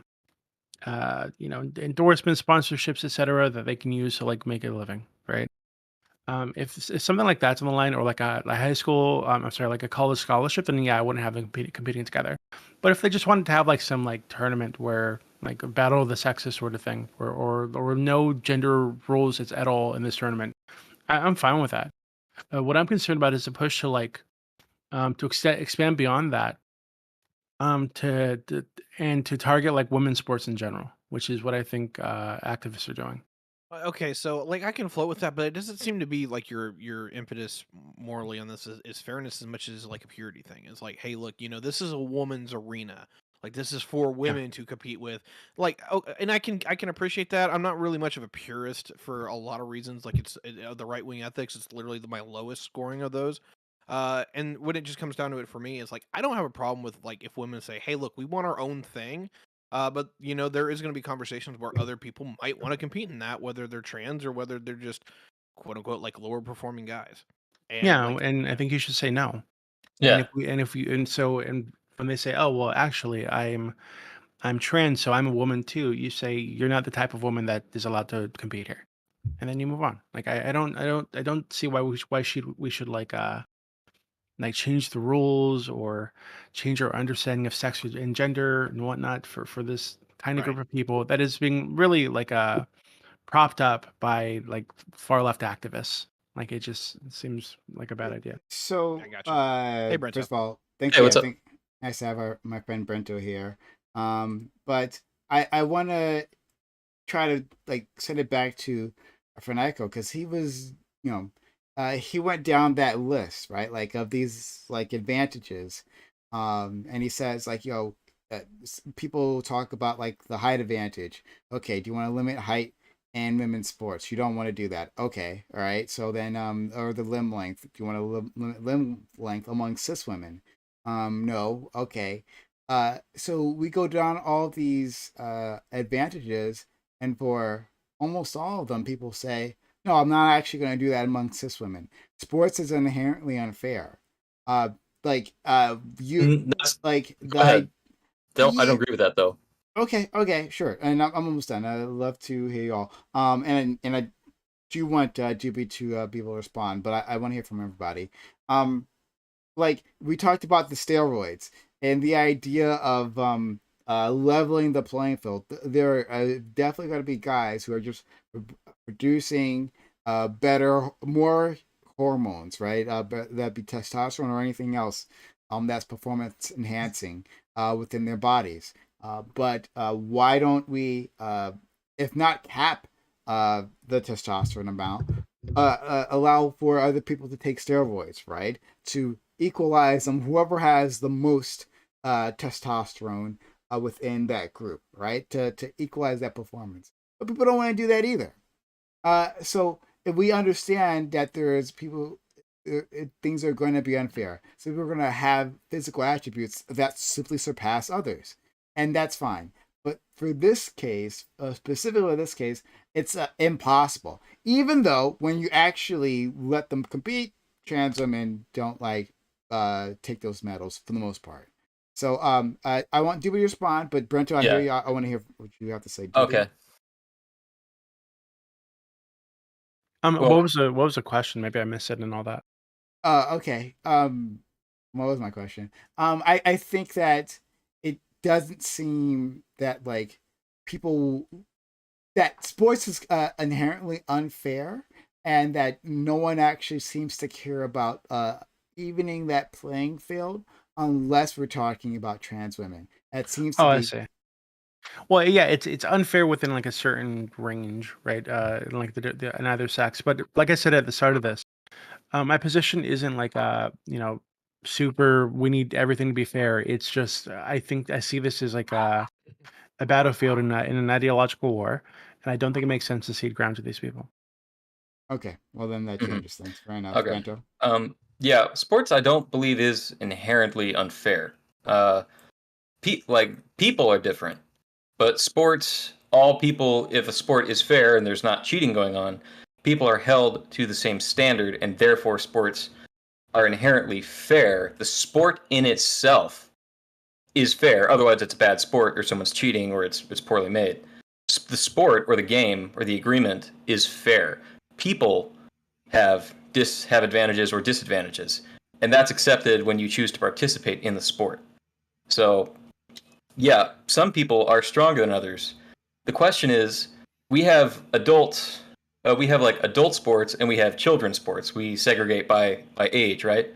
But if an adult identified as a child and then started winning little league championships because they identified as a child, you might say like, well, there's lots of differences among children and children of different ages, and there's some are 13 and some are 15. Well, this child is 30. So why shouldn't they be allowed to compete? They identify as a child. Well, you can't do that. That doesn't make any sense. And Well, just actually, because that that did someone is happen, didn't male, it? if it did, that shouldn't have. And if someone is male and they identify as a woman and then they say, well, my natural advantages shouldn't matter, well, they do matter. No, I mean there was that actually did happen among children. Like there's like a kid who's like so immensely large Sure. that he was able to compete like at the college level. But And so to have him compete you can against compete other middle schoolers was you considered you can compete out of your category, but you can't compete down into lower categories of ability. right. But would it like a 6 foot tall sixth grader, like should that person really be playing like football with other middle schoolers, or They should there be would exceptions? It would not be unfair for them to. They would have an advantage, but it would not be unfair. If someone is 30 years old and they say that they're 15 or 10, that is unfair because they're identifying as something they are inherently not, Sure, even though there's differences in but categories. if that 30-year-old had the same advantages of that 16-year-old or whatever, um, who uh, uh who was so good that they can compete in upper ranks, right? Hmm. If you have a 30-year-old and that 60-year-old who have the exact same physical stats, Hmm. then like what at that point what is the difference if they're competing on that league, right? They You can have compete, sure. like The difference would be time or natural ability. And so, in a sense, you're almost saying like, should a very weak adult be allowed to compete against like well trained or athletic children being like maybe teenagers 15, they're teens, they're children, right? Should an adult who's trained their whole life but has mediocre ability be able to try out for they a 15-year-old's baseball they team and didn't then go train to the their finals? they didn't train the whole life. They have equal number of days training, right? This and Hmm. this superstar 16-year-old or whatever their age was. So you're saying why shouldn't adults be allowed to compete against children? No, no, I don't think you brought up this idea, Right, right? So right. I'm Yeah. trying. I don't think that adults should compete against children, but that's like for a variety of reasons that don't have to do with being the physicality of them, right? I can make that case about the physicality, but like going back to the actual example, Hmm. where you have a trans woman and a cis woman who just generally outcompetes other cis women. We're fine with that if these two have the exact same physical capabilities. Um, uh, uh, the trans woman is told, well, they can't compete, Because they're and male. because they're Are male. yeah, Yes.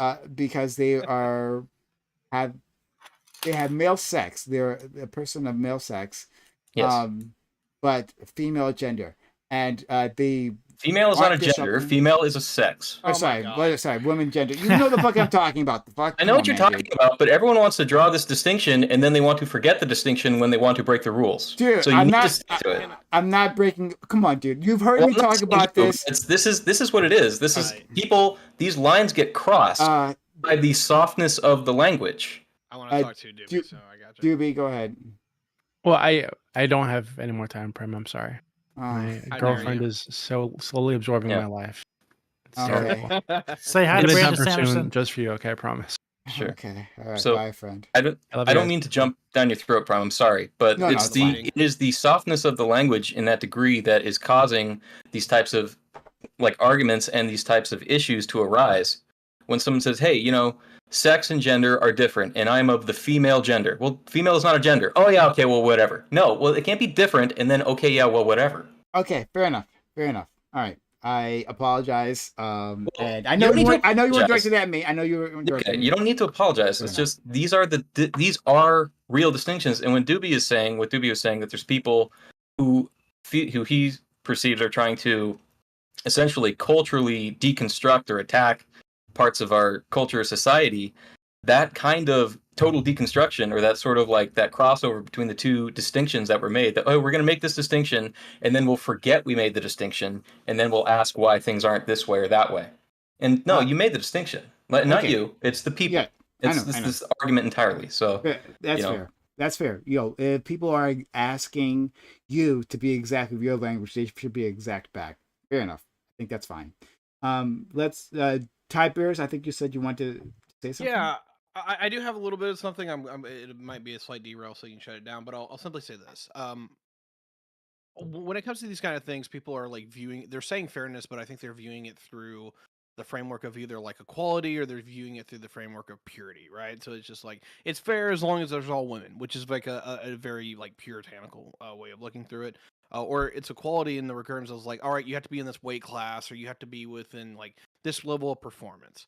And I don't have any problem with either of those, but I will agree with your original statement, Prime, that sports are actually incredibly unfair. They are, if anything, they are the exploration of what is unfair. Is like we are competing to a point where it's like, all right, you know, we're trying to get the best of ourselves and actually see like just how far we can stretch the limit, which is literally like, for everything that I understand about fairness, like the antithesis of it. Like fairness is about like working with people to like have something that is, you know, some kind of a give and share. Or I'll put it in a different term.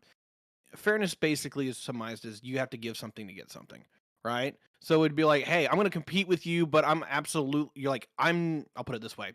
Fairness would be, Prime, you're absolutely amazing. You can you're playing in the NBA and I'm not, right? So you're going to let me take drugs to actually, you know, compete against you.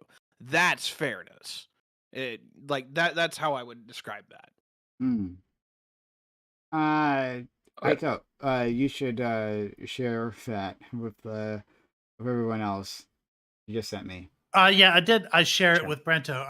I'll send it to. So it's just an example of a 6-year-old kid who's 5'1" and 133 pounds. Oh my God! Who's on this football team, just towering above all the other kids. So here's the point I'm trying to make. When you say an adult should not be able to play in like these peewee leagues or whatever, I agree. But the reason is because adults are so much bigger and so much heavier. But what that also means is if you're another 6-year-old kid and you're the size of an adult, for the same reasons, you shouldn't be able to play, even though you're the right age to qualify for that group, right? Yeah. So it's not really about the age. It's about really about your size and weight. Right. No, that's true too. Yeah, you're right. Yeah, but they will compete up. You can't identify into a category and compete against people who are weaker. Even if you want to say like, well, I'll weaken myself. Like there is a spirit to sports, and the spirit would be like the spirit of competition, or that you're going to exceed. Like there's not a falling down competition to see who can like be the weakest. You're trying to exceed strength. And if you take someone who has an inherent natural advantage, I mean, we can taking any one person. I don't want to. But we'll say Leah Thomas was faster than every single woman. Period. When Leah Thomas was swimming as a boy, as a man, and then still faster than all the women, even though they became weaker after taking. Yeah, not all of them, right? I mean, she's not like she doesn't have an Olympic gold medal or anything. Like Mhm. there are some cis women who are faster and stronger than her, despite her trans status. Mhm. Yeah. Yeah. So No, go ahead. Sorry, I didn't mean to. sorry, it's called sandbagging, which essentially you take a stronger opponent, or you take a stronger competitor, and then you weaken them to the point where they are therefore fair, and yet they still have an advantage. And it's against because everyone else is striving to be as strong as possible, and you are taking someone who's already stronger and you're weakening them to the point where they can then say, quote unquote, fairly beat up on weaker people. Like a boxer losing weight so they can get to the next class down, but they're No, still because like that's towards within the top. rules of weight classes, and everyone is participating within the rules of weight Well, classes. this is Weight within the is rules of variable. Olympic sports too. No, right? it's not. Well, they changed it because they said it's not fair. That's the point. So whether or not everyone operating within the rules of weight class is able to lose weight down to a certain weight class while retaining strength. Women are not able to become male. All right. I got to take off. I appreciate you all having me. I really do. I wish I could See ya, stay friend. All right. Have a good one. All right. All right. Yeah, but and to be fair, Brento has already said like he is fine with people going up to an upper rank, right? Like for this 6-year-old who is full of shit. That's That's crazy. big Yeah, kid. yeah. Yeah, it's a big kid. Big kid. But like he's fine with him going to like the middle school level or wherever is appropriate. But but the he's question saying going isn't down. shouldn't he go up, right? The question is should he be allowed to play with people his age? Yeah. That's not, I don't think that question is as germane or as relevant to what we're discussing in regard to whether or not trans women can fairly compete with women who are female. I don't know how it's not though. Like if he's like Yeah, this kid can has he fairly compete with people of his own age? I think he will certainly be much stronger than them, so he will win. I do think you could say it's fair within that sense. He will just simply win. I don't see how that's fair. Or if that's fair, then it should then Right. then there's no such thing as unfair in any I don't think context. so. I don't think that is similar to a man or a male identifying as a woman and then competing against females. I would argue that his advantage among other 6-year-olds is far greater than any trans woman's advantage under the rules Sure, that. but within children are growing, right? So children are always going to be like stronger at a certain point. So in Well, I'm only regards using to that example because children's that's the one that Sure. you brought up. Of age, yeah. It's just in regard to whether or not children are, competing fairly against other children. They will always be growing, some faster than others at accelerated rates, and that's you can be a high school. We shouldn't encourage people to do this, but people would go up to colleges or something like that. You could be in middle school or junior high, and you could Yeah, that happens too. I think there was a 14-year-old who went like. Right. So you can Audition do for the that for college? kids, but for like the best, strongest women participating at the highest they can go, which collegiate or professional, it's the top. They're the top competitors, and to have to compete against someone who's biologically male who has reduced their ability now to go down and compete with them is I think that's inherently unfair. Wouldn't you say it was inherently unfair to let somebody stay in their class, whether it be through gender or age or whatever, if they have gifts that go way beyond anybody else that's like in their peer group? Isn't that the same sort of disadvantage? The only difference is it's not based on gender; it's based on something else. So you're saying, is it unfair to let someone who's within a peer group and is exceeding not go beyond? Yeah, like has like a material advantage that nobody else like in their peer group has. Yeah, like like being double the height. like Casper Semenya, right? Who had that advantage. Mhm. You would say that it was wrong for the Olympic Committee to keep her from competing because she has this massive advantage apparently with her testosterone, right? Possibly. No, I would say at a certain point, like we recognize that there is like an upper ability. Like if there's weightlifting, right, and someone is just profoundly stronger and they're lifting like at the Olympic level and they're lifting, let's say, I'm just going to throw numbers out, 20 pounds higher than the next highest or the next highest on record. We just call that the strongest person we've ever seen. That's it. That's what we call that. That's not a specific thing. That's not a different. There's no place for that person to go. They're just the strongest. I remember first. watching a documentary on Michael Phelps, and this was one that came from pretty much his genetics, that he had like perfect genetics for swimming, and in a way where everybody else that was sort of in his category that he was competing against didn't have those same genetic disadvantages or advantages. Mm-hmm. And that even if they trained like twice as hard as he did, and there's no way they'd be able to like compete against him. He just had an advantage that nobody else had, and it wasn't due to training alone. It was due to genetics. Surely that's unfair, right? To have like genetic markers in your code that allow you to do things that nobody else could do no matter what they did. No, that's not unfair. How is that not unfair? That's not unfair because other people have advantages in certain ways, and I don't know. That sounds like I don't think that can be 100% true. That he is simply like in a category of his own, and no one could ever possibly be as good as him ever. I don't think anyone could even say that. He trained excessively hard. I'm not saying he didn't train hard. I'm just saying that if other people trained as hard, couldn't get to his level. I don't think anyone can say that. I don't think that's a true statement. So hold on. If we just saying, I don't think there's the truly validity to that statement. Sorry, go ahead. If we had a person, and someone else has joined us. Hello, hi, thanks for being here. Hi. If we had a person who was as strong as a Kryptonian, right? Like we're talking Superman levels. Sure. Yeah, but they're human. To be very clear, they're human, but they're as strong as a Kryptonian. Mm-hmm. And they're playing, or let's just weightlifting, okay? Weightlifting. Sure. They're doing weightlifting, but and they're a woman. Let's say this is a woman, right? So the strongest Supergirl, and they're doing weightlifting.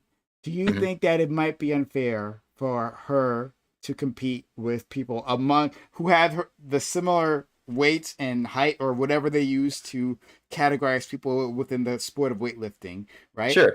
She's 5'9", like 100. I understand. Yeah. Okay. I just say like I do want to. I'm going to address as you're asking it. It would be unfair.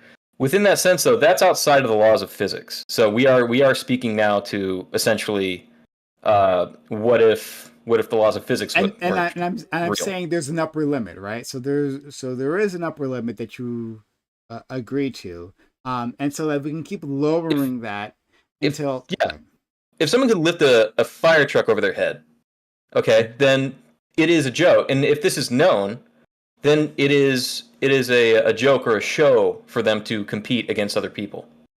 It is not a true competition. The competition is known. This person should be penalized for being able to lift a fire truck over their head. They've already won the competition. There is no competition. It's a farce. It's not a penalizing. There's no point. It's a joke to say that someone who can lift a fire truck over their head is in a competition with people who can't. Yeah, there is not a competition. May I ask a question? But before you do, so your name is showing up as C ... Is that true for everyone else? Do they just see a C? That's strange. I'm Chespi's face from chat. I see Chespi's face. You see that? Okay. I don't know why, but like, you're not the only one. I've never seen this happen in Discord, but tonight I've been on here before. I shaved my beard. Yeah. It's not about you. It's the fact that I guess people with names with a certain length, like Discord is cutting it out for me, and I don't know why it's doing that. All right, well, thank you for letting me know your full name, but go ahead. Hey, Prime, before you start, I just asked Corey to pop in for a sec because I have a question for him on panel. Okay. I'm like I've been listening to this whole discussion, and like, I've been typing in chat, whatever. But like, the ultimate question that's not getting addressed here is, who's this really harming? Like, Leah Thomas, in the incident that gained her that mass media attention, she finished 5th. The girl who went around complaining about her and how unfair that was finished 7th. Like, it's not like, I mean, aside from these fringe case outcomes, there aren't a lot of examples of trans women massively outperforming cis women in sport. Leah Thomas was made a martyr out of sorts because she placed 5th, and trans, like, gay people make up maybe 10% population, trans people make up maybe less than 1% population. For contrast, Jews make up 2% of the population, and we do a lot to accommodate our Jewish friends. I happen to be one of them. I happen to know, like, our country, we're happy to accommodate our 2% Jewish population. So what's the problem with accommodating the rest of the population? Because it's unfair. It's in the sense, if you were going to say, if we return to the thing, if a 30-year-old identified as a 10-year-old and then they won the Little League World Series, they might be the only person. That's an appeal to lunacy. That is not a valid argument. It's lunacy to have people who are male identify as women beat female women and then say it's fair. That's lunacy as well. That's why the outrage is. Where is that? I don't see any. I don't see any instances of that occurring in the world. I don't see any proof that trans women. That's literally the case with Leah Thomas and with other women. That if you've not seen it, she finished 5th. It's not the only person, and that's not the only case what's happened. When you finish 5th, you're not the winner. You're essentially saying it doesn't happen, and so you don't think it's a problem, right? Show me the cases. Well, let me just ask you, why did she lose? Why didn't she win? If her advantage is so massive, why didn't she win? Well, she won. I do believe she got first and won in some of them. And they're also they're pushing girls who are trying hard out of positions where they could exceed as well. Wait. I mean, I'm sure like qualifying races on the way to the end, but I'm talking about we're arguing for. Oh, go ahead. Go ahead. I'm just saying, I'm sure she must have won like some heats or something in order to get to that like final race, right? But why in that final race? Like if her advantages were such that women couldn't possibly beat her, then why did 4 women beat her? Well, here's a question. Some women might be faster than her, but here's the question. So, is it fair for someone to identify into a category of which they are not a part? I mean, so the question is, so here's the thing. Box, you do not acknowledge any distinction between sex and gender. By the way. Is that correct? Sorry? You acknowledge no difference between sex and gender. Gender is essentially a feeling. Sex is biological. Gender is a feeling. What's That's it. Wrong with feelings? Feelings are subjective. We don't like them? Feelings are terrible, said Mr. Grinch. But go ahead. They're subjective. That's it. Okay, but here's the question. Can I ask you? I have a question though. So we're obviously, like you guys are saying, or it's. I don't want to put words in your mouth, but you're saying it's not happening. Well, it is happening. So if you're going to say it's not happening, and you're going to say it's not, and I'm saying it is, and I don't have a full list. I don't have a full list of all the times it's happened, right? And I don't even know if it would change your mind if I did right now. So we're arguing from different like perspectives and understandings. But my point is, my understanding is that there's no case of trans women beating the shit out of cis women in sports. That's my understanding. Okay, that's not my understanding. And I understand that we will probably not reach a common ground on that. For your understanding? Well, because there are instances, and I know I'm not going to be able to convince you of that. But well, you can. It would be a matter of public record, wouldn't it? Like it is a matter. Look at all the Olympic medals won. Like we'd have to go over it, but we're in the middle of conversation, and I guess I don't feel like it's really gonna. I do feel like there is evidence. I feel like you could be aware of it, and we could go over it, but. I had a question for you, and I guess it's more of an addressing to your point. And my point was that if a 30-year-old wanted to identify as 10, and only one 30-year-old did it in the entire country, and then they won the Little League World Series, that would just be one person out of a country of 300, 30, 40 some million people. It would be nothing and be nothing. It's just one But person. see, It's only I'm one going to time. defeat you with It's, your own it's words, which is completely that you unfair. said It's that completely unfair for gender. that to take place. So it doesn't even matter if it's You just one conceded person. that gender is merely a feeling. Correct. Age I is conceded. not That's merely the a truth, I feeling. said. Age is a chronologically measurable function. Is not just a feeling. So True. there you go. Right. And so that we shouldn't be placing people into sports based on their feelings. We should place them into sports based on their biological sex. Well, then how do we do that? And how are you You can understanding? measure people's biological sex. Please walk me through it like I'm dumb. So 'cause we I have am. penis examination day. Is that what we're gonna have? So- we're gonna so, have yeah. penis examination day at high school. You know, Let me engage with this. You're Yeah, appealing go to ahead. some sort of false ignorance where you don't know the difference. So Yeah, let's so- go. So, Corey, go ahead. Yeah, so walk me through. How are you going to test for maleness? How to test for maleness? You can test XY chromosomes. You can see whether That is not biological Yes, it sex. is. No, Yes, it it isn't. is. No, Yes, it let's is. let's Yes, Google it it. is. Google Yes, it it right is. now. Google it Yes, right now. okay. Can you want to bet? You want to bet right now? Well, yeah. Sure. We will. How would you? So, are you saying there is no distinction for biological sex? Is that what you're saying? No. How are you defining You biological define it. sex? Hey, you define it for me. Define biological sex for me. You are You the define it. expert here. Well, you saying- wanted you. Wait, here's the question. Wait. Does it Let me get this straight, Brento Box. You want to test for maleness, and you can't define it for me. I can define. Yes. So Males, let's put it. males have penises. Women have vaginas. men So have that sex. is your definition of biological. So you want. Part of it. It's part of it. You know that. So give me your biological I sex. can't give you a full definition of biological sex right now. Then that's a problem. Your ignorance is exposed.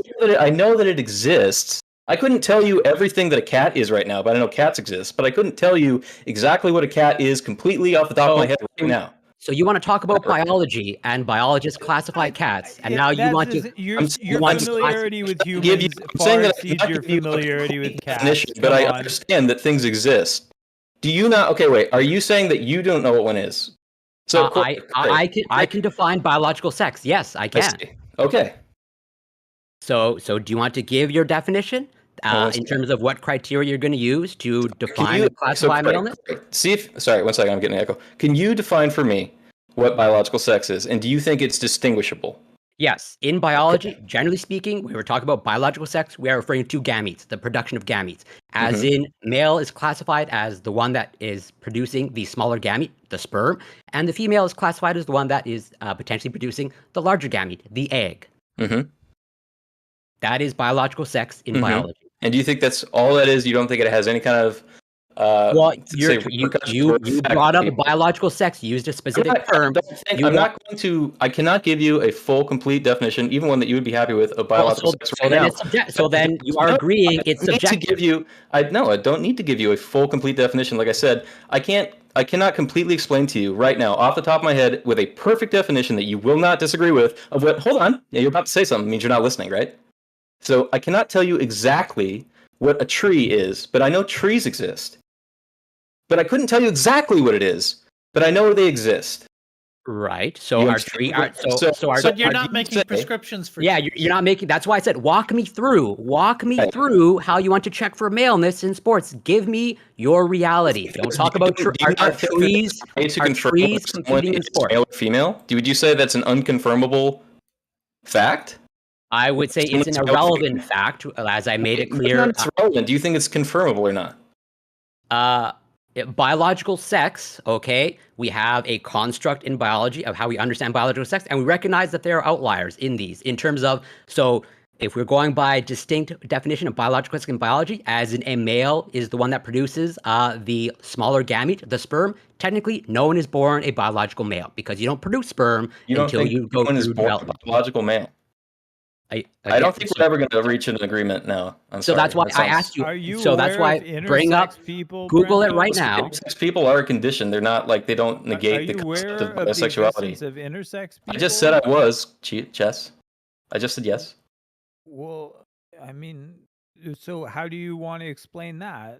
It's an anomaly. It happens, but it doesn't negate the reality of sexuality. you're aware that intersex people can exist that don't present multiple sets of genitals, nonetheless retain those intersex Yes. Well, chromosomes. people Do they have get to 5 play fingers. sports? Some people are born with 6 fingers or less, but human beings still have 5 fingers. You're aware of that. It doesn't change the underlying reality of the situation. Would you exclude someone from sports if they had 6 fingers? No, I would not. Why not? Because it would depend on what the sport was. If the sport Are was they no longer human at that is point? Since a the typical sport human is has hanging onto a pole as tightly as possible, Mhm. and this person has an extra finger. Are they now not allowed to compete in the pole hanging No, sport? I think they would be allowed to compete. I think they would. So please walk me through. You want to check for maleness for sports? Like, how are you Yes. going to do that? I think if you've gone through puberty, if you're a man, actually, I think even I think you could start and stay with if you've gone through male puberty and you have been exposed to testosterone and you're bigger and you're stronger, then yes, I think that would mean that you should not be allowed to compete with women and competitively. Okay, so I've gone how are you through going to puberty. like what And metric are you shouldn't going to compete. use? I know that's okay. Just to be clear, you want to measure testosterone levels. You want to measure muscle. I'm not going to measure testosterone levels. I'm not going to say if you're male and you say, oh, that can't be measured. Well, then you and I are never going to agree if you don't think you can ever tell if someone's a male or female. Right. So then give me. We live in different planet Earths. Yeah. So give me how. So then give me how are you going to check for sex, or are you saying we shouldn't check for it? Do you think there's no way to check for it? Do you think it can't be confirmed? Okay, then how do we check for gender? No, there are ways to check for a definition of biological sex. That's why I advocated on the panel of like, let's not check. Let's just let compete. You mean don't check is your answer? Yes, do not check. As in, I rejected. That's not an answer. It's like a rejection of the premise, right? Let's be real. If you, yes, when absolutely. you were in high school, if once a month they had penis inspection day, would that have been a positive experience on your life? Like, let's be real.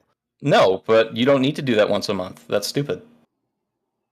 Oh, what if somebody changes their mind about their sexuality? Oh my God! What if they've had the horrible bottom surgeries they're doing on minors?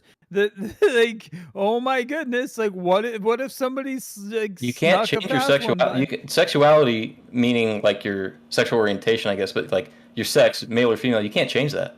Okay. Well, hold on. You said earlier. I heard you say earlier, Brento, that it should be if you have a penis, you can't play.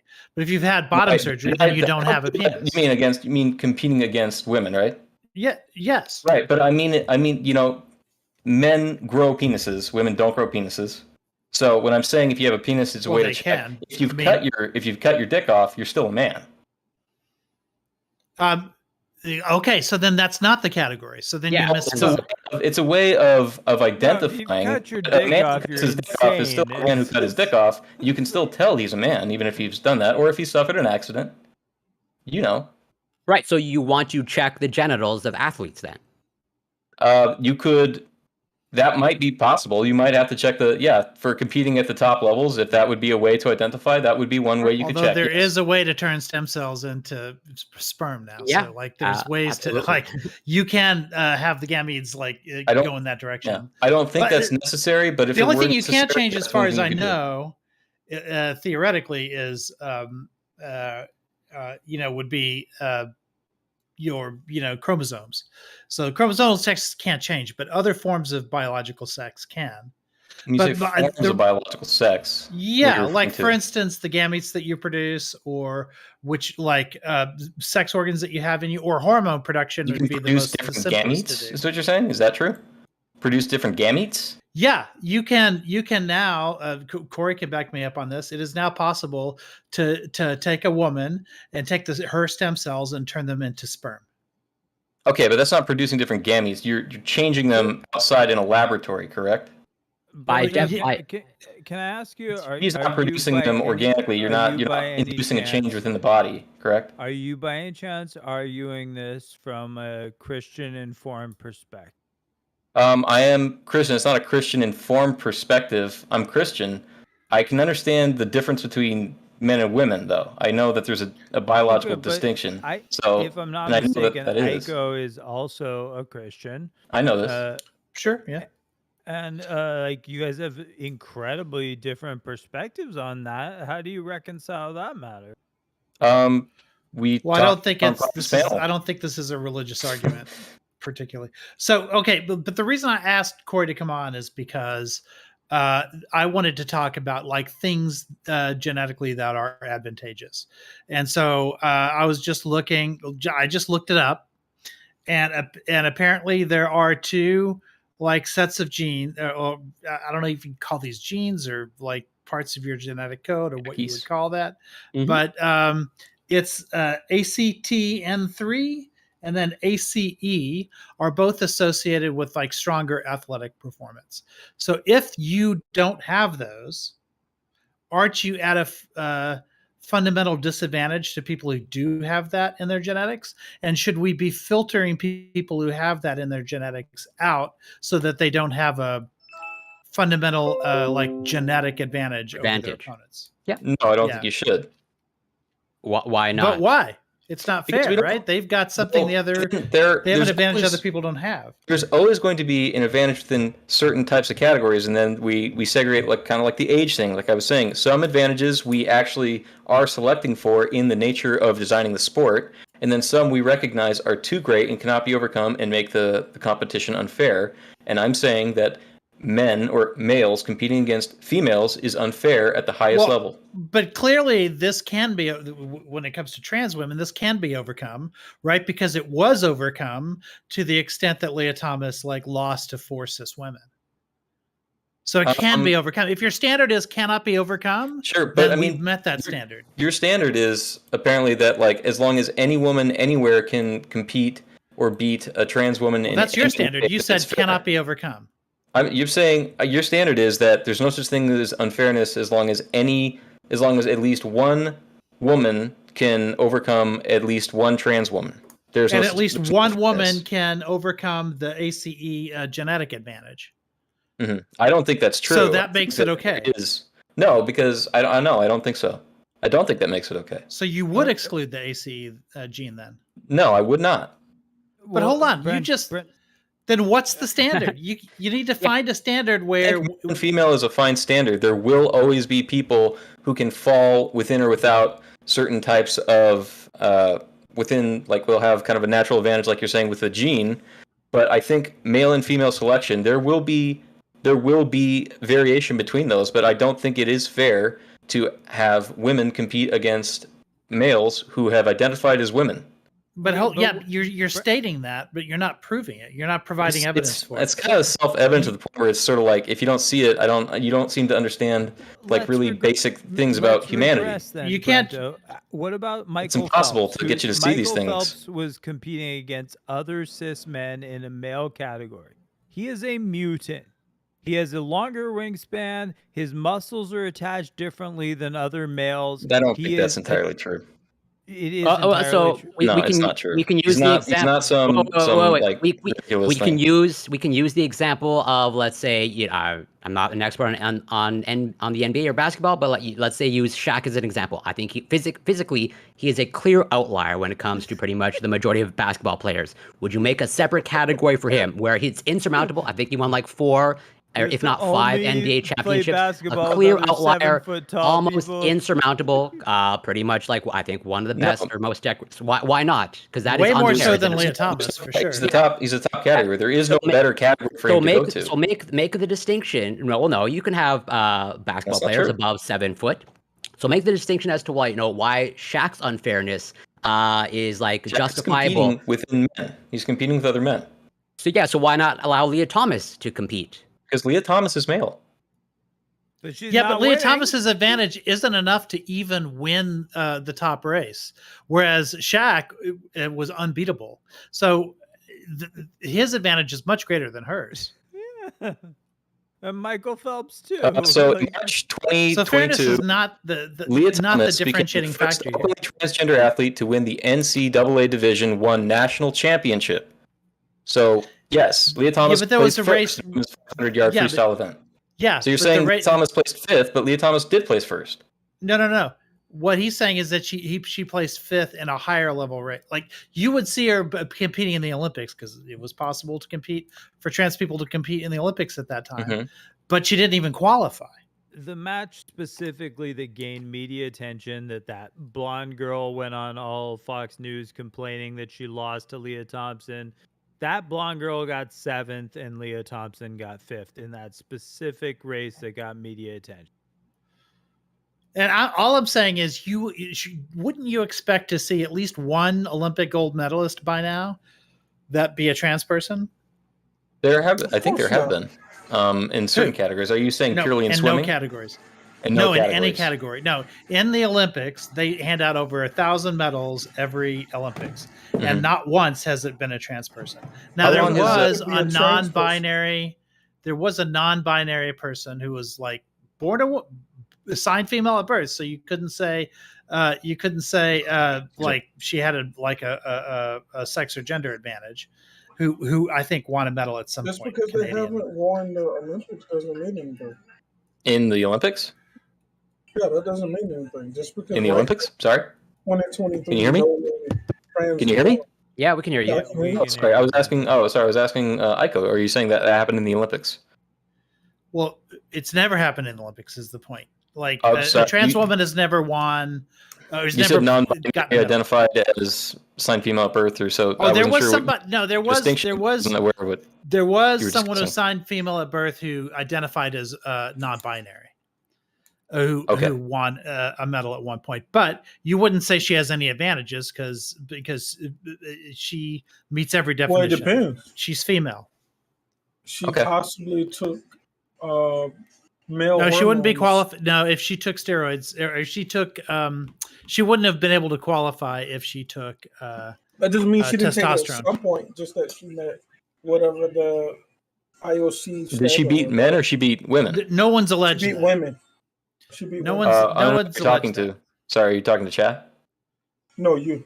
Oh wait, is Gambit talking? Yeah. Let me Wait, check. you can't hear me? Come right back. Well, you're pretty low, and there's a lot of background. Your voice is. Your volume's low.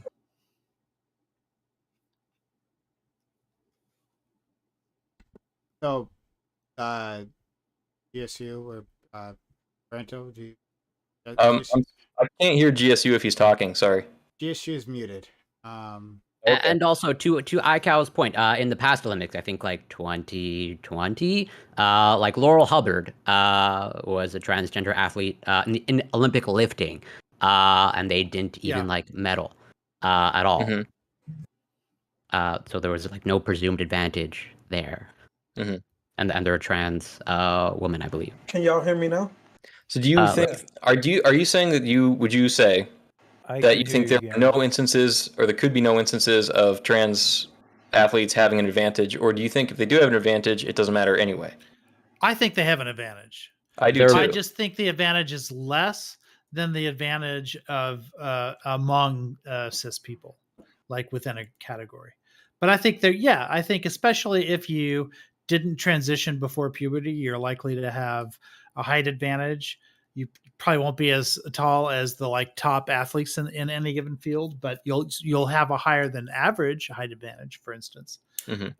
Or you might have a limb length advantage, or you might have a vestigial.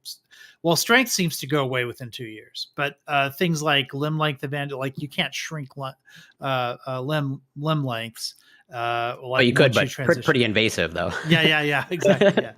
So there are some I believe that there are some advantages that trans women have. I just don't think. I mean, obviously, they haven't been great enough to allow any trans woman to medal in anything.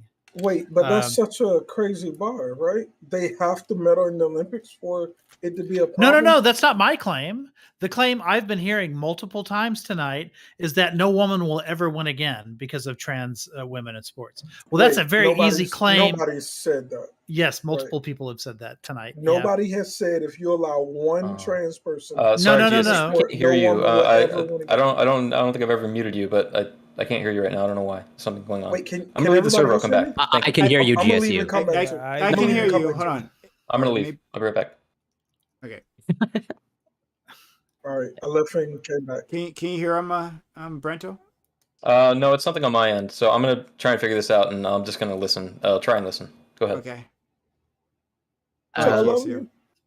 So I just But all like I'm saying is that I why hope nobody made the claim that no cis women would ever win. Like, there's so many different categories that, like, of course, somewhere, always, there's gonna be a female that wins, right? Well, so Like, far it's every time.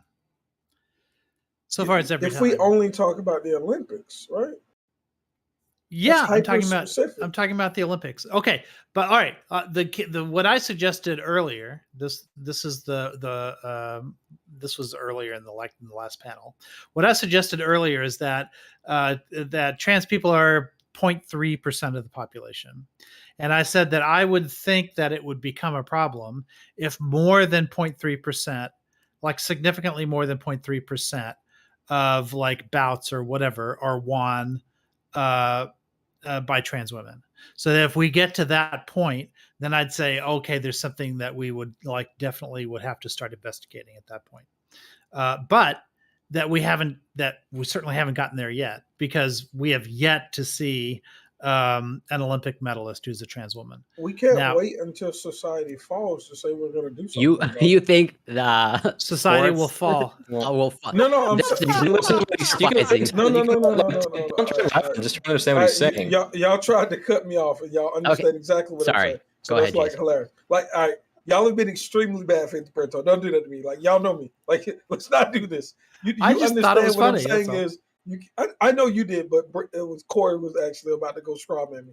But you understand what I'm saying when I say society has fallen, meaning that females are no longer interested in female sports because at that point they've been dominated out.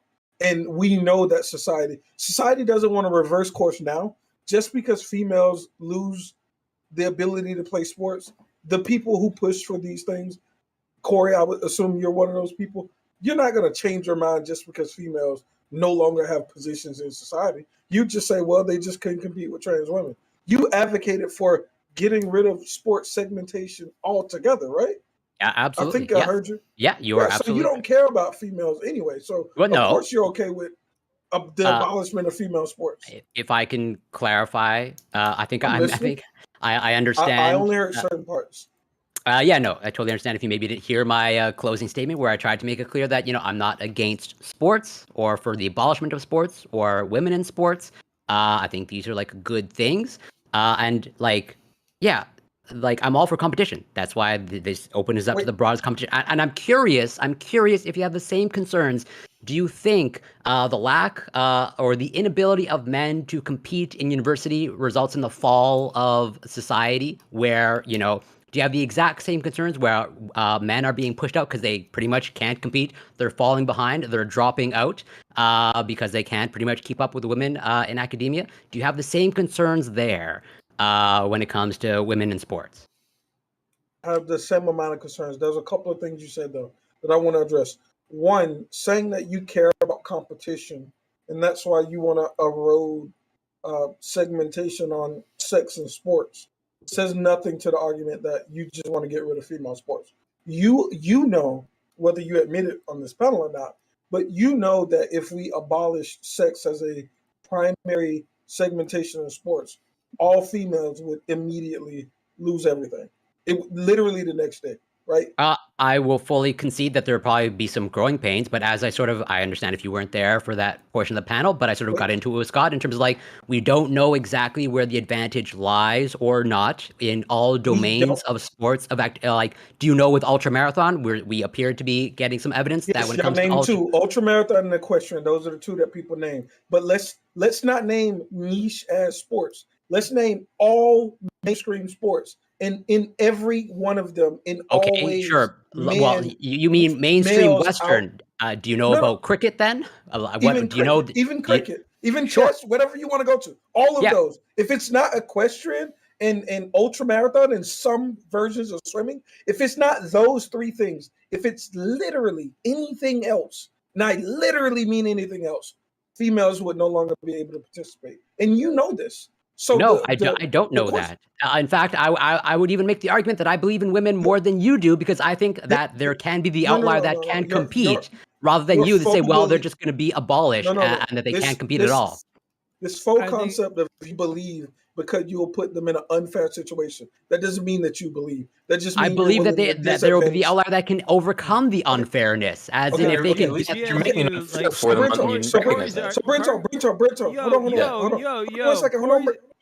Corey's on. argument Corey. seems to be that if there were a truly meritorious system of sport, then more people would be encouraged to compete, not fewer. I think you're misinterpreting the I'm not position. misinterpreting that. I don't know if me and him have had this conversation. I've had this conversation with thousands of people. Trust me, I'm not misinterpreting him. I'm interpreting him absolutely correctly. So this is the thing that I'll ask you, Corey. You said you're not sure of what would happen in other sports. I know that that's not true because of what you mentioned. You mentioned ultra marathon, which somebody just doesn't know about ultra marathon stats in comparison of men and women. You only know that because you've looked up the domains that men and women are able to compete with men. The reason why y'all talked about equestrian earlier is the exact same reason. Those are the only categories that outside is of not. certain things in swimming that have statistical data that shows that females and males can compete. We So don't when have you say- statistical hold on. data. We don't have statistical data on sports. No, we don't have. Oh, well, you brought up the example of ultra On marathon. jumping, Okay. on running, on heart, on height, average height, on we don't we on Twitch, on everything. We have muscle Twitch, not like the I platform. understand. But we have statistical data on all of these things, and we know how most of them interplay with sports. And we understand that males dominate. If you look at any record outside of the three very niche sports that you named, if you look at any of the records, anything in this domain, and when I say anything, I'm really giving you the word anything. Males dominate. Period. Do you And think you that know has that anything to because do you with study, cultural you're in indoctrination science that in encourages that's the what- boys to participate? I in will this thing? fully admit that when it comes to something like the 100-meter sprint, that like the men will dominate. I have no problem though? conceding that. Why though? What do you mean why? Let's talk about why. Where's the Because reason? the reason why they'll dominate in running is transitive to all these other sports. So why would you say they would dominate in running? As we got into the panel, I fully recognize that on average there are strength differences and bone density differences between men and women. There's also Yes. height differences, right? All of Yeah. these things. Generally speaking, yeah, on those average. so Yes. those advantages that we're talking about that males have almost across the board. Okay, so the hip- I would ask. Wait. No, I'm just asking you a question. Go ahead. Would you not agree that a lot of those properties translate to almost every other sport? Okay. Not all, no. The ones that we typically Just value. 99.97. Yeah. Depending on which, well, we're gonna get into the conversation of what is sport. Like, are we including like billiards, darts, bowling? I have no Probably idea. could include those too. Certain levels of gymnastics, etc., where it's like, I don't know, tumbling. But like that's why. You know so how that, you see how you know all the niche ones? I wonder why. that's where it's like I would bring in Aikau's argument of like if we found that there are individuals with genetic differences that give them an advantage, and you're concerned with like fair play, then do you like disqualify someone with, let's say, a myostatin genetic? Why not? No. Yes. So this Well, is hold on. You said height specifically. So what about height? Do you say, I wouldn't, and I can explain this. I would not any of But then those why did you bring second- up height as an advantage then? No. I brought up height because we were talking about the differences between males and females, right? And I'll explain why in males and males that doesn't matter. Okay. So what we want to do in sports is our first primary goal is we have two sexes and we want across those two sexes to have somewhat equal opportunity. And that means equal opportunity for those people to equal availability, almost, we should say, not even opportunity at this point, but equal availability for males and females to participate in sports, right? That's the same thing with like trying to give female and male scholarships the same count at colleges, right? So the goal is to give equal opportunity to both sexes. That's our primary concern when it comes to sports. Secondary is making things fair within that already segmented group, which is males and females. This is where we apply age. This is where we apply weight classes in boxing.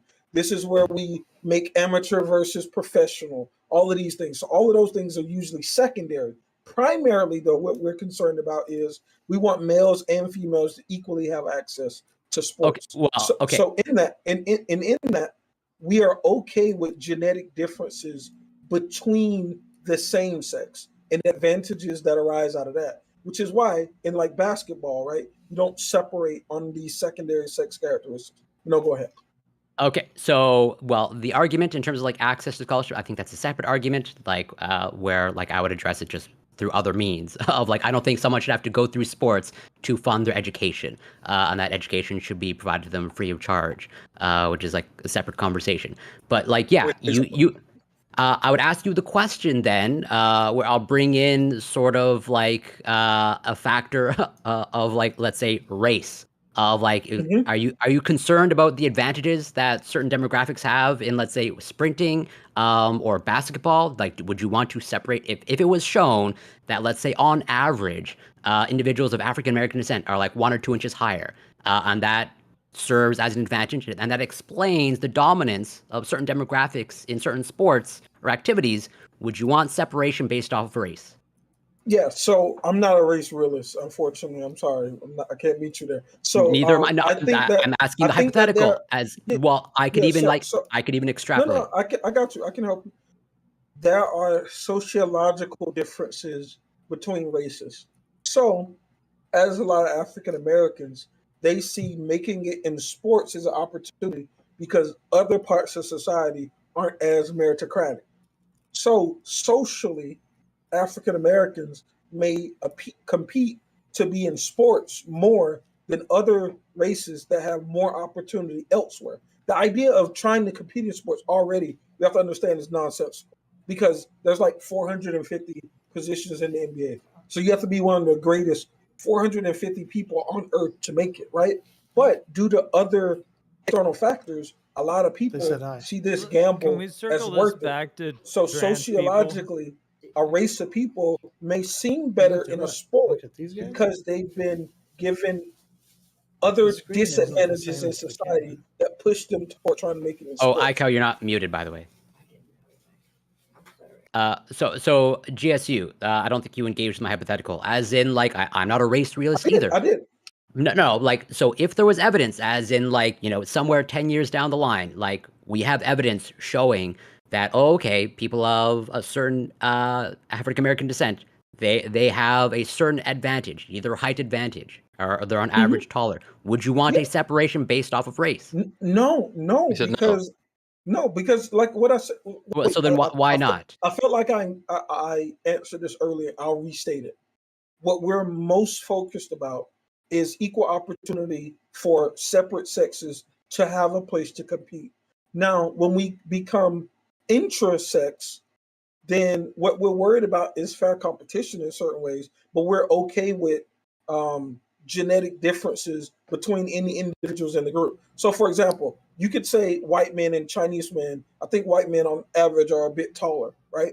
But we're not going to segment away Chinese people and say you can't compete in the same sport with white men, right? Because we understand that though you may lack in one demographic of sport performance, you may accelerate in others.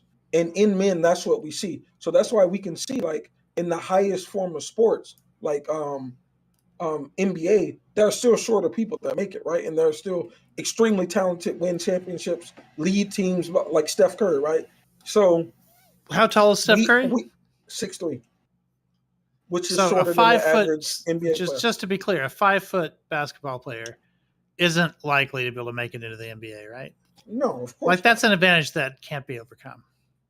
Correct. It is an advantage that can't be overcome. It is an advantage that puts you at a significant detriment, such that. So who's overcome it? improbable. Like how many people have overcome being 5 foot and being able to? Make I don't know. Spud Webb is the most famous. I don't. I can't give you a number offhand. I assume that it's not a gigantic amount.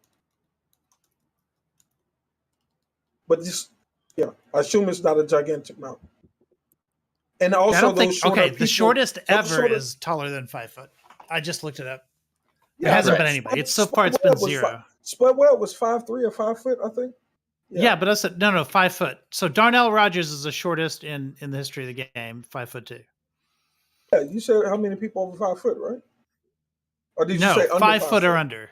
Like Oh, at 5 foot. my bad. I misheard you. Yeah, I don't think Yeah. I would doubt anybody under 5 foot. It's also Right. possible that people that are extremely athletic under 5 foot play different sports where they have advantages because of their shortness or something. I don't know. Yeah, Can't you say that for women then as well? Mm-hmm. Yeah. No, you can't say that for women because they would be dominated in almost every sport.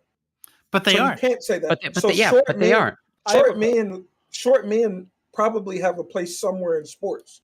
However, females in a world that we don't segment our sports have no place in sport except the esoteric things that Corey has So named. females' place is cooking, cleaning, and taking care of the children, and they can't That's be what it would be dominated if we had at Corey's that world. sport. Yes, Like- if we had Corey's world, yes, women would be relegated to just cooking and cleaning. Luckily, we have a more fair system, and women actually can play sports. So Well, again, what's her name? you didn't What's his name? you didn't address my point that I made earlier. I did. Do you have the same? Well, I said no multiple times, and I explained. No, I'm not bringing up the race stuff. Do you have the exact same concerns in terms of like competition in university, where it's like where that is now dominated and is increasingly dominated by women, and that men cannot compete. You're talking about academic, not sports now, right? Title IX. Yes, but yes, when it comes to academics, I'm very So would you want a separation of like male classrooms and male teaching style and female classrooms and female teaching style? No, because I don't think hold on, if you're gonna ask me a question, answer, right? I don't think the current drop that we're seeing in males is because of their maleness. I think it's because of society and how it's become a bit adversarial against males in the classroom and in school and those things. So I would aim to fix those structural barriers. When it comes to females in sports, I think it is the female physiology that is not as advantageous in sports as male physiology. No, go ahead. How do you know that it's due to whatever greater adversarial whatever barriers in universities? If we go back 20 years, does what you're saying exist? If we go back 20 years, does the difference in females and males exist in sports? Yes, it does. If we go back 20 years, does it exist in academics? No, it doesn't. No, it does. No, it's becoming much worse. But I believe women have had the advantage for like 30 to 40 years. Wait. I want to know exactly which stat you're referencing because there's multiple people reference. There's one, there's acceptance. There's two, there's like degrees. And then there's three, there's like success in life. So average income and those things. Which one are you talking about right now? I would talk about university graduation rates, completion, degree conferred. I don't think it's true that's been female dominated for 30 years. I don't think there's a shred of data to support that. Right? We can look this up, right? But I have to think that that's not true. I would like to hop in here just very briefly here, okay? It's a wonderful, rousing conversation, but I put an interesting link in chat today, or I put two. The most interesting one's the Gallup poll there. I think a lot of people, it's kind of becoming a milquetoast take to point out that there's kind of just a general social push back against some of these LGBT acceptance, the whole pride stuff with Target and stuff. And I think that this is represented in this Gallup poll. Specifically, this Gallup poll does even address women or trans people playing in sports, and it shows a pretty, I think like a 5 or 6 point increase in people saying that you should only play with what your birth gender is. And I think it is because of not the greatest faith engagement from the pro-trans side with this. And I think that's not their fault. I think a lot of the pro-trans side gets hit with bad faith from the anti-trans a lot, but that doesn't excuse it. I think all of, looking at the second thing I linked was like the most popular women's sports. I think all of us know. And when we're not talking about like skeet shooting or archery or like horseback riding, when we talk about the actual thing that people care about, the stuff that people like, structure their lives about, the stuff that people, I don't know, I repeat myself, the sports that people care about, they're sports that I think the physical advantages that men have over women on average would play a pretty significant role. I think Corey brings up an interesting example that's kind of difficult to grapple with, but I think there's a reality of it. I like to bring up the hypothetical. The differences between men and women are unbelievable. They're really not unbelievable. They're really big. They're really, really, really big. There's not any single, even cultural difference between two cultures, I think, that is as similar as just the innate strength difference between men and women. Correct. And I think, and so this last thing I'll say, if tomorrow we found Atlantis and Atlanteans were 12 feet tall, I don't think anybody would agree that Atlanteans should probably not play in the NFL because it's just going to be Atlanteans. And that's going to be the world basketball will be instantaneously dominated by Atlanteans because they'd be double the height on average as human beings. Wait, but that was my point, right? I'm more or less agreeing with you. I'm just saying, like, I'm agreeing with you. If there was these hypothetical, if elves and dwarves existed, I don't know if elves and dwarves should be playing on the same basketball team. Whether or not you think it's correct, most people view the strength difference between men and women as like elves and dwarves. Or whatever the hypothetical you want to do, hobbits. Even in Blood Bowl, you can't have elves and dwarves on the same team. Everyone knows that. So Corey, just FYI, Corey, women passed males in 2010. In 2010. All I want to say is I feel like women passed men in what? College graduation. College graduation. Can you send me the source, please? Well, hold on. I think I know the stat he's talking about. So he's talking about the percentage of men and women in the population who have a college degree, but yeah, the is impacted by people who graduated in the past. But if you limit it to young people, it's people who've graduated like between the ages of 25 and 30 or something like that. I just pasted that one. That one, women surpassed men in 1992 or something. So it's now been 30 years. You're looking at 25 to 34. 25 the other one is ages 25 and older. Right, yeah, but that includes people who are like 70 years old. And that's the proportion of the population. That's why I said graduation completion rates, as in degree conferred. It's a graduation completion rate. It's just two different demographics. Okay. Hold on. Yeah, but you're including people who graduated like in 1950. I do want Kobe to finish his thing. And guys, support the channel. If you guys out there, thank you. Was it Top Dolphin? Oh my god, can't get to my thing. Top Dolphin for resubbing. Awfully kind of you. And Kobe, thanks for resubbing your Prime Gaming, much appreciated. And like to it with the 10 came through. Strider Stone, the most recent chapter of One Piece is absolutely freaking amazing. Shout out to you. Thanks for being here. But okay, let's go to Kobe. Finish up. Yeah, I mean, I didn't. The main thing I wanted to add to this conversation was kind of put a flag. I mean, we put a flag in the ground of that Gallup poll. I found it kind of interesting. I found it a little bit telling. I think people are not too hyper convinced with this argument. That's all like, do we really need to separate sports, et cetera, et cetera, et cetera. I feel maybe it is just anti-trans bigotry and there's no logic to it, but that's the feeling. And I feel like every time this topic comes up, I feel like there's like, again, I don't want to say the one side's bad faith because that's like kind of like a dismissive way of saying it. I think it's just like, it's frustrating when someone says like, well, it's like in Desperado Sensei in chat was saying this. I was like, well, what about like archery and ski? Bro, come on, like no one gives a fuck. That's like the joke is that ESPN 5, the other channels on ESPN, that's where all the sports that women could beat men on, they're on the other ESPN channels and no one watches. Exactly. Like, that's why it's hilarious when they get brought up as examples. Like, oh, what about equestrian? It's like, who cares? Oh my god, bro. Yeah, I just this conversation that we live in the real world. This conversation should be kept to like ESPN 1. If we're talking about sports, so it's not about sports. It's about relevant sports. Okay, well, are you talking about cricket then? So it's about the meaning of male and female. That's what it's about. Cricket in India, males dominate females. Well, I don't know if you know that, but you don't want to use cricket as your example. But I just want to highlight, you're talking about what North American sports that you value. No. I'm talking about any sport that's mainstream anywhere. So you can talk about soccer, you can talk about cricket, Sure. like just use the main sport. Don't use the shit that's on ESPN5. Well, Like, you know, don't be insane. in Saudi Arabia, they actually hunt. Their sport is they hunt with eagles. So really, if in America we started hunting animals with eagles, really, come on, this is retarded, bro. In Brazil, in Fucking fucking awesome. in Timbuktu, no matter where, if they're building a stadium, what sport do you think it's going to be? You think it's going to be soccer, or you think it's going to be fucking whatever? You know, whatever the local fucking. It's going to be fucking soccer. I don't know. If anything, okay, if anything, more I think about it, and sports outside of the West are probably more masculine, are probably more like hyper. Like if I think about this, I know that there's one sport that's I think from Kazakhstan where a bunch of guys ride a horse, and one team you try to keep a dead goat and you try to grab it from each other and you try to beat each other with stick. Like yeah, I think the women would do great. Chess boxing. Okay.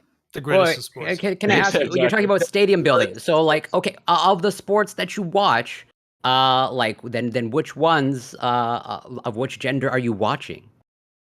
I watch both. I don't watch any sports, but most people watch male sports around the world, right? Right.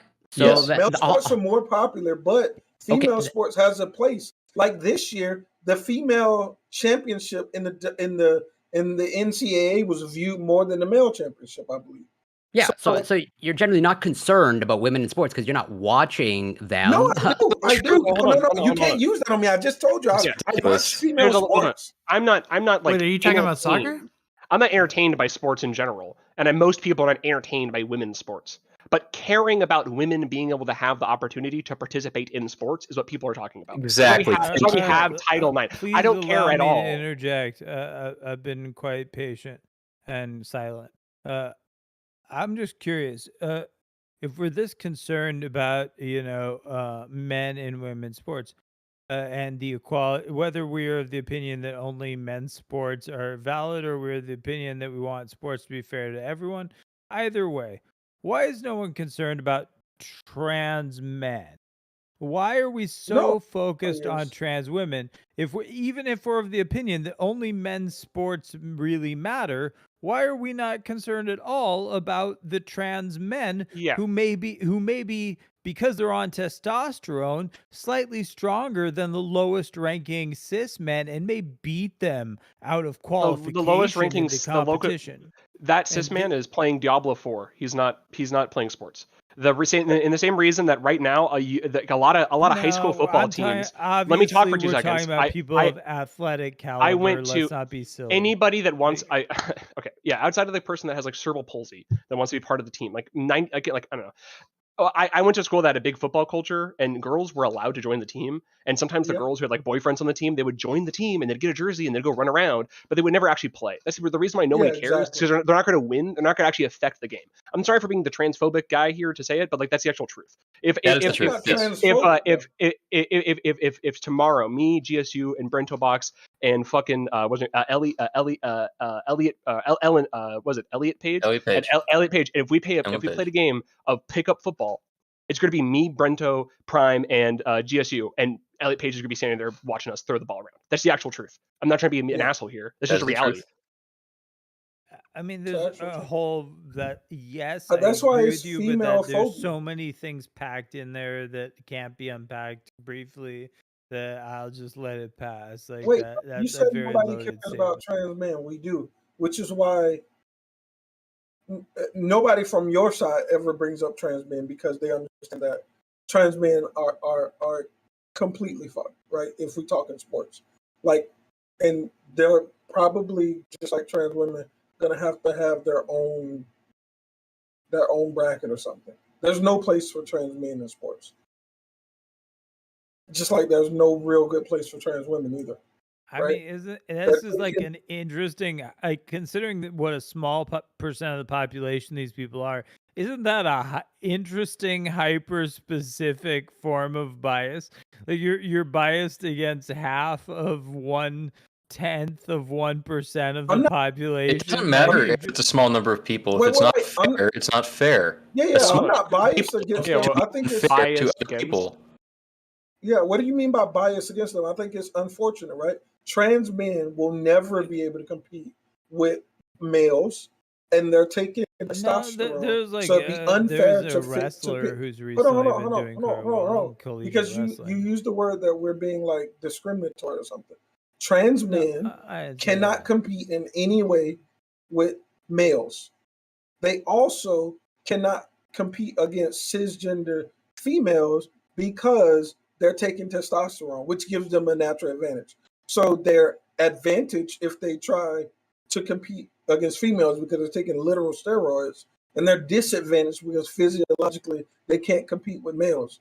It's just the truth to say that they have no place in sports. That's not a discrimination. That's not like Not if somebody they hating win. trans men. If That's they win, Can't, then can't you won't say win. that about, so you have no problem excluding trans men in sports, but then women, when I make the case of opening up and you said, well, that's just going to exclude them, No, you know, hold full on. stop. I was clear. Hold on, wait. I'm actually prescribing the same thing. Females could not compete with males. So female sports exist to give females a chance to compete amongst themselves without having to compete against biological males, which would be disadvantageous. The same scenario. Trans men are not advantaged against males, are extremely disadvantaged against males, and then they would be privileged against cisgender females. So I'm just like I separated the females away from the males, I would separate trans men and trans women as well into groups by So we themselves should to have compete a with each other. Wait, third sport. We should have a trans on trans sports league. No, I don't think we should. And- I don't think that'd be fair. I don't think you can put trans men and trans women into the same sport. That'd be Oh. the same as putting cisgender male and females into the same sport. That'd be No, silly. so then how? So what are you going to do with trans men then? They would that be in wanna a trans man league So like if they yeah, they like wanted to have a sport. the Oh, people that are critical of this feel as if the inclusion of trans women in female or in a whatever it's hard to use the terminology, trans women in female sports feels as if kind of breaks the game. They're kind of It cheating. does. It's almost the opposite. It's almost as if I'm choosing to play in hardcore mode.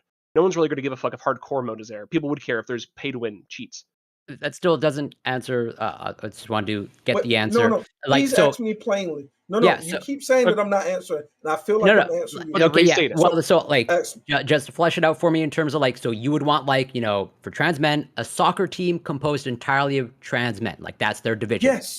Okay, Yes. and you think that's realistic in terms of you can field like a full soccer league with trans men? Do I think it's gonna be successful? Absolutely not. Right? You're right. One, So I don't think. right. So you're okay with trans men, like, well, if there's not enough for you to field any You're sort of. asking me. You're asking me for a principle, and then you're asking me about veracity, right? Those are two different things, right? So if you ask me principally, what do I think the solution is? The solution is to segment them into their own sport. Now, if you ask me, is there going to be a healthy amount of viewers for this league? I think the answer to No, that is no. players as well. But either. Yeah, right. So that's why it's like, so yeah, so Yes. you're It's not okay fair with for them to compete otherwise. yeah, so you're okay with them being excluded, as in like, well, this, so you're okay with trans men's sports basically not existing, I'm right? Okay, it's wait. can I say, Let it's- me it's- help. Let me Can I help. just say So we have it's the go ahead. special Olympics. My bad. So Victor. okay, all right. We have the So, special. whoa, I'm gonna whoa, go whoa, whoa, hold on. first. So, Sorry, but you go ahead. hey, guys. So, Chieshu, go ahead, and then I want to go to Brento, and then Top Dolphin is here. I've been here for a Sure. while. I want to make sure they can. I'm not sure, Gotcha. Papa. It was good talking to you. See ya, I'm buddy. gonna go. Good to see you, Coach. I'm gonna go really fast. Okay, we have Special Olympics, and we have it at a lot of different levels. We understand that the Special Olympics is not going to have a gigantic fan base, and likely, and sometimes they're not going to have enough people to play, right? But we want those people in society to have an option, and if it's supported, then that supported option will exist. I think a trans league for trans men and trans women would be the exact same. I can't speak to whether or not it will be successful, but I will say that is the most fair thing to do. I'm done. And my whole point was to speak to that, and that what he's saying is that is the fairest outcome. Whether or not it, yes, exactly. I'd just be saying what you said, Gambit. You're right. That's it. Well, I can address that where so that well, I'll let since I think Prime wanted to let another person speak. Top Dolphin. Oh, hey. Can you guys hear me okay? Yeah, Yeah. man. What's up, man? It's been a while. Yeah, it's been a while. Yeah, so something that is like really weird that we like when we talk about like fairness in sports and stuff, I think, is that like we don't really have like men's and women's sports categories. It kind of exists like de facto, but actually what we have is we have sports and we have women's sports. And as a society, we've taken like the category of sports and said, hey, like when we open sports up to everybody, it seems that like all the sports are just men. And then we're like, well, it kind of sucks that like half our population can't participate in sports, and so we like went and we carved out a specific part of sports and said, hey, women, you guys can have this because like you guys are never going to compete in men's sports, and if you ever get to the point where you can, you're allowed to. There have been, I believe, there's been women in the NBA. No. Think there's a woman who is like a bench rider in the NBA. I think there's a woman or two in the NFL. Like these leagues are open to women, but like women just can't compete at that level, so they never do. Um, and the same, so we created women's sports. And when it comes to like other groups of people, like minority groups or disadvantaged groups, we sometimes do the same thing. So with like I think it's like the special or the Paralympics, we've created for people with disabilities. For What? Does somebody want to say something? He said yes. He said yes. No, just I was yeah. agreeing. Yeah, so like for the Paralympics, we've created for sports for people with disabilities. And like what he's suggesting is like, hey, if there's enough trans people out there who want to see trans representation in sports because they want to see people like them play sports and have leagues for them, we can do something where we segment off, and it probably wouldn't have a lot of people. But I mean, there's probably enough trans people to field a couple sports teams. If we can do it with like disabled people with one leg, we could probably do it with trans people. We segment off like a section of sports and say, hey, only trans people can compete here because we understand that you guys aren't going to compete in mainstream sports. But it's not worth like threatening the ability for like women to compete in sports by allowing trans women. Females. Like, and like you can say like, oh, but like there's so few trans women, like it's not going to make a difference, is it? Well, there's like we're talking about like sports with like hundreds of spots. Like the scale of things where it's like, oh, we have like oh, it's only like 0.1% of the population. It doesn't matter. When the population is like 7 billion people, 0.1% can fill 400 spots. And so when it comes to like female sports, we kind of want to keep it fair. That's why like in female sports, they do a lot more screening for things like testosterone levels and stuff like that. Whereas like male sports, they don't really care as much. Like if you're a female and you have a really high testosterone level, they usually make you take hormones to like get that down before you can compete. And like male sports, there are rules around that kind of stuff, but in general, they don't give a fuck as much. That's like just kind of what I think, I guess. Corey, can you because you made the hyperbolic claim that we should get rid of categories. Can you make the case that the Special Olympics should they should have to just compete with everybody else, just like women, right? What would be the difference to you between saying, hey, people in a wheelchair, they got to compete with the men as well, just like females? How would you distinguish That's not them? Special Olympics. You're thinking Paralympics. No, that's Probably the same thing. That's distinction, but that's not That's important. the same thing. Yeah. No. Special Olympics is people with mental disabilities. Is that really what the point is, though? Yes, no. It's just a Let's even include that. Paralympics, Special Olympics. Corey, would you argue that both those groups should compete with males as well, just like females? Because you're arguing that females should be forced to compete with males. Would you say no, not forced? But continue. You would erode you would erode sex as a primary as an exclusion, as an exclusion, as in you should not be excluded on the basis of your sex or gender. So people that are in the Special or Paralympics should have to compete with the men just like those women, right? As in, so we got into this on the panel. I understand if you didn't catch that part, but like if someone with a disability is able to get through like the NFL Combine, then by all means, go for it. And they have the skills. I mean, like half the NFL players have CTE. Yeah, right? Like, aren't they all there already? Wait, this is what Dolphin was trying to tell you. Currently, there is no restriction that keeps these groups out of male dominated sport. That's actually my point of like, so you're not concerned about the lack of existence of a female only NFL, as in you're not advocating or creating for that. I understand. Before that, what are you talking about? Just as technically speaking, you know, I Wait, don't. wait, wait, no. Wait, You let me can't just get assume my position and then argue against a position I don't hold. Okay, fine. So then you strongly advocate for the creation of, just as you have the WNBA. I've been to those, like, well, you know, it's kind of different reason too, but I've been to those like female football events. Yes, I would support a female NFL for sure. Yeah. Okay, then fair enough.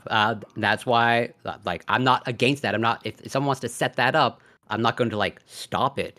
I'm just saying you should not be excluded, as in just as if a trans woman or trans man wants to go into any space and compete, they should be allowed to do that. Just as if someone with a disability wants to go and try their luck at the NFL Combine, they should be able to go and do that. Wait, So if men want to go and compete in female sports, should they be able to do it?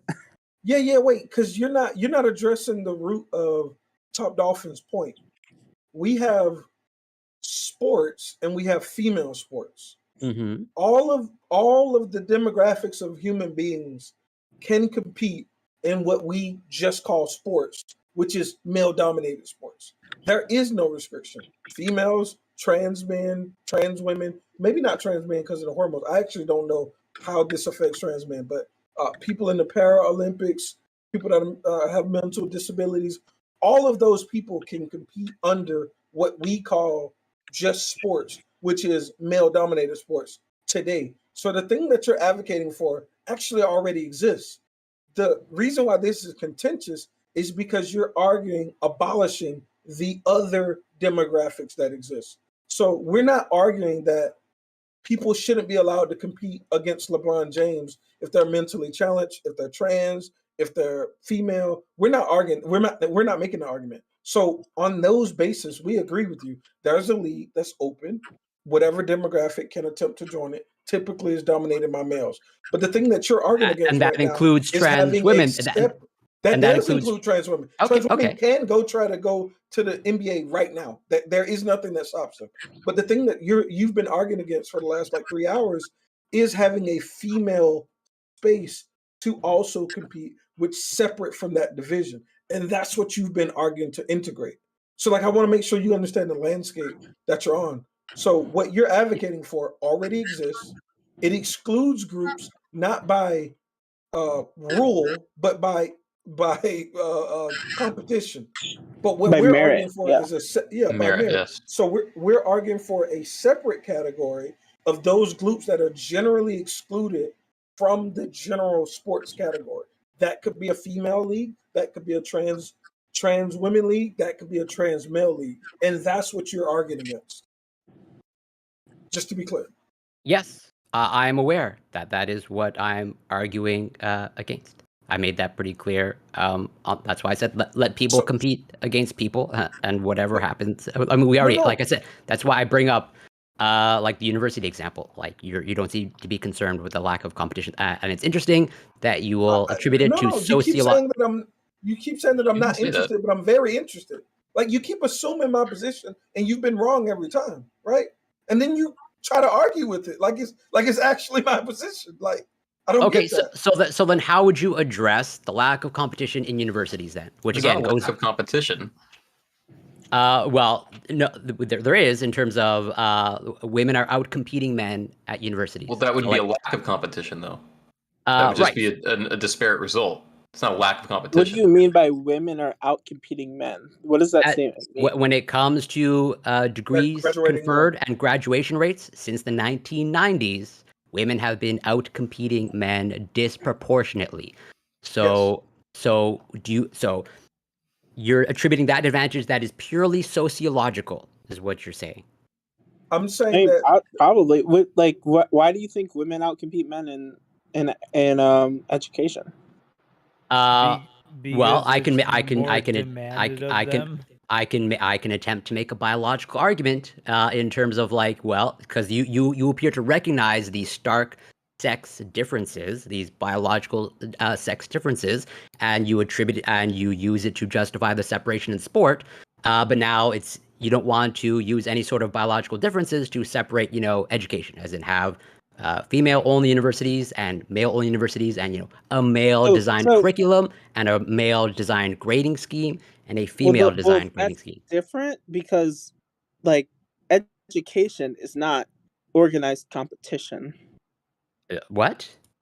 Yeah, It, education's not organized competition. We're it not like absolutely it we're is a not competition. like there ends up like being some de facto competition because there are limited resources. But the goal of education isn't get to put men and women against each other and see who comes out the best. The goal of education is to take an individual and better that individual so they can better compete. I use the word loosely, not in like an organized sense, but in a like adding to the world sense. They can better like flourish in our like economic and social systems, right? So when you send somebody to college, it's not so that they can get better grades than other kids and we see who comes out the best. The purpose of sending someone to college is so that they can learn things, graduate with a degree, and contribute to society in an impactful way. So like we don't want to create like so. And actually, I would say like maybe like I would probably argue against this, but maybe if there are enough biological differences between men and women that it was like impossible that we could learn in the same ways, maybe we would split them up because it would produce better outcomes for men and women. But I don't personally think that's the case. I think there's a lot of things that you benefit from having both men and women learning in similar spaces together. So you But like don't think there's a like meritocracy in university or getting into university? um what? You do not believe there is a meritocracy in university or getting into university? Of No, course we I do. believe there's like somewhat of a meritocracy getting into universities and stuff, but it's the purpose of that isn't to like isn't to like necessarily like create a organized competition environment so some people can win and some people can lose. The purpose of creating that meritocracy to get into college is to say, hey, we want people who show they can do the work, who are dedicated, and who have a better chance at What succeeding in this educational path, especially what since it costs a lot of money and there's limited resources. If we had like and infinite resources, we'd probably just send every single person to college. what and this is the thing too. Like you have to look at the life average of a male and a female that don't complete college, right? Males have more sectors of the economy that they can work in, even if they don't have a degree. They have more things that they can self start and create than females do. So a part of it may not even be a problem because even though males may not be graduating at the same rate from college, we understand that males on average and on median are economically more successful, right? So even though females are graduating at higher rates, that's not affecting the economic opportunity on average of males and females in a detrimental way. So that's also why we probably don't put as much energy into that problem as we likely should. So I think there's cultural problems that our society has with males right now, and I also think males have more opportunities outside of that system.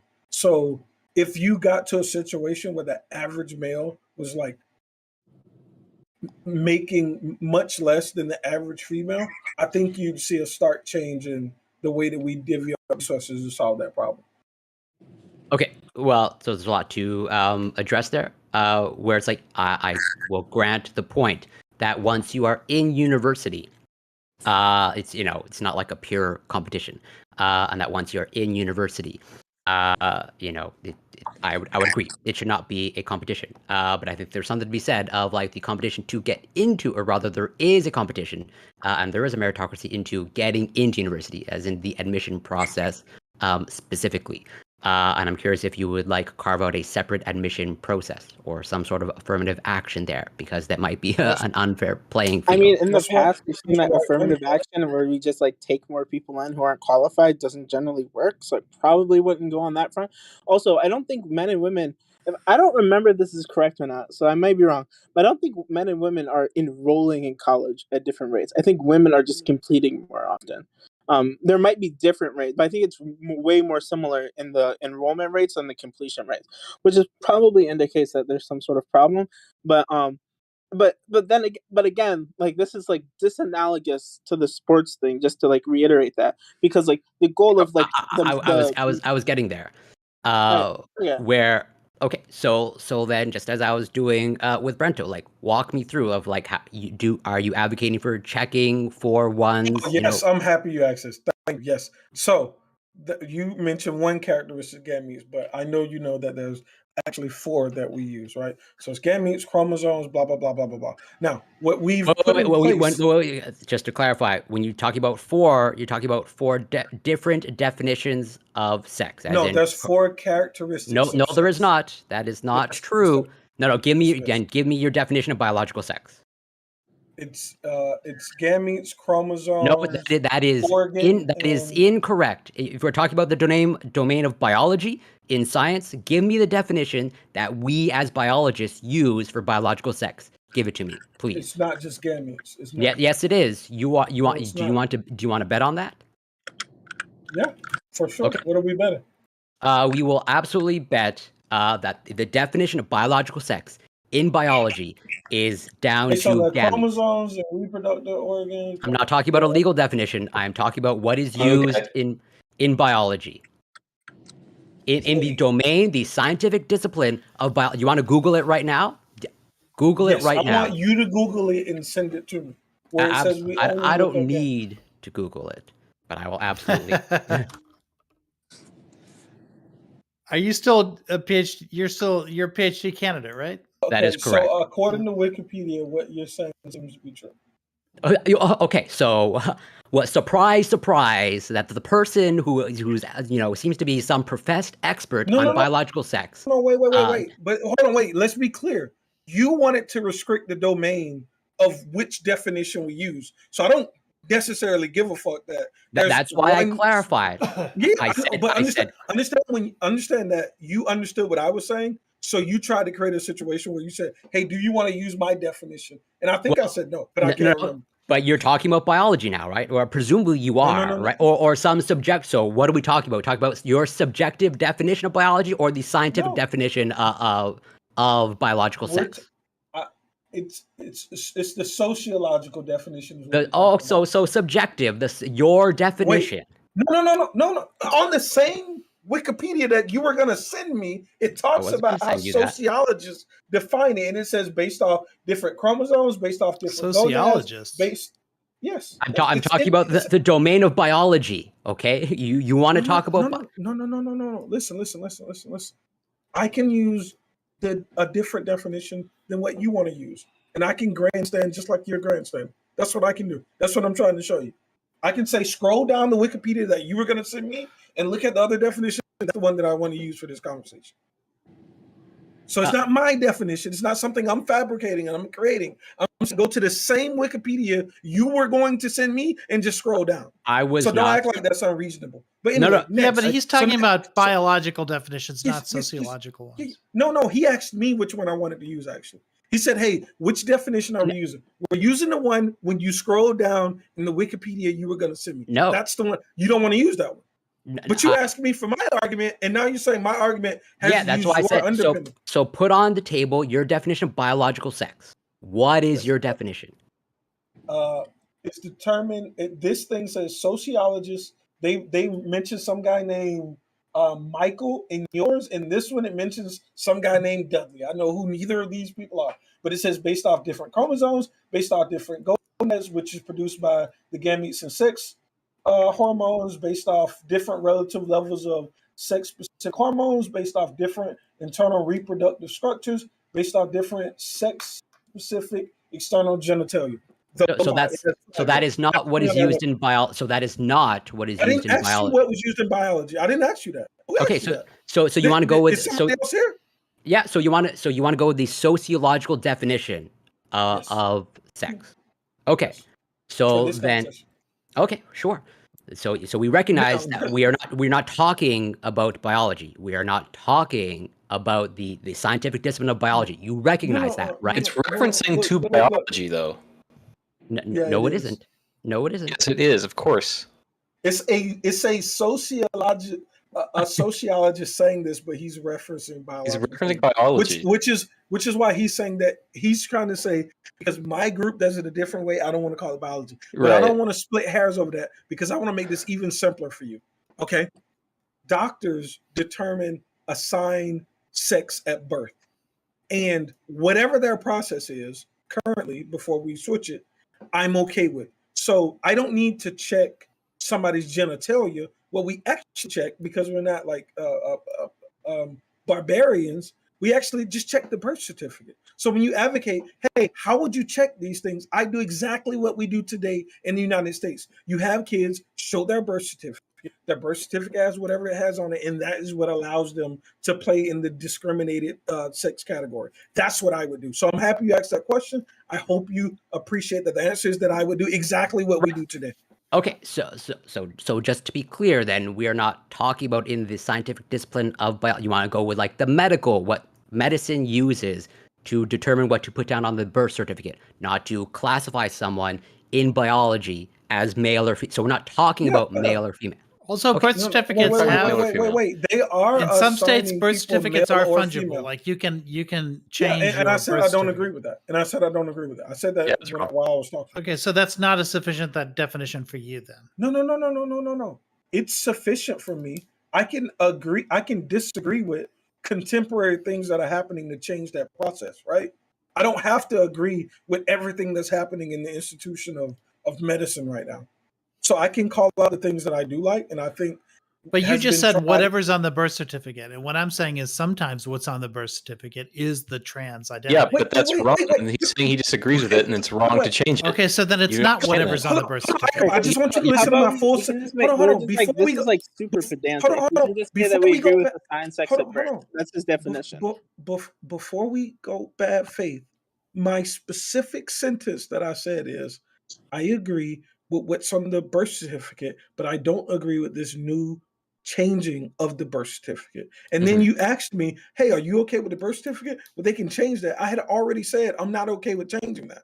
And any legislation that says that people should be able to change their birth certificate on what sex they are, I completely disagree with it. Some states say gender, but it comes from a time where we use sex and gender interchangeably, and everybody understands that. But yes, the answer is, if there's legislation in a state that is trying to radically redefine how we have done birth certificates forever, or I don't know if the actual forever, but for a long time, I disagree with those changes.